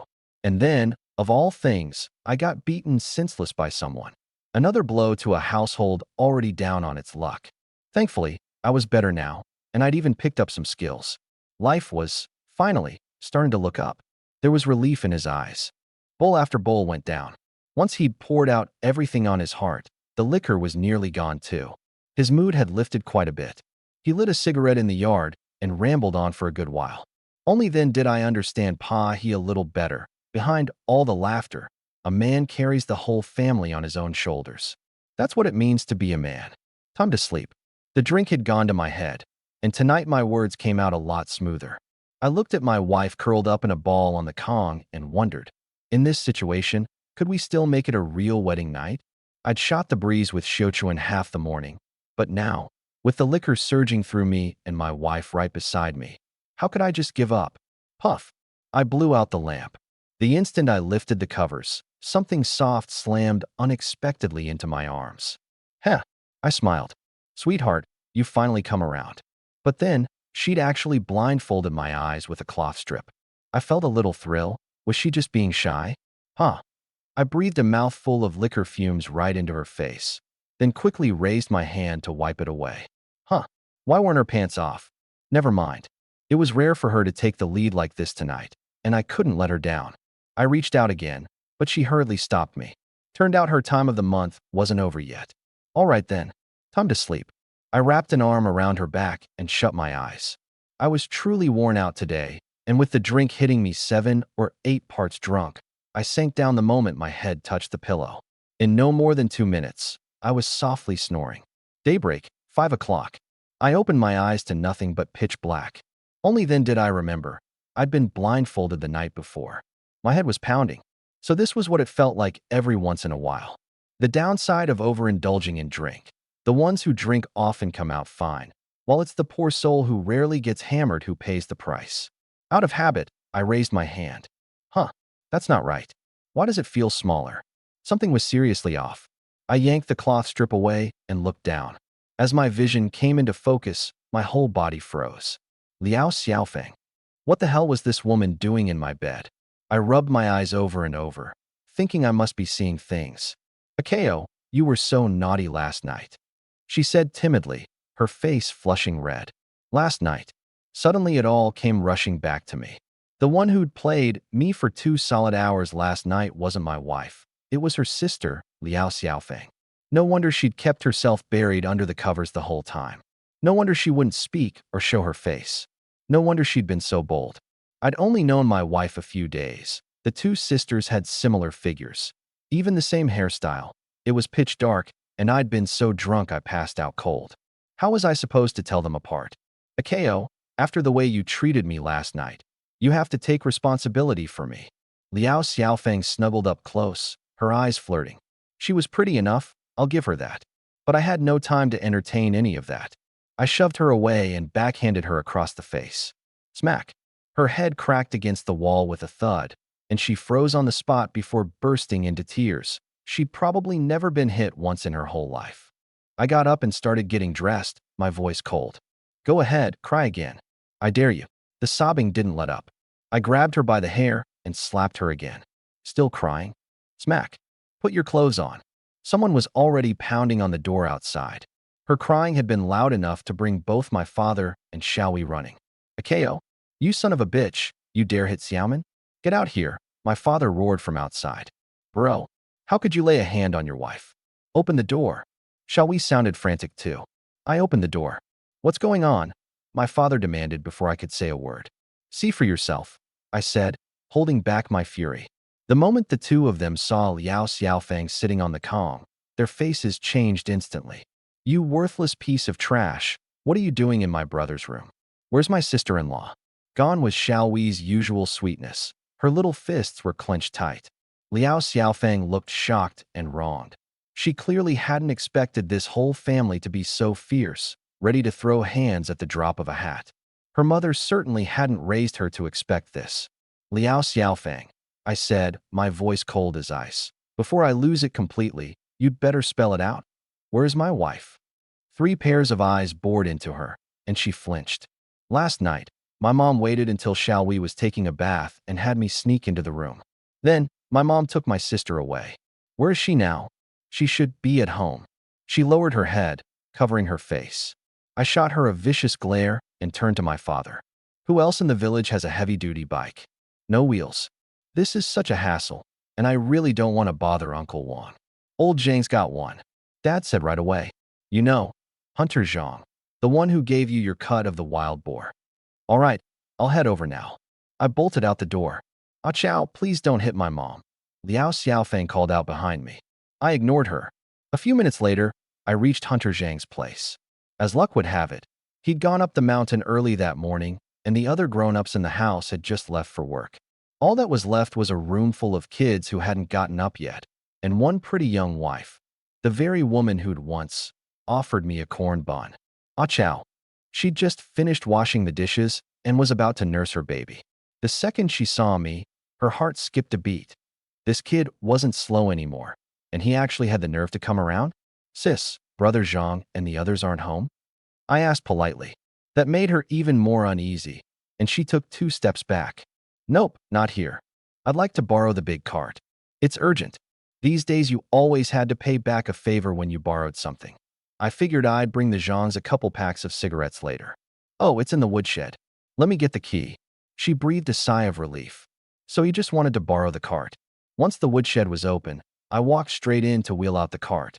But the more she thought about it, the more anxious she got. Now that this kid had his wits back, would he go running his mouth about that whole business? If word ever got back to her husband, that'd be real trouble. With that thought, she followed me inside, grabbed the cart's handle, and made up her mind to have a talk with me. Seeing her dig in like that, I couldn't help wondering, did this woman really have that weird streak? Was she not going to let it go until she'd made me eat another one of those hard corn buns? But right then I had bigger fish to fry, no time to waste. If she wouldn't stop clinging to me, would I even be able to take the cart? I sure couldn't just grab it by force. Ah Chow. She'd barely gotten my name out. Suddenly I leaned in, quick and smooth. Her hand rested on my shoulder, her lips parted slightly, and she tilted her head back, staring blankly up at the ceiling, completely stunned. It wasn't until I'd wheeled the cart far away that she snapped out of it. That little punk. He actually dared. The more she thought about it, the hotter her face burned. It was only later that I pieced together what had happened at the Liao family's place in West Village that day. Liao Xiaoman was tied to a chair with a cloth stuffed in her mouth, able to make nothing but muffled sounds. Only now did she realize she hadn't been brought back to take care of her sick mother at all. Outside the door came a group of people, along with a grinning matchmaker. "Mrs. Liao, why haven't you dressed her up and done her hair?" "Oh, it was all too sudden. There wasn't time. It was a wedding party come to fetch the bride." As it turned out, the night Mrs. Liao tricked her younger sister into coming home, she'd tied her up, then turned right around and arranged a marriage for her. The groom was a middle-aged man in a hurry to take a wife, surnamed Zhou, named Zhou Daong. No sooner had the matchmaker taken the job than Mrs. Liao showed up at her door. The whole thing went off without a hitch. The wedding party untied the ropes only to bind her up again, practically carrying her off. Liao Xiaoman desperately. She wouldn't go along with it, but after starving for too long and struggling all night, she had no strength left. "Liao, this daughter of yours, she's not trying to kill herself, is she?" The matchmaker, seeing a bride kick up such a fuss for the first time, knotted her brows. It's fine.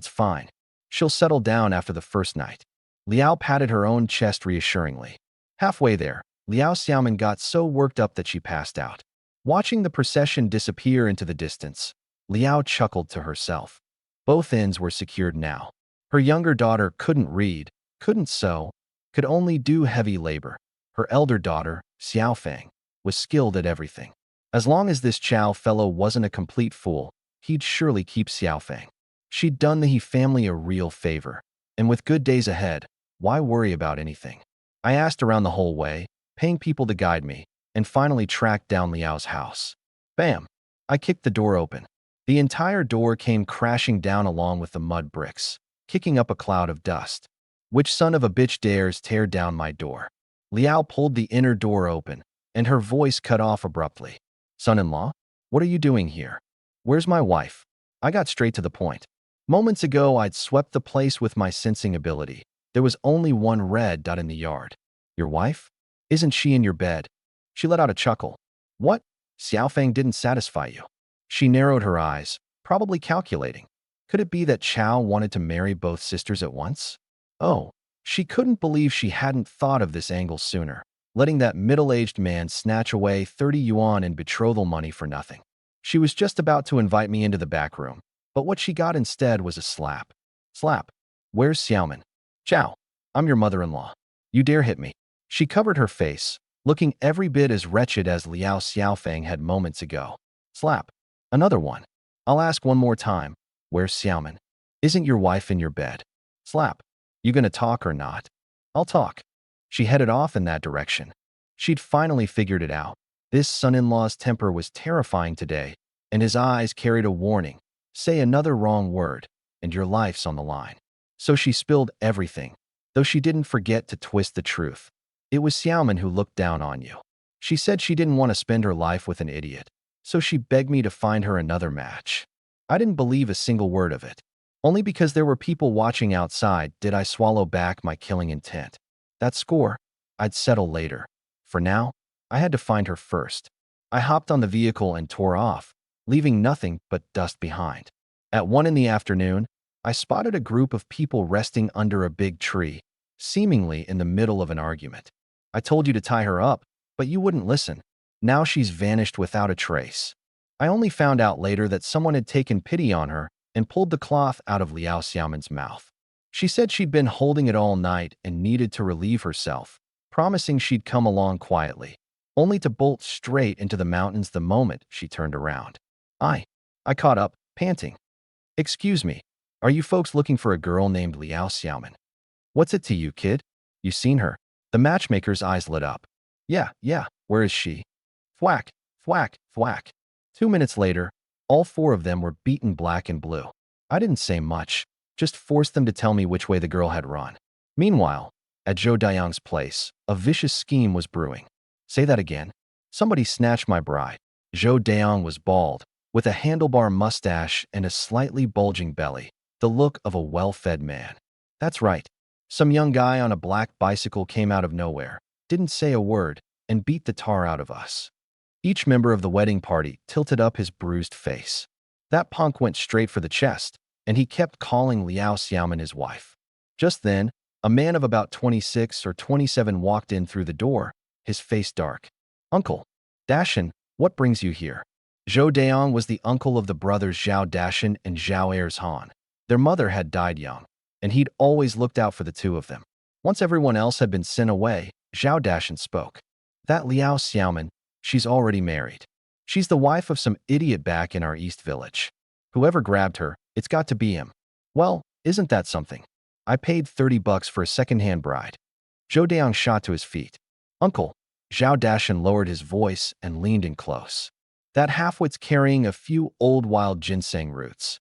Each one worth 100, easy, and he hasn't sold them yet. Last time he beat up me and my brother, too. I want him dead." His eyes were full of hatred. Then he brought up how his younger brother, Zhao Ayers Han, had been killed by a wild beast, insisting flatly that the idiot had everything to do with it. "Damn it, this idiot has to die." Zhou Daong slammed the table. "He goes up to Dama Mountain a lot. We'll set an ambush along the way." The two of them huddled together, plotting to murder him and take his treasure. I stowed the bicycle in my storage space and followed the tracks up the mountain to look for her. Going by the direction they'd given me, plus my own judgment, my wife had most likely gone into this mountain.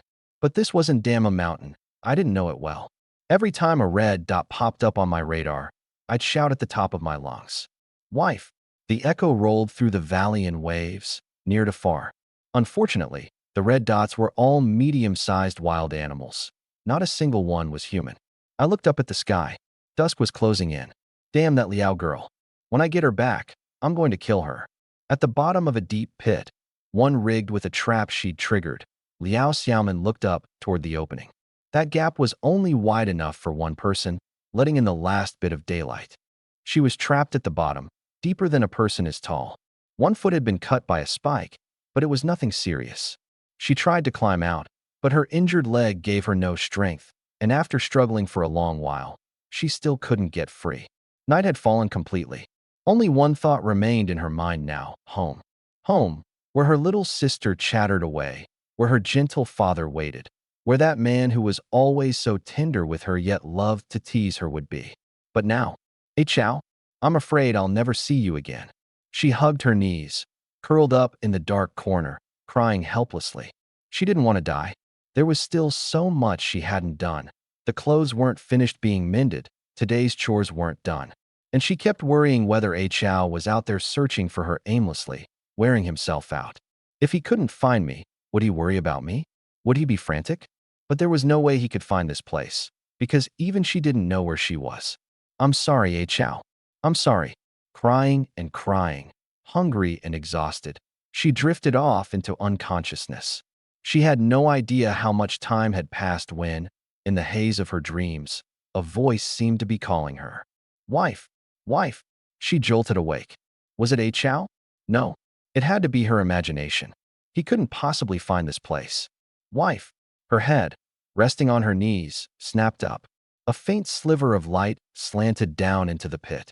Huff! Ha! Her heart had never pounded like this before. "Wife, are you okay?" It was A Chow. She lifted her head and saw a man holding a lantern, sprawled at the mouth of the pit, craning his neck to peer down, his sweat-drenched face full of desperation. Tears came streaming down, but she just couldn't get the words out. She wanted to say, "Hey Chow, I'm here, I'm right here. Hey, Chow." Her voice was so hoarse it sounded broken. The next moment, muffled, hysterical sobbing rose up from the bottom of the pit. The kind of crying only someone who's finally been found could ever cry.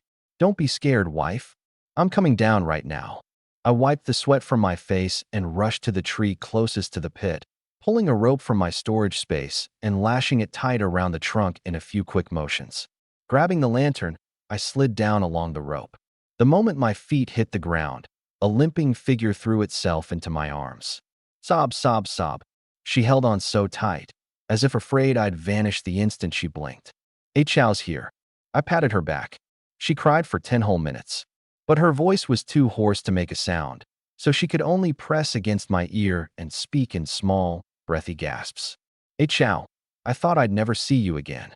"Silly wife, why did you run up the mountain?" The mountains are dangerous. Don't you know that? Taking the mountain path gets home faster. Idiot. My scolding was harsh, but my heart had melted into mush.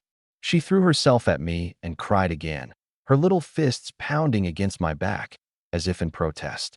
Keep crying, and from now on I'll call you. You big crybaby. She laughed through her tears at that. By the lantern's light, I bent down to look at her foot. Damn, the whole thing was covered in blood. On closer inspection, the wound wasn't deep, and the bleeding had already stopped. I looked up toward the mouth of the pit. This was no place to linger. If a hungry tiger or a black bear came tumbling down from above, that'd be it. Game over. Don't cry now. Save it for when we get home. Sob, sob. She cracked up again. Save your crying? Since when could you do that? Come on, I'll boost you up. She gripped the rope, but she was leaning on me for pretty much all of it. By the time I climbed back up to solid ground, she'd already thrown herself against me with a soft thump, clinging on like a pendant I couldn't shake off. How am I supposed to untie this rope like this? She circled around from the front to my back and locked her arms tight around my waist. So you're just stuck on me now, huh? Hum. I loosened the rope, bent down, and hoisted her onto my back. There was no getting off this mountain tonight.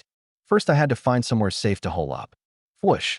Firelight flared up in the darkness, and only then could I get a good look at her. How'd you get mud all over yourself? Did a loach come to life? On the way, I slipped by accident. Her face was pale, her head resting against my shoulder. I pointed at the front of my shirt. And what's this? She looked, and her pale face flushed crimson in an instant. So you wiped all your snot on me. It's not mine. Keep making excuses. Back and forth we went, and the mood turned light. Stick your foot out, I'll wrap it up for you. The wound wasn't big, wasn't small. It'd take a good half-month to heal up right. Along the way, I'd casually grabbed a few handfuls of medicinal herbs. Actually, I'd pulled them out of my storage space, along with some food. None of this could she be allowed to see. The system was my secret, mine alone.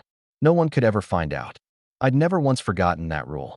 I chewed the herbs into a paste, applied it carefully, and bandaged her up. By the firelight, she stared at me without blinking, her eyes growing brighter the longer she watched. All done. I'd barely set her foot down when she planted a kiss right on me. This little girl was getting bolder by the day. After a long while, our lips parted. I smacked my lips, salty. Tear stains still clung to the corners of her mouth. What a crybaby. Akeo, when we get home, will you let me get bullied by you again? Her eyes were full of nothing but me. But then she looked down at herself, filthy with mud, and her gaze dimmed. Akeo must think she was dirty. Silly wife, look at the state you're in. How could I have the heart to bully you now? Akeo, you're so good to me. She said that meeting me in this life was worth every bit of luck she'd ever had, all spent in one go. From this moment on, I was her everything. I peeled off her mud-soaked coat, and we held each other tight. Our clothes for a blanket, the ground for a bed. Above the mountain forest, the stars flickered faintly. Night birds and chirping insects.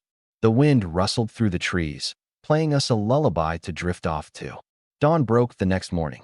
She was curled up in my arms, a padded jacket over her upper body and a coat covering her lower half. Both of my big hands wrapped tightly around her. She reached out, tugged the clothes toward me, and snuggled deeper into my chest. You awake? Hungry. Ah-Chow's not hungry, so I'm not either. Neither of us had eaten all day. One of us had scoured the whole mountain searching. The other had run for her life. We were both completely spent. I'll go find you something to eat. No, I'm scared I won't be able to find you. Then let's head home. The old man and my sister must be worried sick. She wanted to walk on her own, but the moment her foot touched the ground she gasped in pain, so I had no choice but to carry her on my back. I didn't take the mountain trail. It was shorter, sure, but too dangerous. The way we came was the safer bet. Around noon, I brought her back from West Village. I didn't go settle the score with Andy Liao. My wife came first. I'd bring her home before anything else. On the way, she told me everything, one thing at a time. How Andy Liao had lured her away, and how she'd been shoved into a wedding procession. She'd given up on Auntie Liao completely. From now on, she wouldn't believe a single word out of that woman's mouth. Remember, other than the old man and my sister, don't trust anyone. Okay, I'll remember. Once was enough for something like this. When we got home, the yard was packed with people. Brother, he shall we, covered in mud, screamed toward the doorway. A dozen pairs of eyes swung our way in unison. Sister-in-law. She grabbed Xiaomin's hand. You're finally back. I missed you so much, Wah. We ran all the way to West Village looking for you too, but that son of a bitch said brother had already come and taken you away. Thank God you're okay. Turns out my dad had taken a dozen or so men from East Village and combed through West Village the day before without finding a trace, and Auntie Liao's, he already took her away, had sent everyone home. They'd kept watch all morning and were just about to head out again when I made it home. Dad stood in the crowd, and at last the boulder on his chest lifted. As long as everyone's okay, heh, that's all that matters. He passed out cigarettes one by one, the very ones he couldn't bear to smoke himself, tearing through 2 packs worth and giving nearly all of them to the others. Thank you all for your trouble. I'll treat everyone to a meal one of these days. I cupped my hands to the crowd, committing every face to memory. A kindness, however small, is something I never dare forget. Come here. I brought over a basin of hot water and washed her down myself. She was covered in mud, and after last night's ordeal, she really looked a mess. Her hair practically had weeds growing in it. Ah chow, I can do it myself. Be good. She couldn't win against me, so she just lowered her head, her ears red enough to bleed. Inside, she pouted. Can't even wash someone down without getting fresh. You're terrible. Wear my clothes for now. I'll wash the dirty ones for you. Huh? She wanted to say she could wash up herself, but knowing how domineering I've always been, she knew there was no point in refusing. Drink a bowl of brown sugar water first. I'll make you a couple of white flour flatbreads. Okay. Watching me fuss over her, she was so happy it scared her. She even wondered if she was dreaming. And if it really was a dream, she prayed she'd never wake up. Creak. How's my daughter-in-law doing? Pa, he waited by the door. She's fine. Sis, go in and keep her company. We slipped right inside. Only the 2 of us men were left in the yard. Old man, hand me a cigarette. I sat down on the stool to soak up some sun. He froze, then passed me one. I put it between my lips and looked at him. Light it. Oh. He struck a match with a scratch and lit it for me himself. Puff, exhale. Seeing me acting completely normal, it finally dawned on him. He said irritably, You little punk, making your old man light your cigarette. Look how full of yourself you are. He lit one for himself too, then turned serious. Hey Chow, your, condition. It's gone. Really? He leaned in, his eyes full of hope. Really? Then do you still remember who beat you? He shot to his feet. Lou Ermi. What? Lou Ermi. He gritted his teeth. That son of a bitch Lou Ermi. He grabbed a hammer and was about to charge out. Old man, where are you going? I'm gonna go beat the crap out of Lou Ermi. The corner of my mouth twitched. Isn't Lou Ermi already dead? I know. Then why are you? I'm gonna go dig up his grave. I gave up. I don't back down for anyone, not even an 80-year-old woman. But this adopted old man of mine? He wins. Settle down, settle down. The guy's already buried. I dragged him back. He looked reluctant, like he really would go dig it up. After hearing the whole story of how I got beaten, he was so furious he wanted to grab the hammer again. Good. That rotten couple deserved to die. Those 2 who'd hurt so many people had already been cut down by a single stroke of Tian Guidong's blade. That was probably the one thing that brought him relief today. By the way, where's Liao Xiaofeng? I let her go home.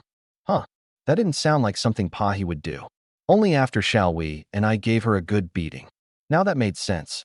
She said she'd been involved with you and that you should take responsibility. Is that true? Bullshit.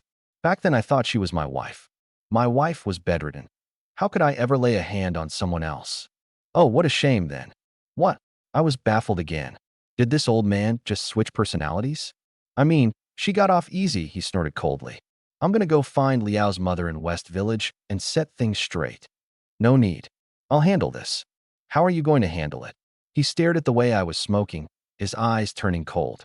Hey Chow, we've still got Xiaowei and Xiaomin at home. You can't do anything reckless. His voice suddenly turned grave. You? Still young. If anyone's gonna do it, it'll be your old man. I gave him a long, hard look. This old man really treated his family like they were his whole world. You think I'd ever abandon my sister and my wife? Then, I know my limits. No, what about me? You just gonna forget about me? Yeah, yeah, I'll take care of you too. Happy now? That's more like it. The two of us shared a grin and each lit another cigarette. This time, though, he didn't light mine for me. When are you selling the ginseng? He asked suddenly. After my wife can get back on her feet. We needed to restock the household supplies anyway. Wait a few more days. Aren't you worried it'll dry out? 3 or 4 days, it'll be fine. The moss kept it moist. It really worked. Even without putting it in the storage space, it wouldn't spoil. But then again, without money, you couldn't take a single step. Let me set a goal first. Buy a gun, then get a vehicle. I glanced back at that rundown shack. It leaked whenever it rained hard. I was genuinely afraid that one day a downpour would drown all four of us, house and all. I had to make money, build a new house. After lunch, just as I was about to do the laundry, my sister rushed over and took it from me. Heh, all that doting on this little crybaby wasn't for nothing. Fine, as the big brother, I should always give in to her. These past 2 days had really worn me out, running the radar, trekking over mountains, carrying my wife on my back. Even a 19-year-old body couldn't keep up with all that. Once I'd coaxed my wife to sleep, I dozed off for a bit to catch up on rest. Then I gently slipped my hand free of hers. I was heading to West Village. This score with Widow Liao wasn't settled, and it was eating at me. Just then, she woke up. "Ah Chow, where are you going?" The moment her arms felt empty, she got anxious. "Just heading out for a bit. Be good and go back to sleep." I stroked her cheek, my touch feather-light. "Ah Chow." She lowered her head, but her two little hands clung tightly to the hem of my shirt. "What is it? Please, don't go." Her voice was so faint I could barely hear it. I let out a sigh. This wife of mine was so starved for security. Fine. I brought my sister inside to keep her company, grabbed my knife, hopped on my bike, and headed for West Village. If I didn't go stir things up today, I wouldn't have any peace of mind. West Village, the Liao household. 5 or 6 people were busy in the yard, fixing the door and clearing out debris. Inside the house were 2 people, none other than Widow Liao and her daughter. Both their faces were beaten black and blue, Widow Liao's especially. She was barely recognizable. That damn Zhou Daong. Not only did he take back the 30 yuan bride price, he even grabbed the 13 yuan that worthless girl had. "I'm calling the cops. I'll have him sent to a labor camp." Widow Liao shrieked at the top of her lungs. Last night at dusk, Zhou Daong had shown up with a single-barrel hunting rifle slung over his shoulder, storming into the Liao house alongside Zhao Dashan. The moment he came in, he gave her a beating and left with a warning. In a few days, he'd be back to take Liao Xiaofeng away. "Ma, hurry up and call the police. I won't marry Wang Lizho, and I definitely won't marry Zhou Daong." Sob. Wah. Liao Xiaofeng was so scared she burst into tears. "Call the cops. Zhou Daong's got a gun." Ma Liao didn't dare. They were in the wrong to begin with, foisting the already married Xiaoman off on the man, only to have me snatch her away at the wedding. But I already belonged to Chow. Of the 3 men, Xiaofeng figured I had to be better than the other 2. "Didn't you say Chow never touched you?" Ma Liao swallowed hard. If she pawned off a daughter who'd already lost her virginity to Zhou Daong, that lunatic might just blow her away in a fit of rage. I only lied because I was scared. It even hurts to walk now. Xiaofeng kept spinning the story, her face flushing red. "Ugh, what are we gonna do?" Ma Liao did the math. Fine, let her marry him. Better than catching a bullet. Besides, Zhou Daong had promised that once Xiaofeng came through the door, he'd return the money he'd stolen. Bang! A loud crash outside the yard made everyone jump. Crack! The gate they'd just fixed got kicked flat to the ground again. Ma Liao heard the commotion, and a nightmarish memory came rushing back. It couldn't be. She pressed up to the crack in the door to peek, and a rapidly enlarging shoe sole was heading straight for her face. Bang! I kicked the door open, and she went flying, slamming into the wall with a yelp. Before I could even step inside, someone behind me yanked me hard, shoved me aside, and planted himself in the doorway. "You the Chow from East Village? What do you want?" The speaker was Captain Datong, who had something going on with Ma Liao. Otherwise, with her rotten reputation, where would she have found the manpower to repair the house that had been smashed to pieces? "Datong, don't let this idiot in." Ma Liao clutched her waist, her head still ringing. Thwack! I threw a punch, playing dumb. Bad guy? Bad guy. Datong never expected this idiot would dare hit him. The captain, no less. Grab him. Before the words were even out, I'd already charged into the house. No, please, no. Ma Liao opened her mouth wide and howled, covering her face with both hands as if that would keep her safe. Chow. Liao Xiaofeng suddenly threw herself in front of her mother. So what if she was pretty? Thwack. One heavy punch, and she crashed into the brick stove, knocked out cold on the spot. Datong, save me. Ma Liao shrieked. Thwack. One kick, and I sent her into the wall again, knocking the wind out of her. All that was left was a wheezing, leaking sound. That's when Datong's crew came storming in. Bad guy? Beat the bad guy. My fists and feet flew. Didn't matter who showed up. I dropped them first and asked questions later. I trained in freestyle fighting in my past life, and with this build, handling these few was no problem at all. In the blink of an eye, 5 men lay on the ground. Footsteps echoed in the distance. The one who'd run for help was bringing reinforcements. I frowned. Not good. I'd better get in a few more hits now. Once they get here, there'll be no one left to vent on. I wound up my arm and pounded away at Ma Liao. Whack, whack, whack. She passed out again on the spot. Injury piled on injury. That's about enough. I dropped to the ground and rolled. 2 more circles, and he started howling too. Ow, that hurts. Captain Datong, what the hell is going on here? A woman, the Women's Affairs Director, came in with a group of militiamen, one of them with a rifle slung over his shoulder. My heart skipped a beat. Good thing I'd stashed the knife and the card in my storage space before entering the village. Otherwise, this whole thing would have escalated for sure, and I might have ended up getting shot. Datong clutched his stomach and gave me 2 hard kicks as I lay on the ground. Quite the fighter, aren't you, you idiot? I'll kick you to death. Stop it. The women's director threw herself between us and helped me up. Sis, it hurts. I played the fool all the way, but I didn't expect her to pull me straight into her arms. I froze, and then it came back to me. I knew who this woman was. She was the sister my mother had taken in. It's okay, Akeo. It's over now. She patted my back gently. If anyone else had held me like that, they'd have gotten a beating. But she was different.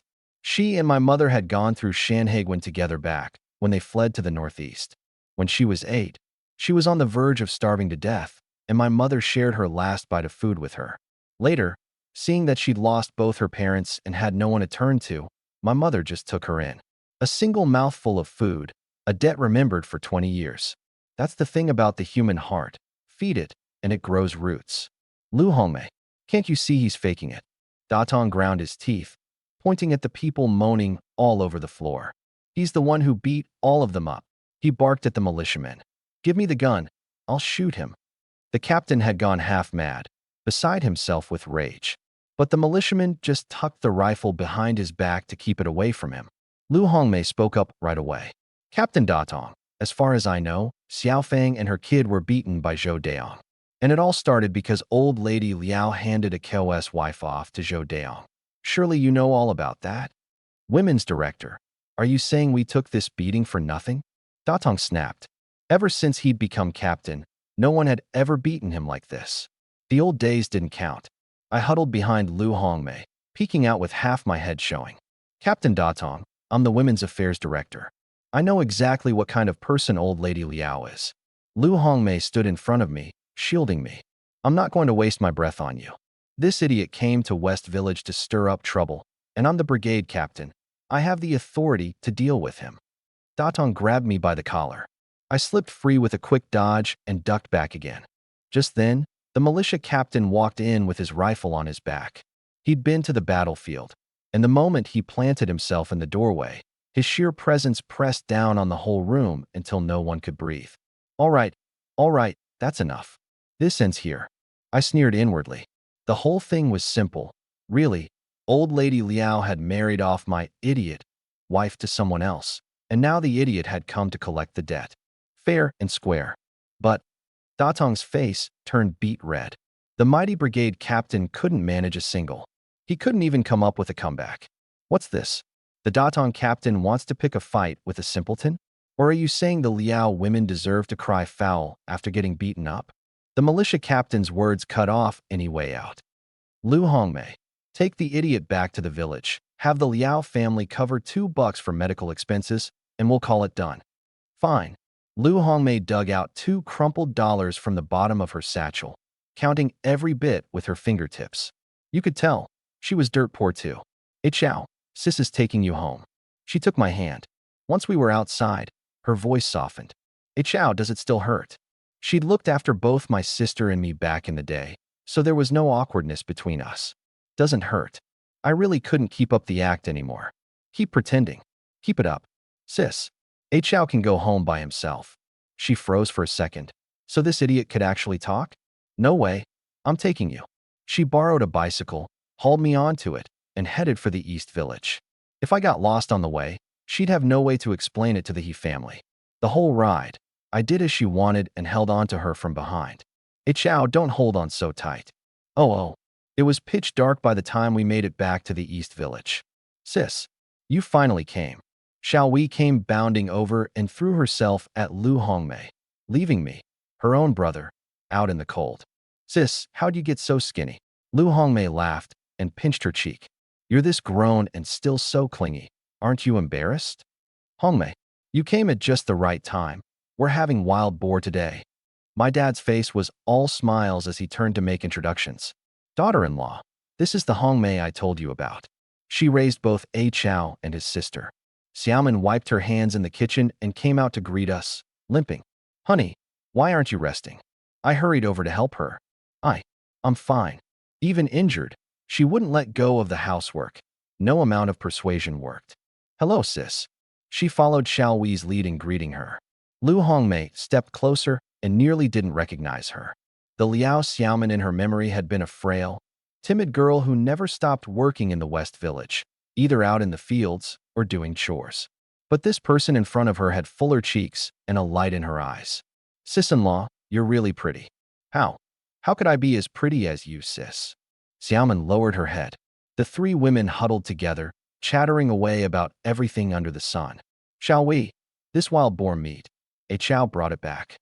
Lu Hongmei asked, half in disbelief. Yeah, my brother's amazing. Last time he took down 7 hazel grouse with 1 arrow. Xiao Wei spilled everything about me like beans pouring from a bamboo tube. Lu Hongmei was stunned.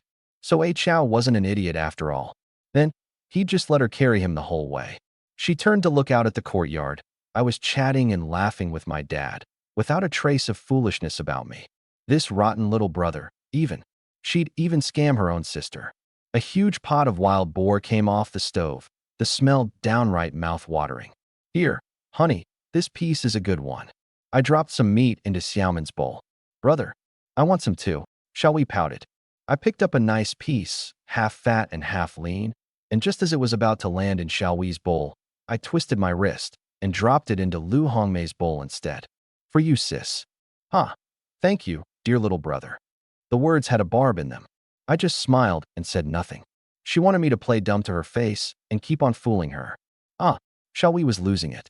You be mad all you want. I'll just eat my food. Old man, let's have a drink. I raised my glass. Come on. My dad was all cheerful.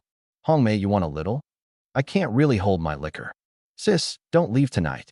I'm sleeping with you. Xiao Wei cut in, nimbly pouring her a drink at the same time. Well, all right then. Hongmei, how'd you end up coming back together with Ah Chow? My dad asked.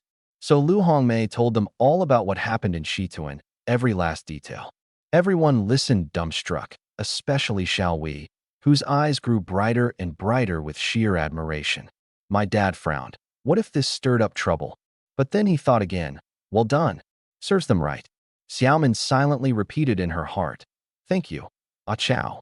She was grateful and worried all at once. And even more, she blamed herself for being so useless. After the meal, we all chatted in the courtyard. Honey, go rest in the room. I reached out to help her, but Xiao Wei snatched her away. Brother, tonight I'm sleeping with sis-in-law and sis. I get the middle spot, she added to herself. Ah Chow, Xiaomin actually wanted to sleep with me. Sis-in-law, sis, let's go in and talk. Xiao Wei dragged the two of them into the inner room. That left me and the old man in the courtyard, staring at each other. What are you looking at, you useless thing? All this time, and not a peep of action. My dad tossed out the line as he wobbled off into the house. Hey, old man, what's that supposed to mean? Spell it out. I gave a hard start. Was that really my fault? Wait, How does the old man know so much about it? I stumbled back into my room too. In the middle of the night, a warm body pressed up against me. Half asleep, I naturally pulled the person into my arms. The booze was still in me, and my hands and feet got bolder and bolder. Before long, I tossed the clothes aside. But a sliver of clarity remained in my head. Why is my wife putting up such a fight tonight? Learn to play hard to get? Even a little nuzzling gets resisted like this? Never mind. She's still injured. I can't very well force it. That's my wife, after all. And so I held her and slept through the night, resting easy. Daybreak. I opened my eyes. Where's my wife? Up this early, and injured too. I sighed, got dressed, and stepped outside. The courtyard was empty. No one's around at this hour. I got up. I scratched my head. Something wasn't right. Didn't my wife sneak into my bed in the middle of the night? And wasn't she naked? Creak. Shall we? And the other two came out one by one. Hey Chow, why aren't you sleeping in?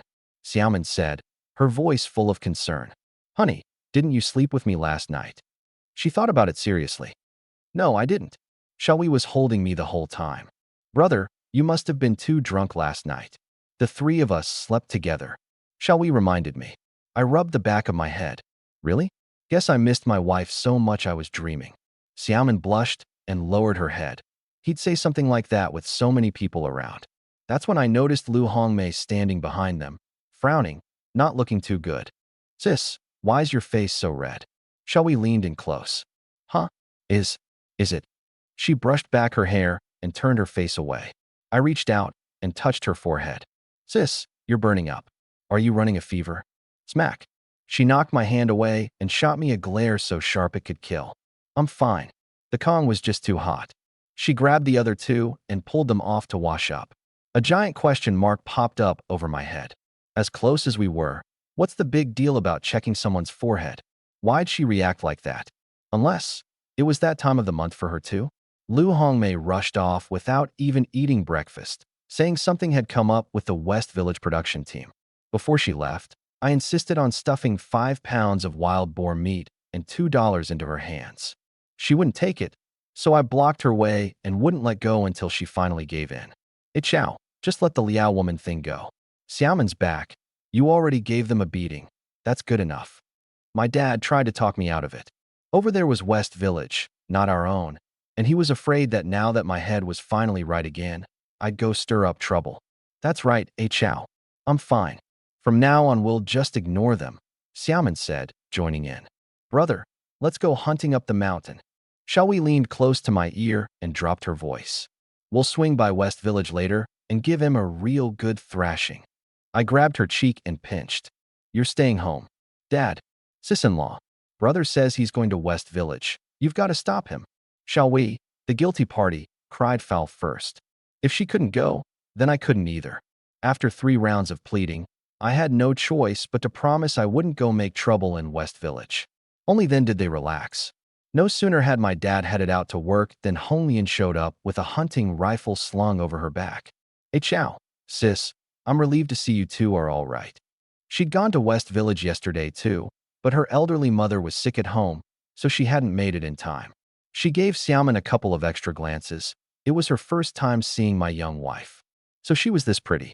Honglian quietly breathed a sigh of relief. She'd been worried my dad might have found me some homely girl. Honey, let me introduce you. This is Sister Honglian. She used to bring meat over to our place all the time, I explained patiently. But Honglian just stared straight at me. Ah Chow, he's normal now. Talking so smoothly. How could she not know I'd recovered a while ago? That time washing up on the mountain. Hi, Sister Honglian, I'm Xiaomin. Your wife's a real beauty. Xiaomin's face flushed red in an instant. Sister Honglian, that hairpin of yours is gorgeous. Where'd you get it? It looks just like the one my sister-in-law and I have, Shall we suddenly chimed in. All 3 of them turned to stare at the top of Honglian's head at once. Sure enough, Honglian was at a loss for words. She obviously couldn't say, right in front of his wife, that Ah Chow had given it to her. Had someone pick it up for me from the supply co-op, she blurted out. Only then did I remember. That day when I was handing out candy, I must have accidentally given the hairpin away. So it ended up with her. Ah Chow, want to come up the mountain hunting with me? Honglian said, getting to the point. Sure. I didn't hesitate. I'd wanted to stay home and keep my wife company. But life goes on, and money's got to be earned. Besides, her wound still needed fresh herbs. Ah chow. Take some food for the road, and come back early. Xiaomin's face was full of reluctance to see me go. Without caring whether anyone was around, I planted a hard kiss right on her cheek. Hey, Ah chow. People are watching. She covered her face with both hands, but the blush slipped out through her fingers and crept all the way up to her ears. Off to the side, Xiaoyi's face went a little red, and she let out a burp. All this lovey-dovey stuff was way too sweet, sickeningly so. Honglian quietly walked away, a knot tightening in her chest. Wait for me at home, sweetheart.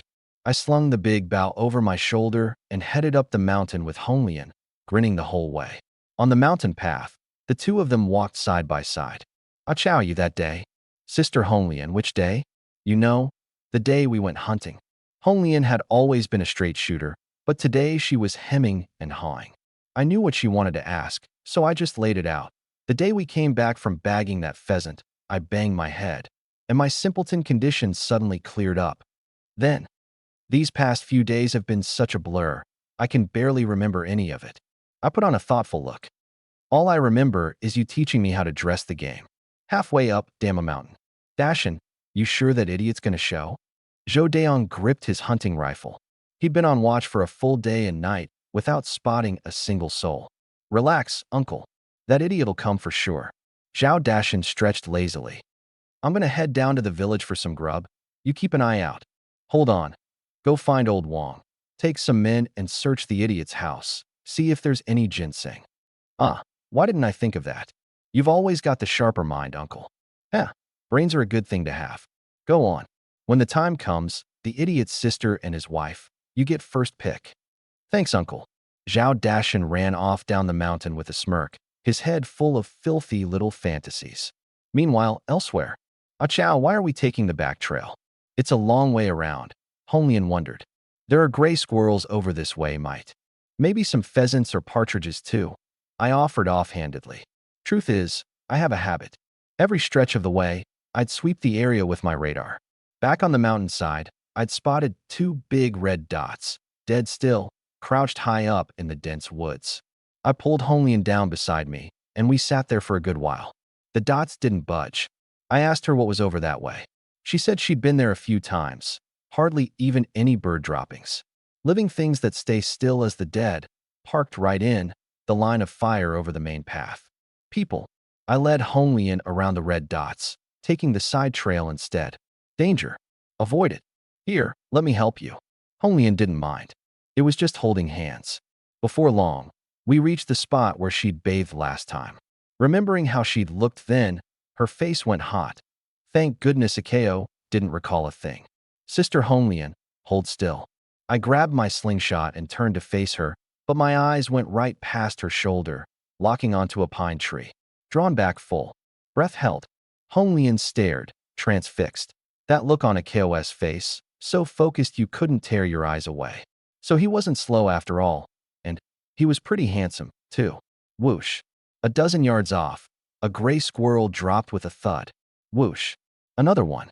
Squirrel meat was tasty, and the pelts fetched a few cents apiece. Little by little, it added up, real income. Akeo, how come I never saw you fooling around with a slingshot or bow before? Just picked it up recently. Figured I'd bring in a little extra for the family. I answered while looking for the squirrels. That big bow, where'd you get it? Borrowed it from Sister Xiuquan. Who's Xiuquan? Just as we were talking, a beastly roar rolled in from far away, mighty and fierce, enough to make the treetops tremble. A tiger, but far off, very far. The tiger's roar shakes the mountain woods. The dragon's cry pierces the ninth heaven. Don't be scared. The big cat's got his own territory.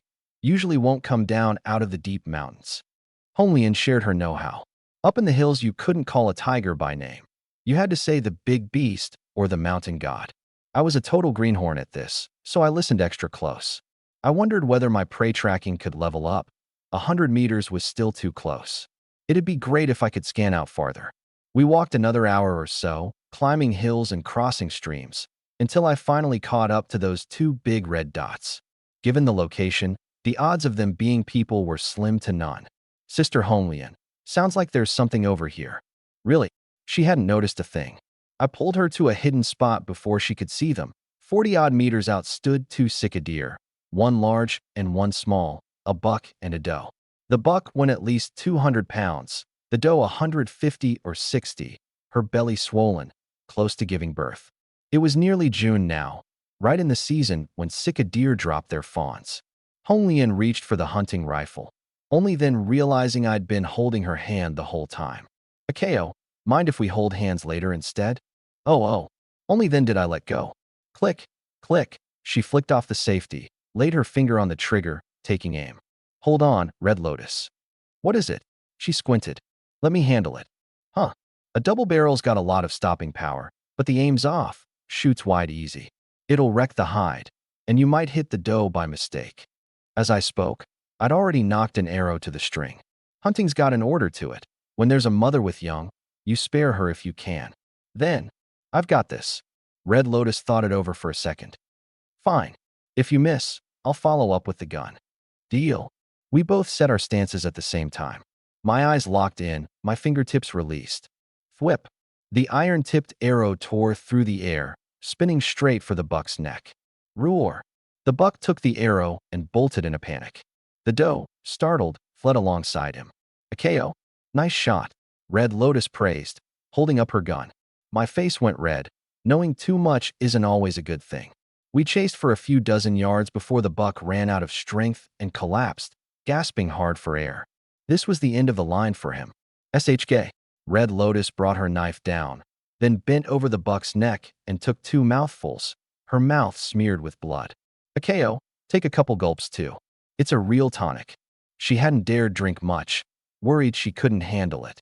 The word tonic got me interested. I leaned down and drank deep. Akeo, don't drink too much. You'll be in a rough spot. Red Lotus rushed to stop me. Huh. I wiped the blood from my lips, salty with a hint of sweet, and not gamey at all. Rough how? Never mind, just don't drink any more of it. Her face flushed. It should be fine, she figured. She'd only heard about it. Deer blood, buck's blood especially. If you drank too much and didn't release, a man would suffer for it. Wouldn't that be a waste? I stared at the flowing deer blood, feeling a pang. This stuff was good. Had to store it up. I dumped out the water in my military-issue aluminum canteen. The thing could hold close to 2 pounds. Akeo, it's a pain to store, and it'll go rotten. I'm not taking it back. I'm making an offering to the mountain god. Huh. I grabbed the full canteen of deer blood and ran off a good distance, poured a little onto the ground, and made a show of bowing.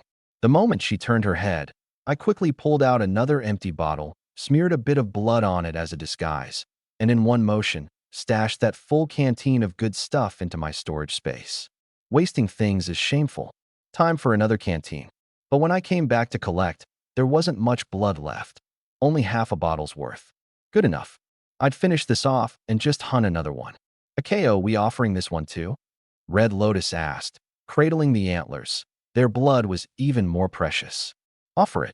I handed her the blood-smeared bottle, mixed the antler blood with the deer blood, and scraped together nearly half a bottle, close to a pound. Good thing I'd bought 2 or 3 extra bottles at the supply co-op last time, or I'd have really lost out on this haul. By this count, I've stashed away over 2 pounds of supplies.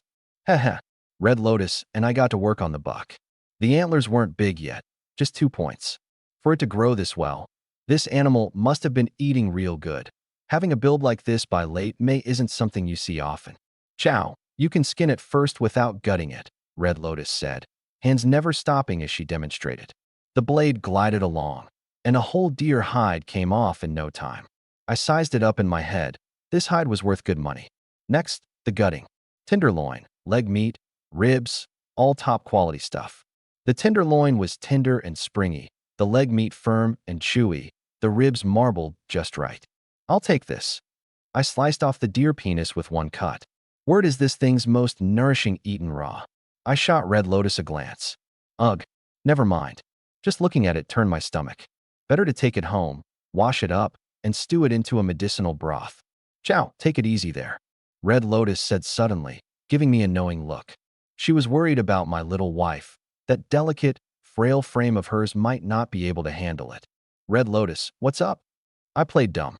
She rolled her eyes at me. Not even worth explaining to you.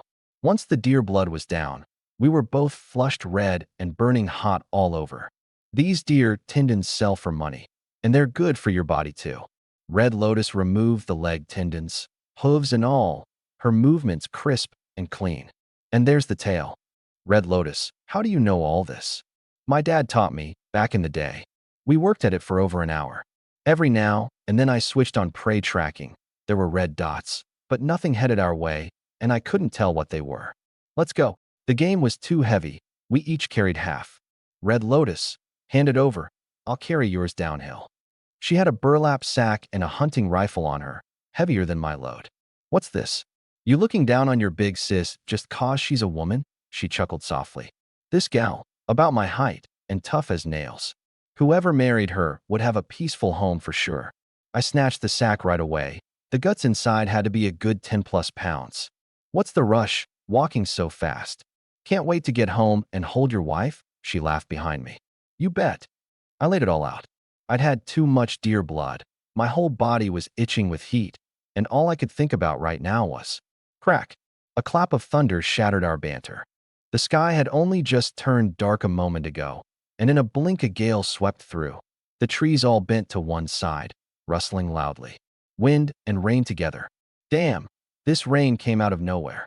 Chow, there's a big rock over there. Red Lotus darted off to the side. We'd barely ducked under a leaning boulder when the downpour crashed down on us. Our clothes were more than half soaked. I peeled off my blood-soaked jacket in one motion, revealing my faintly flushed abs. Red Lotus glanced over sideways and spat under her breath. She told him not to drink so much deer blood, but no, he wouldn't listen. My God, why won't this heat let up? I glanced at Sis Honglian, who was peeling off her jacket, and swallowed hard. She was pretty, and her figure was even better, those long legs. The more I looked, the drier my mouth got. Hey punk, still staring? She furrowed her brow. Sis Honglian, what's that? I really had been looking at her, but out of the corner of my eye, something at the deepest part of the cave had caught my attention. When we'd first stepped into the dim light, my eyes hadn't adjusted. Now I could see clearly, there was something in there. She turned around. A stick. I crouched down and crawled over. Struck a match. Snap. The flame flickered, and a few white bones came into view. But what really made my heart skip a beat was the gun buried under the dirt. Before the match went out, I yanked the gun free and held it up in front of her. Sis Honglian, look at this. An old single-barrel hunting rifle. She looked up at me and suddenly thought of someone. This is Hu Xiuquan's husband's gun. What a coincidence. No wonder we could never find it. Turns out it was in this cave the whole time. The two of us fiddled with it, the rust crackling under our fingers. Does it still work? With a gun, there'd be a lot more I could do. Not right now, but it can be fixed. No problem then.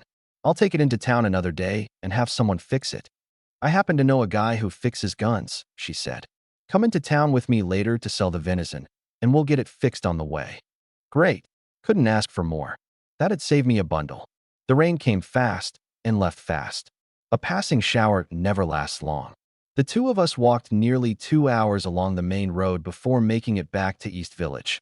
I wanted to cut through the trail, but the red markers were gone, probably washed away by the downpour. Sis Honglian, let's go to your place first. What? She frowned. Wasn't this punk in a hurry to get home to his wife? When we got to her house, Auntie Lee Sanmei invited me in to sit, but I quickly declined and took off running. Behind me, I heard the auntie's pained muttering. Such a good kid. How'd he end up simple-minded? Ma, Ah Chow's not slow anymore. That was Sis Honglian's voice. Not slow? Then why's he acting like that? Charging around like a bull. He's just had too much deer blood, in a hurry to get home to his wife. What? Really? The auntie's voice suddenly rose.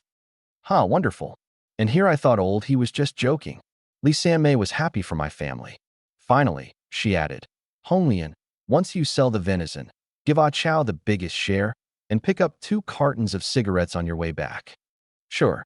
This deer was Ah Chow's kill anyway. Ah Chow's actually got that kind of skill? Heavens finally opened its eyes. The auntie paused. But, you don't smoke, so what do you need cigarettes for? Kids shouldn't ask about things they shouldn't. There was no one home at Hu Xiuquan's place. Damn, that left me all pent up. What now? My wife's foot hurts, and at home. And there's little sis. For something like this, I needed someone who could handle it. The production team. Right? I'd go find who Shochuan there. Lucky for me, it wasn't far. A few minutes later, I spotted her from a distance, weeding with a few other women. Late May, prime time for tending the crops. Whoosh. A mud pellet hit her dead on from 30 meters away. I had the force down to a science. It landed on her clothes without hurting a bit. Ow. The women all looked over. Shochuan, what's wrong? It's nothing. She turned around and immediately caught sight of me waving under the big tree. With all these people around, how did this little rascal dare? Shochuan, why's your complexion been so nice lately? What did you put on? Huh? Is this it? You've got this glow about you. Someone who didn't know better might think you were, you know. Quit talking nonsense. Suddenly she half-crouched, clutching her stomach. Now what's wrong? I don't feel too good. Sis, could you ask for some leave for me? I'll head back on my own. Careful on the way. Holding her belly, she trotted all the way home. The moment she pushed the door open, a burning embrace rushed to meet her. She jumped. Achow, what's gotten into you? Why's your face so red? Sis, Shochuan. Her body went soft as she fell into my arms, her arms naturally hooking around my neck. Come on, it's broad daylight. Let's save it for another day, all right. Before she could finish, I kissed her. Little by little, she closed her eyes. She never had any resistance against me. After a while, I gently lifted her onto the Kong. Chow, the He family home. Xiao Hui, this one's tasty. Hong Lian handed my sister the tenderloin and dear heart. She peeked into the inner room but didn't see Liao Xiaoman and didn't see me either. That little brat. More than an hour and still not done? What a mule. No consideration at all for his poor girl. Wow. Sis Hong Lian caught game again. Xiao Hui grinned, flashing her white teeth. Didn't your brother tell you? My brother? Oh right, isn't he back yet? Hong Lian frowned. Did not Xiao come back to find his wife? Your brother's not back? Sis Hong Lian, isn't my brother with you? That threw Hong Lian for a loop.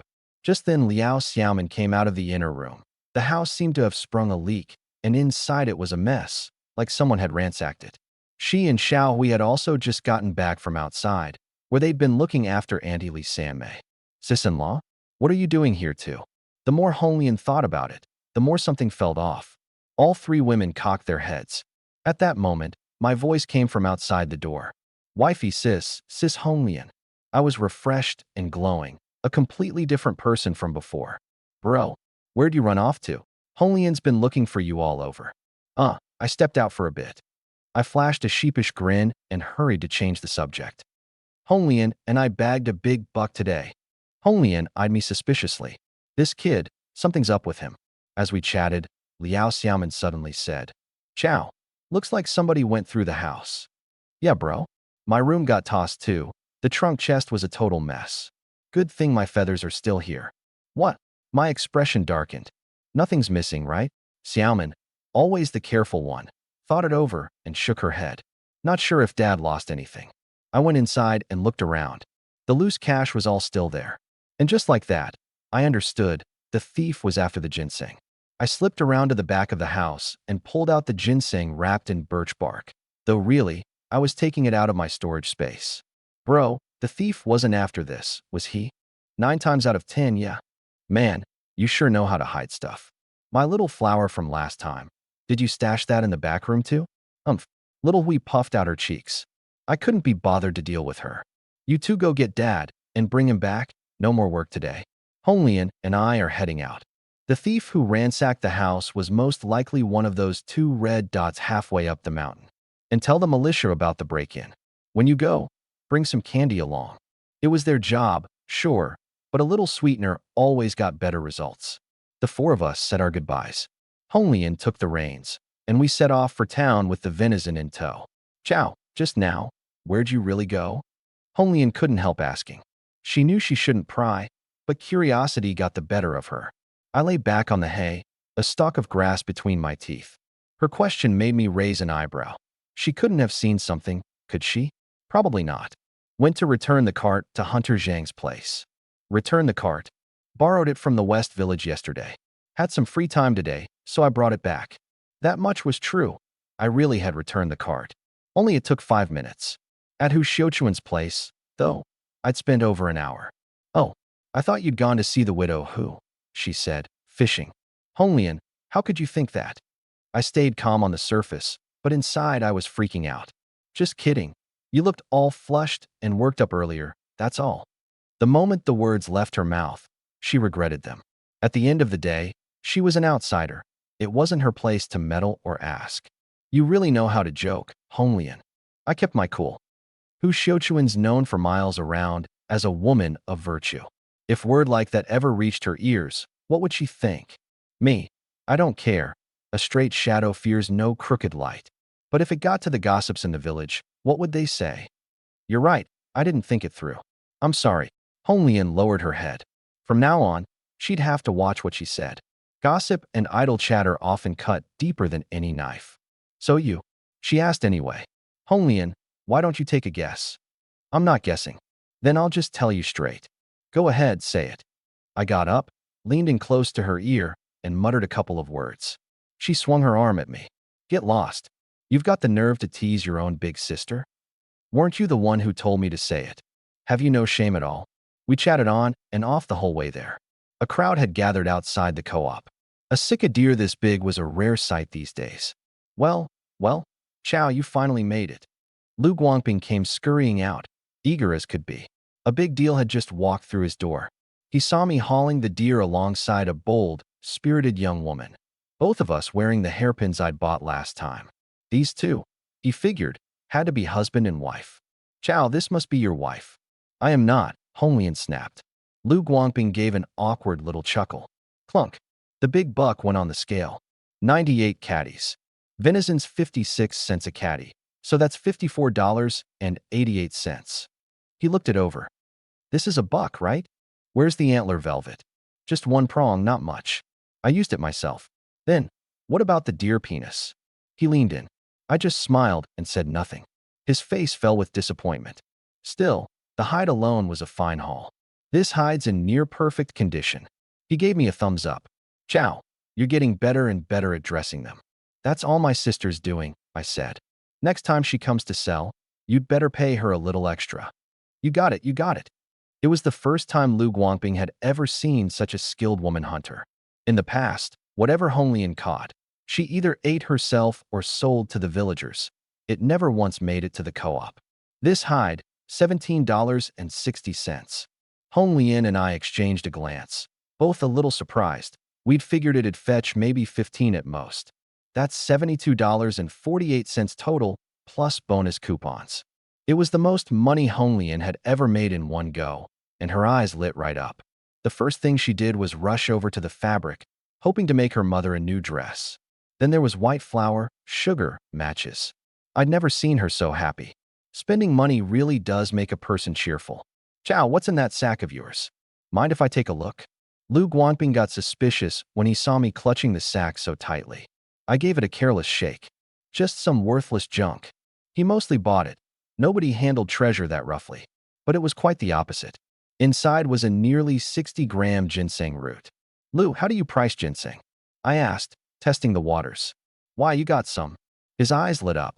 I waved him off. Where would I get any? Just curious. And I brought up Uncle Wong as cover. Lu Guangping happened to know him too. Oh, I figured you had some. That stuff's hard to come by. Mind giving me a ballpark price? Who knows? Maybe I'll get lucky one day and dig up a root or two. I wanted to feel out what the co-op was paying. This chunk of ginseng in my hand weighed close to 60 grams, and if I didn't unload it fast, it could spell trouble. Maybe even big trouble. These days, good stuff was a hot potato. No harm telling you. He flipped open a notebook. So few people ever sold any. He wasn't too familiar with it either. We grade by weight. Small, medium, and large. 3 to 10 grams is small. Anything over 30 is large. Then we grade quality into first, second, and third class, looking at 5 things: the head, the rhizome, the body, the markings, and the whiskers. The older and better the quality, the more it's worth. Take Uncle Wong's root. That was third-class medium, $25.30 per 10 grams. My heart skipped a beat. $25 for 10 grams was no small sum in these times. No wonder Uncle Wong could afford a bicycle. What about first-class large? I asked timidly. Lu Guangping looked me up and down. I had a big bao slung over my shoulder. My clothes and pants were all patched up and stained with blood, no less. But he was a professional, so he answered anyway. Twice what third class goes for. Oh, I wasn't too surprised. Hey, you got some? You're giving me too much credit, Lu. If I had that, would I look this shabby? Then I suddenly leaned in close. Lu, how does a guy get his hands on industrial ration coupons? That's tough to swing. Tough to swing meant there was a way. Tell me anyway. I want to buy a bike. This kid, pretty ambitious. You bring me a black bear or a tiger, and I guarantee I'll get you those industrial coupons.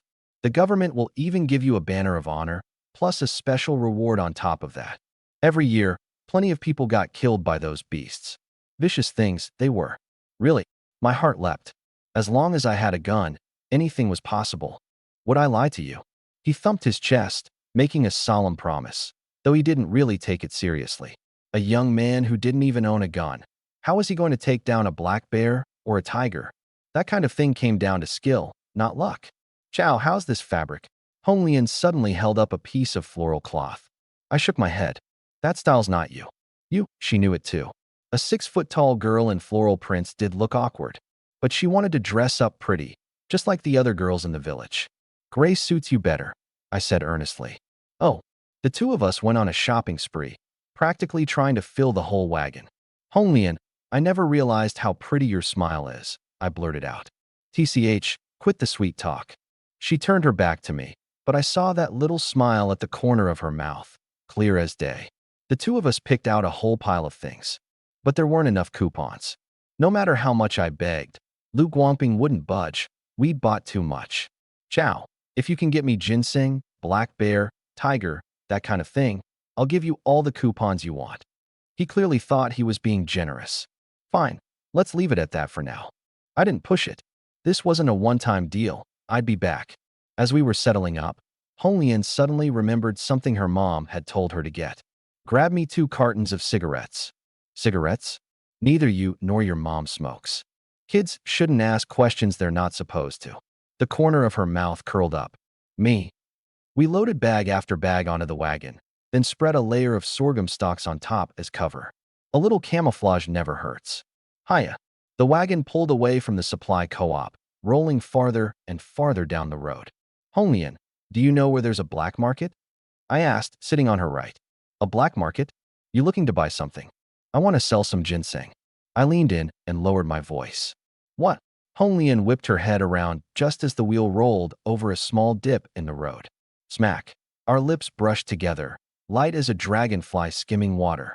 She spun back around, cheeks flushing red, wiped her mouth with the back of her hand, and pretended nothing had happened. You really have ginseng? Yep. I just don't know if there's a buyer at the black market. Selling ginseng in broad daylight. Get caught, and they don't just confiscate it. You get branded a bad element, maybe even hard labor. She paused. Ginseng's valuable stuff, but that kind of buyer is hard to come by. I knew that too. Ginseng wasn't something ordinary folks could afford, and the risk was huge. Sounds like selling to the co-op is the safer bet. I sighed. Yeah, but let's hit a couple other places first, then swing back to the co-op. Then she suddenly added, oh, by the way, Chow, how big is your ginseng? I just stared at her blankly, unable to get a word out. What are you gawking at? I asked how big your ginseng is, she snapped. Really big. TCH, how big exactly? About this long, this thick. I gestured with my hands. You're serious?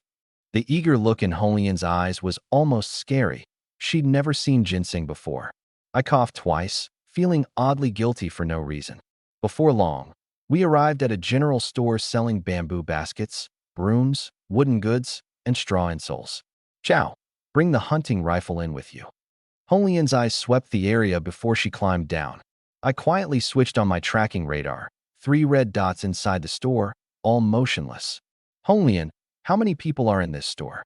1. Why do you ask? Nothing, just curious. I turned off the radar. So that meant the other 2 were customers. At the very back of the general store, a young man was speaking anxiously. Uncle Wei, I've been looking for wild mountain ginseng for 3 months now. You got any connections? I'll pay whatever it takes.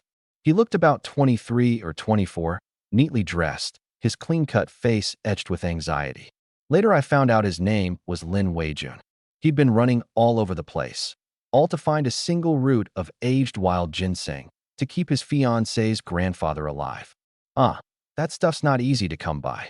Uncle Wei stroked his stubbled jaw and frowned. Then his eyes suddenly lit up. Hey, maybe one guy's got some. Wang Xiao. His ginseng's too young. Weak medicinal effect. Lin Weijun shook his head. The woman in the qipao beside him softly agreed. Well, you could wait till September or October, when the ginseng digging crews get active. There's bound to be some good roots then, Uncle Wei said. Lin Weijun's expression dimmed. Grandpa probably wouldn't make it that long. He pulled out 2 yuan and stuffed it into Uncle Wei's hand. Money's no object. You've got to keep an eye out for me. All right, I'll do my best. No sooner had he spoken than 2 people came out from the back room. The woman in the qipao stumbled with a little gasp and fell right into my arms. Warm and soft. It was the first time I'd ever seen a woman in a qipao. Curvy figure, fair delicate skin, and her curled hair carried a whiff of old Shanghai. She jerked to the side like a startled rabbit, tripped over her own feet, and looked about to fall flat on her back. Lin Weijun reached out to catch her, but he was a beat too slow. Almost on instinct, I threw an arm around her waist and yanked her back. Oh, she tumbled into my arms again, her cheeks flushing crimson before she flustered and shoved me away. Honestly, this woman had a certain class about her. Right then, Lin Weijun swung a punch at me. Smack. Hong Lian was quick. She batted his fist aside with one hand. Son of a bitch. He threw another punch, and again she blocked it. You little punk, watch your mouth. She shielded me behind her, her eyes sharp. That's when it hit me. This gal had the temper of a real boss lady. Get out of the way. I don't hit women. Lin Weijun gritted his teeth. You think you're such a tough guy? Hong Lian stood half a head taller than him. She'd already won half the battle on presence alone. He just turned and yelled at me. You coward, hiding behind a woman. Step up and face me. I swept Hong Lian behind me with one arm. What? You want to beat me up? Before he'd finished, a punch came flying. I stood my ground and opened my hand. Smack, catching his fist clean and firm. Crack, crack, crack, his knuckles popped. I whipped out a kick and drove it hard into his gut. Thud. Arg. One arm locked in my grip, the other clutching his stomach, his face twisted in pain. You batar. Thud. Another kick, and the words got choked right back down his throat. He nearly puked. Stop, please stop. The woman in the qipao held him up, pleading in a soft voice. Hey, don't start trouble in my place. Uncle Wei's face darkened. Wei. Uncle Wei, he threw the first punch. Hong Lian explained. I locked my eyes on Uncle Wei and said, word by word, Boss, I deal with things as they are. People respect me, I respect them back. He didn't respect me, so why should I be polite? Uncle Wei knew I had the right of it, but he'd taken the other guy's money, so he spoke up awkwardly. Son, do me a favor and let go first. I didn't budge. I turned my head and asked Hong Lian quietly. Besides here, is there anywhere else that sells guns? There is. With my answer, I gave Lin Weijun a cold look. Apologize to me, you son of a... Sir, we were in the wrong. The woman in the qipao cut him off, pulling 5 yuan from her purse. Thank you for steadying me just now. I'd have taken a nasty fall otherwise. Please, you have to take this money. Ruelan, what are you doing? Weijun, we still need to find that mountain ginseng for Grandpa. She turned and bowed deeply to me. I apologize on his behalf. I'm sorry. Fine. When a lady treats me with courtesy, naturally, I return the favor. I took the money. Free cash is free cash. No reason to turn it down. The moment I let go, Lin Weijun lunged at me, but Ruelan half pushed, half dragged him out the door. I could still faintly hear him cursing from outside. Humph. All bark, no bite. People who can only run their mouths are exactly the kind I despise most. Uncle Wei, Hong Lian called out. Uncle Wei waved his hand. He was in the wrong first. It's not on you too. I dropped the idea of leaving. This old man wasn't unreasonable. I tore open a fresh pack of cigarettes and offered him one. Uncle Wei, try one. Just bought them. He paused for a couple of seconds before taking it, a hint of appraisal in his eyes. Firm, but flexible. This young man was interesting. That hunting rifle on your back, I can fix it. He'd seen at a glance that the gun was already junk. 8 yuan to repair it. If that's too steep, I've got new ones here too, single barrel and double barrel. 8 yuan. Not bad. All right. How long till it's fixed? Parts are hard to come by. It'll be a few days. No problem. Uncle Wei, give me 20 rounds of 12-gauge buckshot. Hong Lian reached for her pocket, then remembered all the money was with me. 4 yuan 80. I already had the cash out. Hong Lian had quoted the wrong price for the shells earlier. Uncle Wei laughed. Hong Lian, your man here is really generous. Uncle Wei, we'll be back in a few days then. With a single line, I cut off whatever Hong Lian was about to explain. She had no choice but to let it slide. We'd barely taken a couple steps when Hong Lian suddenly turned back. Uncle Wei, are there any buyers for ginseng root? You've got some. Uncle Wei was just about to put on his glasses when his hand froze. I don't. He does. Uncle Wei looked over my whole scruffy getup. No way did I look like someone carrying an old mountain ginseng. Let's see it. He didn't believe me, but he believed Hong Lian. And the moment I peeled back the birch bark, clang, clang, the tool in Uncle Wei's hand clattered onto the beat-up wooden table. This. He reached out to touch it, then suddenly remembered he was still wearing his gloves and hurriedly yanked them off. He reached out again and froze midair. Those rough, calloused hands didn't dare touch something so precious. Uncle Wei. Hong Lian called to him. Huh. He snapped back to himself. I asked, do you know any good buyers? On the wagon ride back, neither Hong Lian nor I could have guessed that the buyer for the ginseng would turn out to be that same pair who tried to jump us earlier. Ah Chow, what's your take on this? Sell it. As long as the price is right. It's just business, nothing personal. Truth is, I didn't want to sell to Lin Weijun either. But this ginseng root was a hot potato. The longer I held on to it, the more dangerous it got. If word ever reached certain people, I'd have no choice but to selflessly hand it over, trading it for the hollow title of some model citizen. All that work for nothing. The more desperate the buyer, the higher the price. The supply co-op offered 25, but in his hands it could easily go for several times that. In this life, money lets your family live better. A little bad blood between us. What does that count for?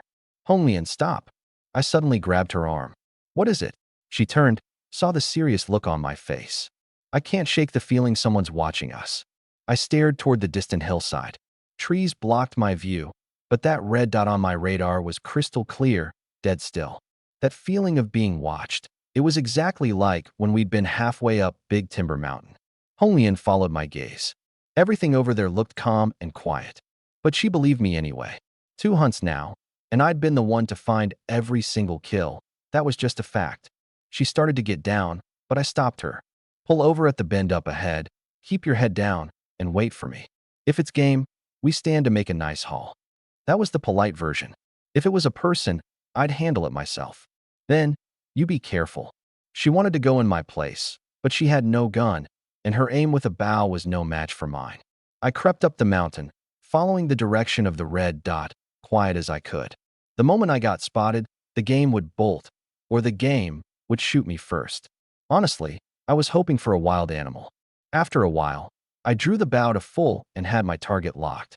It wasn't an animal. It was a man. Slabs of ugly muscle on his face, fat head, big flapping ears.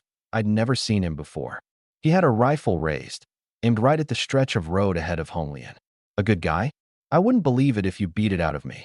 A bandit. Whoosh, the arrow left the string. Not a shred of hesitation. Good man or bad, anyone who threatened me had to go. Thunk. The arrow sank into his forehead. His head dropped, and he never moved again. No struggle, no time even for a scream. I let out a long breath, picked up my bow, and walked closer. Stone dead. I pulled out the arrow and rinsed the blood off with clean water. I looked around. There was a mountain gully right behind me. Toss him down there. Give him back to nature. Turned out he had quite a bit of loot on him. A single-barrel shotgun, in better shape than the one I dropped off for repairs. Even used, it'd fetch a few dozen bucks. A dozen odd rounds of ammo. And when I searched him, I turned up $60-some. The guy was loaded. A man's gotta have manners. When you take somebody's things, you owe them a thank you. Much obliged, kind stranger. At dusk, I shouldered my big bow and headed down the mountain. Ah Chow, what took you so long? Hong Lian had nearly come up looking for me. Haha, sorry to worry you, sis. I plopped down onto the cart. Killing a man like that, I felt not a shred of guilt. As for why I didn't leave him alive to question him. First, I was afraid he'd cry out and alert Honglian. Second, I was afraid he'd fight back. Not worth the risk. So, any game up on the slope? Honglian cracked the whip and got us moving. There was. But by the time I got there, all that was left was a bunch of tracks. Guess I made too much noise and spooked it off. I brushed it off. Ah, what a shame. The night was black as ink. I walked at the head of the cart, holding up a horse lantern to light the way, while Honglian sat on the shaft driving the horse.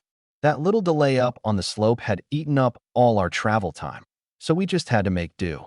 Far off, a faint flicker of firelight glowed at the village entrance. My chest tightened. Not another ambush, was it? No. A sniper never lights a lamp. Sure enough. Big bro. The voice rang out bright enough to pierce the whole night. It was my silly little sister. That one call, and my heart went warm. Someone waiting up for you to come home at night. It's a feeling you can't quite put into words, but it's so sweet you can't bear to blink. As I got closer, I saw the silly wife was there too. Bro, why are you back so late? We grinned, flashing a mouthful of white teeth. Well, I'm back now, aren't I? I gave her cheek a pinch and turned to look at my wife. Before I could say a word, she spoke up first, timidly. Ah chow I already finished all the housework. Liao Xiaoman's voice was soft and gentle, every word laced with the careful worry of someone afraid she'd done something wrong. Just hearing it made my heart ache. You fool, your foot's hurt, and you still came running out here? There was a scolding note in my voice. She bowed her head. Come on, bro. There you go scolding sis-in-law again. She was worried about you.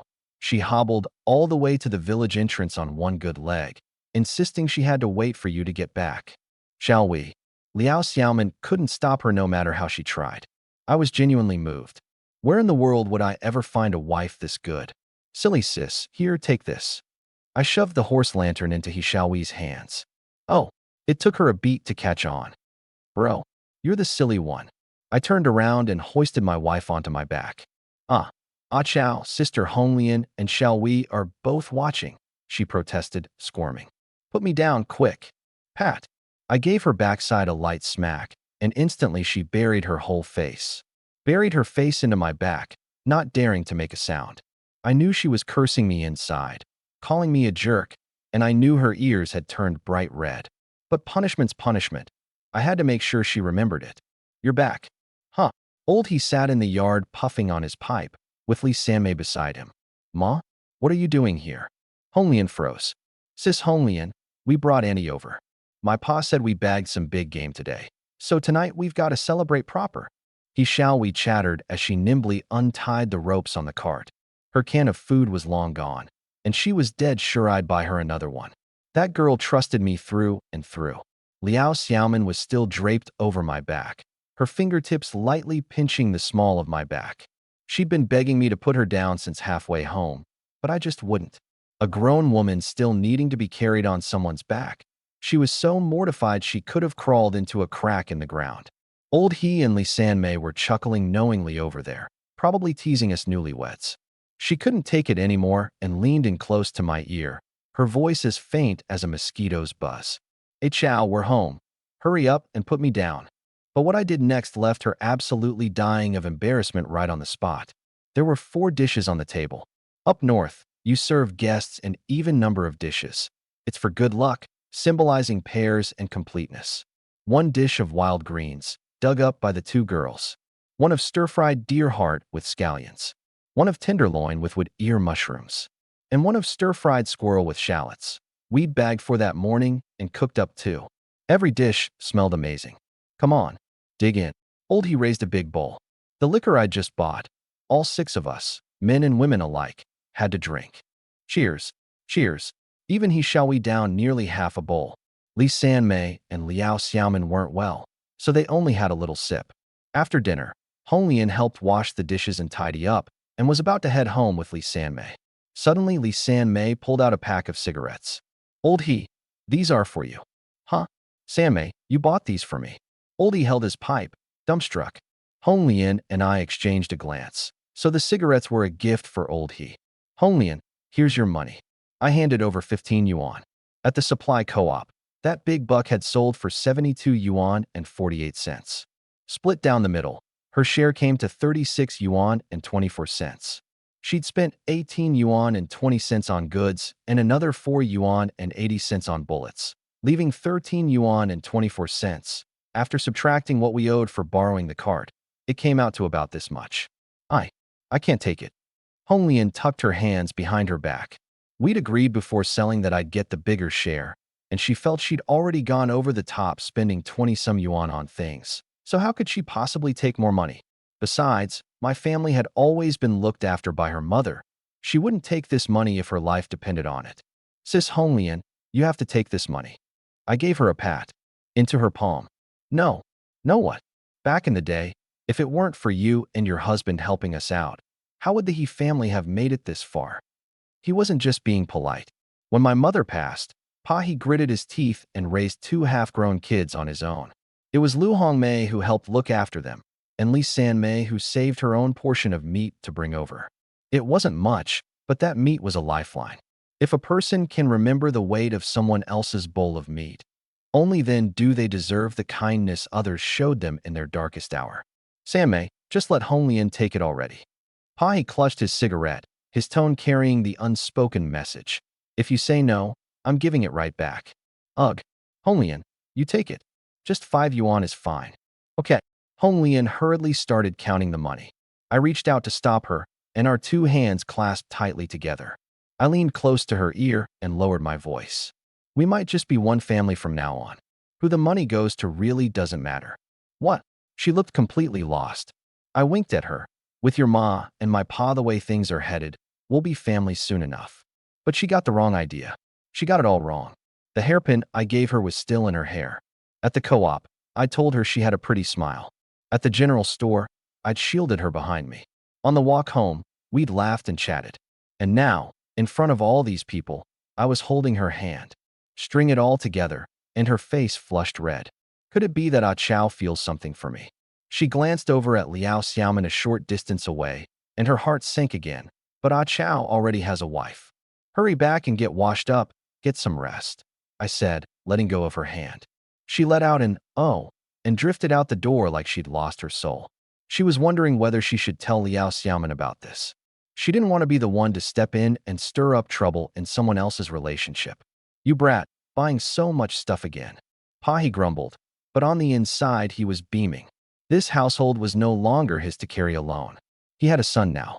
The father and son chatted in the yard, and as they talked, Pa he's voice rose. He said he wanted a grandchild. Ah Chow I'm going to go wash up first. Liao Xiaoman spoke up timidly. She'd heard every word. I watched her limping figure from behind, caught somewhere between amusement and heartache. You go grab some clothes, wife. I'll fetch the water. She kept her head down and answered softly.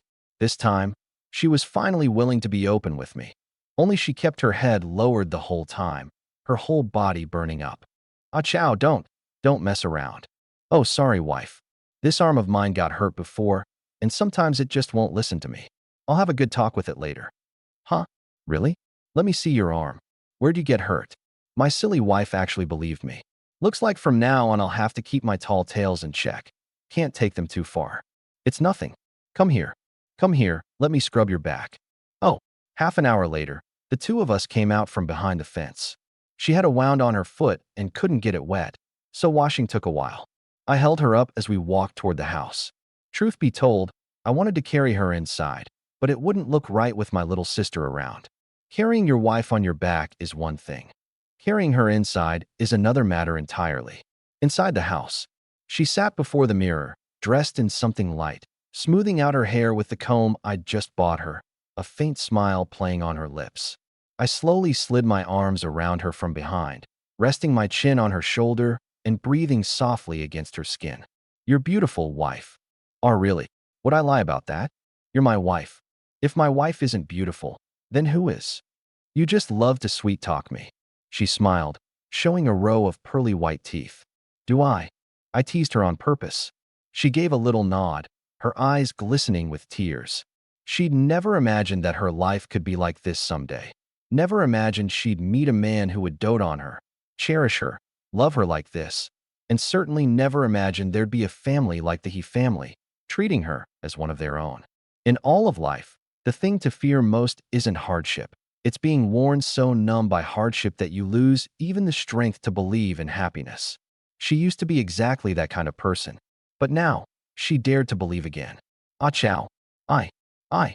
She was never one for words, so in the end she leaned in and offered me a kiss on her own, letting her actions finish what she couldn't say. It was clumsy, unpracticed, but for a wife this shy to go even this far, that alone was something rare. After a long while, our lips parted. Ah chow, be gentle. Gentle about what? I asked, playing dumb. You know. Know what? You're doing this on purpose. She gave me a soft little punch with her fist, and to shut up this teasing mouth of mine, she pressed her lips to mine again. Little by little, a tender, lingering warmth filled the room. In the end, the two of us held each other close, whispering through the night. The next morning, at daybreak, still half asleep, I felt someone shifting against me. I slowly opened my eyes. It was my wife, carefully trying to wriggle out of my arms. You awake, wife? I pulled her right back into my embrace. Ah chow, I should get up and make breakfast. Her flushed cheek pressed against my chest, brimming with happiness. She hadn't meant to wake me. It was only because I'd been holding her too tightly. Silly wife, doesn't it hurt down there? I gave the tip of her nose a little flick, my heart aching for her. After all that from the night before, the first thing on her mind when she woke was the housework. She was so thoughtful it made my chest tighten. I put on that medicine you brought back from the mountain yesterday. It's much better now, she said, shaking her head. I curled up the corner of my mouth and gave her thigh a gentle squeeze. I meant here. Huh. Only then did she react. She responded, her face flushing crimson as she buried herself against my chest. I eased her back a little and planted a kiss on her soft lips. Get some rest. I've got the housework today. I'm fine, really. Hiss. The second she pushed herself up, her face scrunched with pain. Come on, honey. Be good. I felt bad for her, but I couldn't help smiling. Okay. She watched, dazed, as I tucked the blanket around her, then kissed her forehead before heading out. A moment later, we poked her head in. Sis. Her voice was barely above a whisper, afraid of disturbing anyone. Shall we? Getting a response, she grinned and slipped into the room. Sis, what's wrong? Your face is so red. It's probably just the Kong being too hot. Liao Xiaoman thought back to last night, and her cheeks burned even hotter.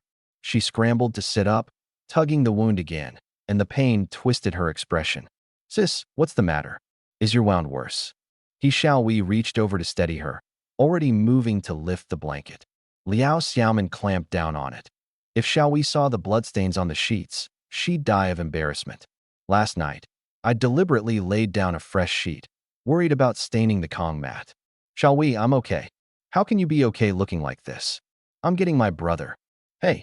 Before she could finish, Xiaowei had already darted out the door. Bro, Sis's foot hurts really bad, and her face is scary red. Go check on her, quick. Her face was full of worry. I chuckled. Relax, your sis is fine. Go wash your hands and eat breakfast. Oh, it clicked instantly. Sis was probably just having that time. Out in the yard, his father, having a smoke, cracked a grin too. The boy was finally catching on. Won't be long before there's a grandkid to hold. Breakfast was leftovers from the night before, and we'd probably have to finish them off at lunch. Afraid of upset stomachs last night, nobody had touched much of the meat, sticking to the vegetables instead. After the meal, I planned to ask Sister Honglian to head up the mountain with me to gather some medicinal herbs, maybe bag a few gray squirrels along the way, and with any luck, run into some bigger game. Just as I was about to leave, someone came into the yard. It was Uncle Wang Shio. Akeo, heading up the mountain, huh? Ha ha ha. Yep. I answered plainly. Nothing to hide. Old Wang. His father was sharpening farm tools. I told him to take the day off and skip work. He set the tools down and offered a cigarette. Come sit inside. Have you eaten? We've got extra. I have. Wang Xiong took the cigarette, and his eyelid twitched. Damn, this smoke was pricier than the Washa brand. Since when did old he get so generous? Could it be the ginseng root had already been sold? Hiss, if he really had sold it, then the man had lost out big. A few days back at the black market, Wang had pulled some strings through a contact to line up a buyer desperate for ginseng, Lin Weijun. Trouble was, his own root was too young. He wouldn't even glance at the small stuff. He wanted the old, heavy roots, 40 or 50 grams and up. His mind started racing. He remembered Hunter Zhang mentioning that I'd dug up a big ginseng root and hadn't sold it yet. If he bought mine and turned around to sell it to Lin Weijun at a steep markup, one buy, one sell, he'd pocket a tidy sum. He was a seasoned ginseng digging boss. He knew the market cold. For a customer like Lin Weijun, jacking the price up 5 or 6 times was no problem at all. Hey, that root of Ah Chow's, he hasn't sold it yet, has he? He murmured close to Old He's ear. Old He shot a glance at me as I headed for the door. Wang Xiong's heart leapt. By the looks of it, it probably hadn't been sold. Ah Chow. Before Old He could say a word, he called out to stop me. Uncle Wang, what is it? He ushered me into the back room, and the three of us sat down around the table for tea. Ah Chow, could you bring out that root and let your Uncle Wang take a look? I said nothing. That only made him more certain the thing was still around. Ah Chow, you don't trust your Uncle Wang's character? Well, his character was exactly what I didn't trust. Seeing that neither my father nor I would take the bait, he let out a long sigh. Hey, let me lay it on the table. I want to buy this root, and I won't lowball you. Well, Oldie didn't dare answer. He didn't understand these things and never made a call on his own. Even if I weren't there, he'd wait for me to get back before deciding anything. Old Wang, you'll have to ask my son. A flicker of barely concealed contempt crossed Wang Xiong's eyes. This Old He, what a spineless one, deferring to his son on everything. Haha, Ah Chow, you've already checked the price at the co-op, haven't you? He took a drag on his cigarette. I haven't seen your root, but I'll bet it's not in great shape. Only your Uncle Wang here won't hold that against you. And I'll still pay you more than the co-op would. From what I hear, the co-op will give you 5 yuan a gram tops. The way he saw it, there was only one reason I'd come back from town without selling it. I thought the price was too low. As for how he'd decided my root was no good, well, an amateur digging ginseng was bound to come up with a lousy specimen. I still said nothing. That pleased him even more. Some wet-behind-the-ears kid who'd gotten lucky and stumbled onto a ginseng root. What the hell would he know? The co-op gives 5, but now that your Uncle Wang's made an offer, I won't let you get shortchanged. He held up 6 fingers and waved them twice in front of us. Then his expression turned grave. I'll give you 6 yuan a gram. Hiss. Old He sucked in a sharp breath. He truly never imagined that scraggly thing, which looked like nothing more than a grass root, could be worth a few hundred yuan. Good heavens, wouldn't that make us rich? He was so excited his hands trembled, but he forced himself to stay quiet, his eyes fixed intently on me. Watching Wang Xiong put on that righteous air, as if he were doing us some enormous favor, I saw right through it. Was this Uncle Wang really the one who wanted to buy, or had he also caught wind of that buyer desperate for the goods? No surprise there. He was more. He'd gotten into town ahead of everyone to sell ginseng. Years in the trade had made him sharp. Word traveled to him fast. Heh, you could practically hear the abacus beads clacking in his head. One resale, and he'd pocket a windfall. Uncle Wang, this root of mine, it's not for sale. What? Pa He and Wang Xiong froze at the same time. The way they saw it, I had no clue how to preserve the thing. I couldn't keep it alive on a bed of moss forever. Wang Xiong mulled it over and gave me a second, more approving look. The kid's not stupid after all. But then he sneered inwardly. He's just angling for a higher price. Gutsy little punk. Fine. I'll name a number you can't turn down. Old He, you know what kind of man I am. I never cheat folks, never shortchange anybody. He held up 2 index fingers, crossing them into an X, tapping them together again and again, his face solemn. 10 yuan a gram. That's more than fair, isn't it? Pai's eyebrows shot up. 10 yuan. That was 500 yuan. 500 was enough to build a whole 3-sided courtyard house. Hey Chow. He started to speak, then swallowed it back down, though it was plain as day he wanted to sell. 500 yuan, not 5. Still, he forced down the churning in his chest and waited for me to give the word. I shook my head again. That clinched it. Uncle Wang had to know the buyer who was desperate for the goods. Uncle Wang, it's not about the money. Then tell me, what is it about? Yeah, son, what in the world is it about? Pa He was getting anxious now, terrified my fool streak was acting up again. This was 500 yuan. Oh, I let out a sigh. The folks at the supply co-op said this root's no good. What? You already showed it to the co-op? A flicker of panic crossed Wang Xiyong's eyes. I caught it. Uncle Zhang had told me a treasure like this shouldn't be flashed around in front of people. The way he tensed up, he almost seemed worried on my behalf. Or maybe worried for somebody else. Meant to sell it to them, but they didn't want it. How's that possible? He paused, then tried again. Hey Chow, could you bring the root out and let your Uncle Wang have a look? He turned to my papa, looked just as baffled, probably thinking, why didn't my son mention any of this to me? Hey Chow, bring it out and let your Uncle Wang see it, Pa urged. All right.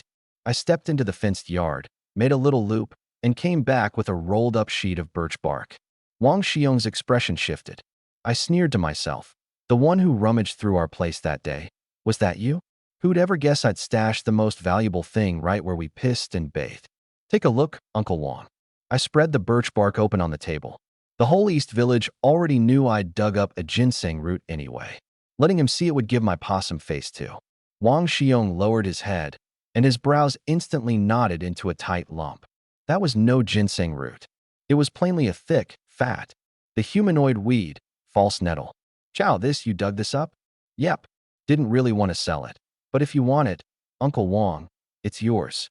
I carefully wrapped the fake in moss, afraid it might lose its moisture.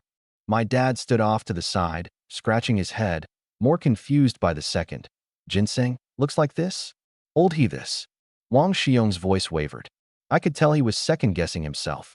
He'd gone over to Uncle Zhang's place twice to double-check, but he still couldn't tell whether Uncle Zhang had gotten it wrong.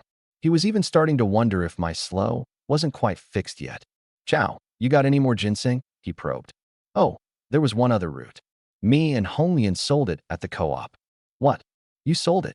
Wang Xiyong pounded his chest and stamped his feet, chain-smoking one cigarette after another. Why didn't you say something to me first? What if somebody cheated you? Sold it for 28 yuan too. I picked up the birch bark. I brought 2 roots. They only wanted the small one, said they didn't want the big one. His mouth hung half open. It took him a while to snap out of it. The big one's fake, and the small one's the real deal? You dug up 2 roots that day? Yep. I nodded. All made up. The only ones who'd seen the real ginseng were my family, Honglian, Uncle Zhang, and Uncle Wei. I could spin whatever tale I wanted, as long as it made him give up and stop obsessing over it. How could a simpleton possibly dig up a huge ginseng root? That was exactly the logic I needed him to buy. So this one, he pointed at the birch bark. I was going to keep it for myself. But since you're so set on it, Uncle Wang, I'll part with it. Reluctantly. I put on an eager face. For your sake, I'll go cheap. 9 yuan a gram. No, no, no. He waved his hands frantically. Only an idiot would buy false nettle, and at 9 yuan a gram, no less. The look on his face was even better than the lie I'd cooked up. He got up to leave, muttering to himself, his steps heavier than when he'd arrived. Dad and I watched Wang Xiyong disappear into the distance. Chow, what in the world is going on? Relax, old man. The real ginseng's safely hidden away. I knew it. It looked different from the last one. But why'd you? Dad couldn't wrap his head around it. The guy had offered 10 yuan a gram, and yet I hadn't budged, wondering why I didn't sell it to Uncle Wang. Yep. I held up 2 fingers and made a little pinching motion. Dad got it instantly and fished out a cigarette to hand me. Light it up. You little punk, asking for a beating? Dad cursed, but he lit it for me anyway. Now spill. I blew out a puff of smoke. Normally I'd sell it, no question. But think about it. Why would Uncle Wang be willing to pay such a high price for our ginseng? Dad furrowed his brow, straining for a long while, but coming up with nothing. Because somebody out there is offering even more. I finished his sentence for him. He wants to buy it cheap from us, then turn around and sell it high to someone else. That son of a bitch Wang. Dad slapped his thigh, taking my side right away. But 10 bucks a gram. To Dad, that price was unimaginable. You really think someone would pay more than that? At least 15. 15. Dad's eyes went as wide as his open mouth. Some people spend their whole lives never figuring out one thing. Kindness that's suspiciously cheap usually comes with a much higher price tag hidden behind it. Dad couldn't see it. I could. That was enough. Mistletoe fig? Wang Xiyong scratched his head the whole way home, still couldn't make sense of it. Just as he reached the door, someone called out to him, "Brother Wang." A woman with a bruised, swollen face came toward him. It took him a long moment to recognize her. It was old lady Liao. "Oh, Brother Wang. It's me, Xiaofang's mother." Inside the house, turned out old lady Liao had come to arrange a marriage. She'd meant to bring up how her daughter had been violated, but the words caught in her throat, and she swallowed them back.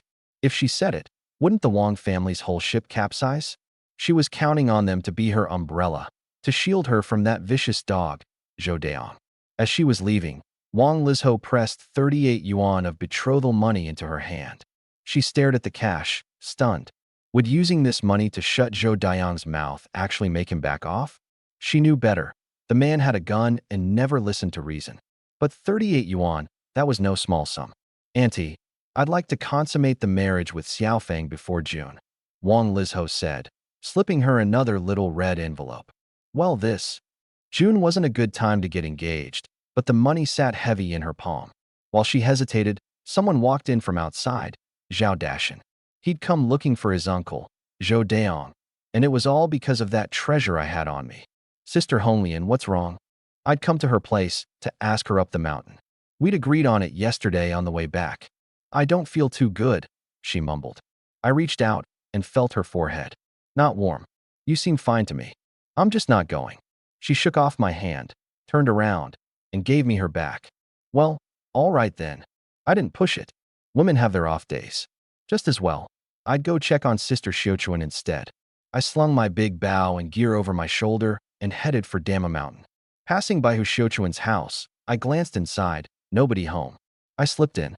That big buck was one I'd killed with my bow, so it was only right she got a share. Buying her a few things wasn't going overboard. Besides, there was that thing between the two of us. I set the household supplies down and lifted the lid of the big jar, empty. So what was she eating? I looked around. The fabric I'd bought earlier was gone. The white flour, the cornmeal, all vanished too. Stolen? That didn't seem likely. I'd ask when I got back later. Otherwise, no amount of compensation would cover it. Halfway up Dama Mountain, I made a point of circling back to that patch of red dots from last time. Sure enough, there was a red dot on the radar, and it was moving. I fished out the hunting rifle I'd confiscated yesterday, thought it over, and put it away. The bow was steadier, quieter, more accurate, and the range was good enough. I crouched in the shadows and waited. The target came into view. Zhao Dashin. Truly, if you don't go looking for trouble, trouble won't find you. As long as he'd left me alone, I couldn't be bothered with him. But he just had to come. Then I'd bury him. Whip. The arrowhead punched clean through his thigh. Ah! I lunged, jamming a fistful of weeds into his mouth. Couldn't let anyone 100 yards off hear this.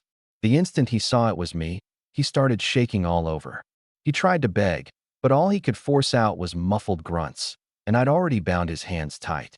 I pinned him with my foot, leaned in close, and dropped my voice to almost nothing. "A few days back, was it you who broke into my place and went through my stuff?" He shook his head frantically. I used the still bloody arrowhead to flick the weeds out of his mouth. "Then who was it? It hurts. Chao Ji, please, let me go. I'll never mess with you again. I'll do whatever you say." "Talk. Who did it?" "It was Wang Xiong. It was Uncle Wang." It practically burst out of him. "Uncle Wang. Figured he was no good. Who was with you on the mountainside that day?" "My uncle, Zhou Daong." Zhou Daong. That was the name that had come up from the wedding party I'd beaten a confession out of, the middle-aged man who'd wanted to snatch my wife. I forced him to spill everything, start to finish, including how Zhou Daong was planning to marry Liao Xiaofang in the next few days. The only part he clung to, insisting it was all his uncle's doing, was the business about coveting my wife. So that's Zhou Daong. Then I remembered the day I came back from the supply co-op, and the man I'd offed on the road along the way. What did he look like? Zhao Dashin described him down to the last detail. Something clicked in my head. So the man I'd killed that day was this piece of trash.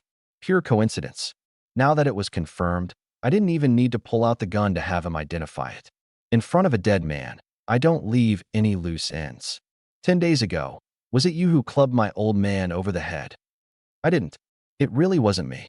I swear to God. He gritted his teeth against the pain, fighting to deny it. I believed him. Then who was behind it? I couldn't figure it out. If I had to guess, Lu Ermi. That day I went out looking for my dad. He was the first one I ran into. That actually made sense. Chow Ji, I told you everything you asked. Can you let me go? He was on the verge of tears. What he got wasn't loosened ropes. It was two dull blows. Thud, thud. Zhao Dashan went out cold. Same as last time. Untie the ropes. Use his own hands to smother him. Drop the body into the space. Clean up the scene. Quick and clean. Wang Xiong, since you've helped my family out a time or two, I'll give you one more chance. But cross my line, and you'll end up buried too. I headed straight for the deep mountains, this time with a gun. With the radar backing me up, I felt at ease. An hour later, I reached a different valley, deliberately steering clear of where I'd dumped the body last time. Digging in the same spot twice, that's how you leave a trail. As for why I didn't bury him, digging is exhausting. Just toss him in the valley.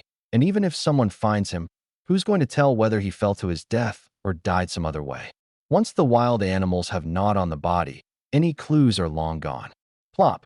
I returned Zhao Dashan to Mother Nature and turned to creep toward the red dot on the radar. On the way in, I'd already noticed there wasn't just one red. They were all clustered together. Perfect. A chance to test out my best skill, my marksmanship. I closed into 70 meters before I could make out what that cluster of red dots was. 7 or 8 wild boars, about a year old, rooting around in the dirt for food. They weighed 40 or 50 pounds each, and the biggest was a subadult male. I pulled out my hunting rifle. A single shot at 70 meters would drop one at most. But I was greedy. I wanted two. So I pushed forward. 60, 50, 40. I stopped at 40 meters, well hidden, with a clear line of sight. I poured in the powder, loaded a solid slug, packed in the wadding, tamped it down with a wooden rod, and set the percussion cap. Loaded and ready, but I didn't fire yet. I stowed the rifle in my space and swapped it out for my big bow, drawing the string all the way back. The first shot had to be an arrow. It was silent. In the instant the arrow left the string, the gun would follow. Take aim.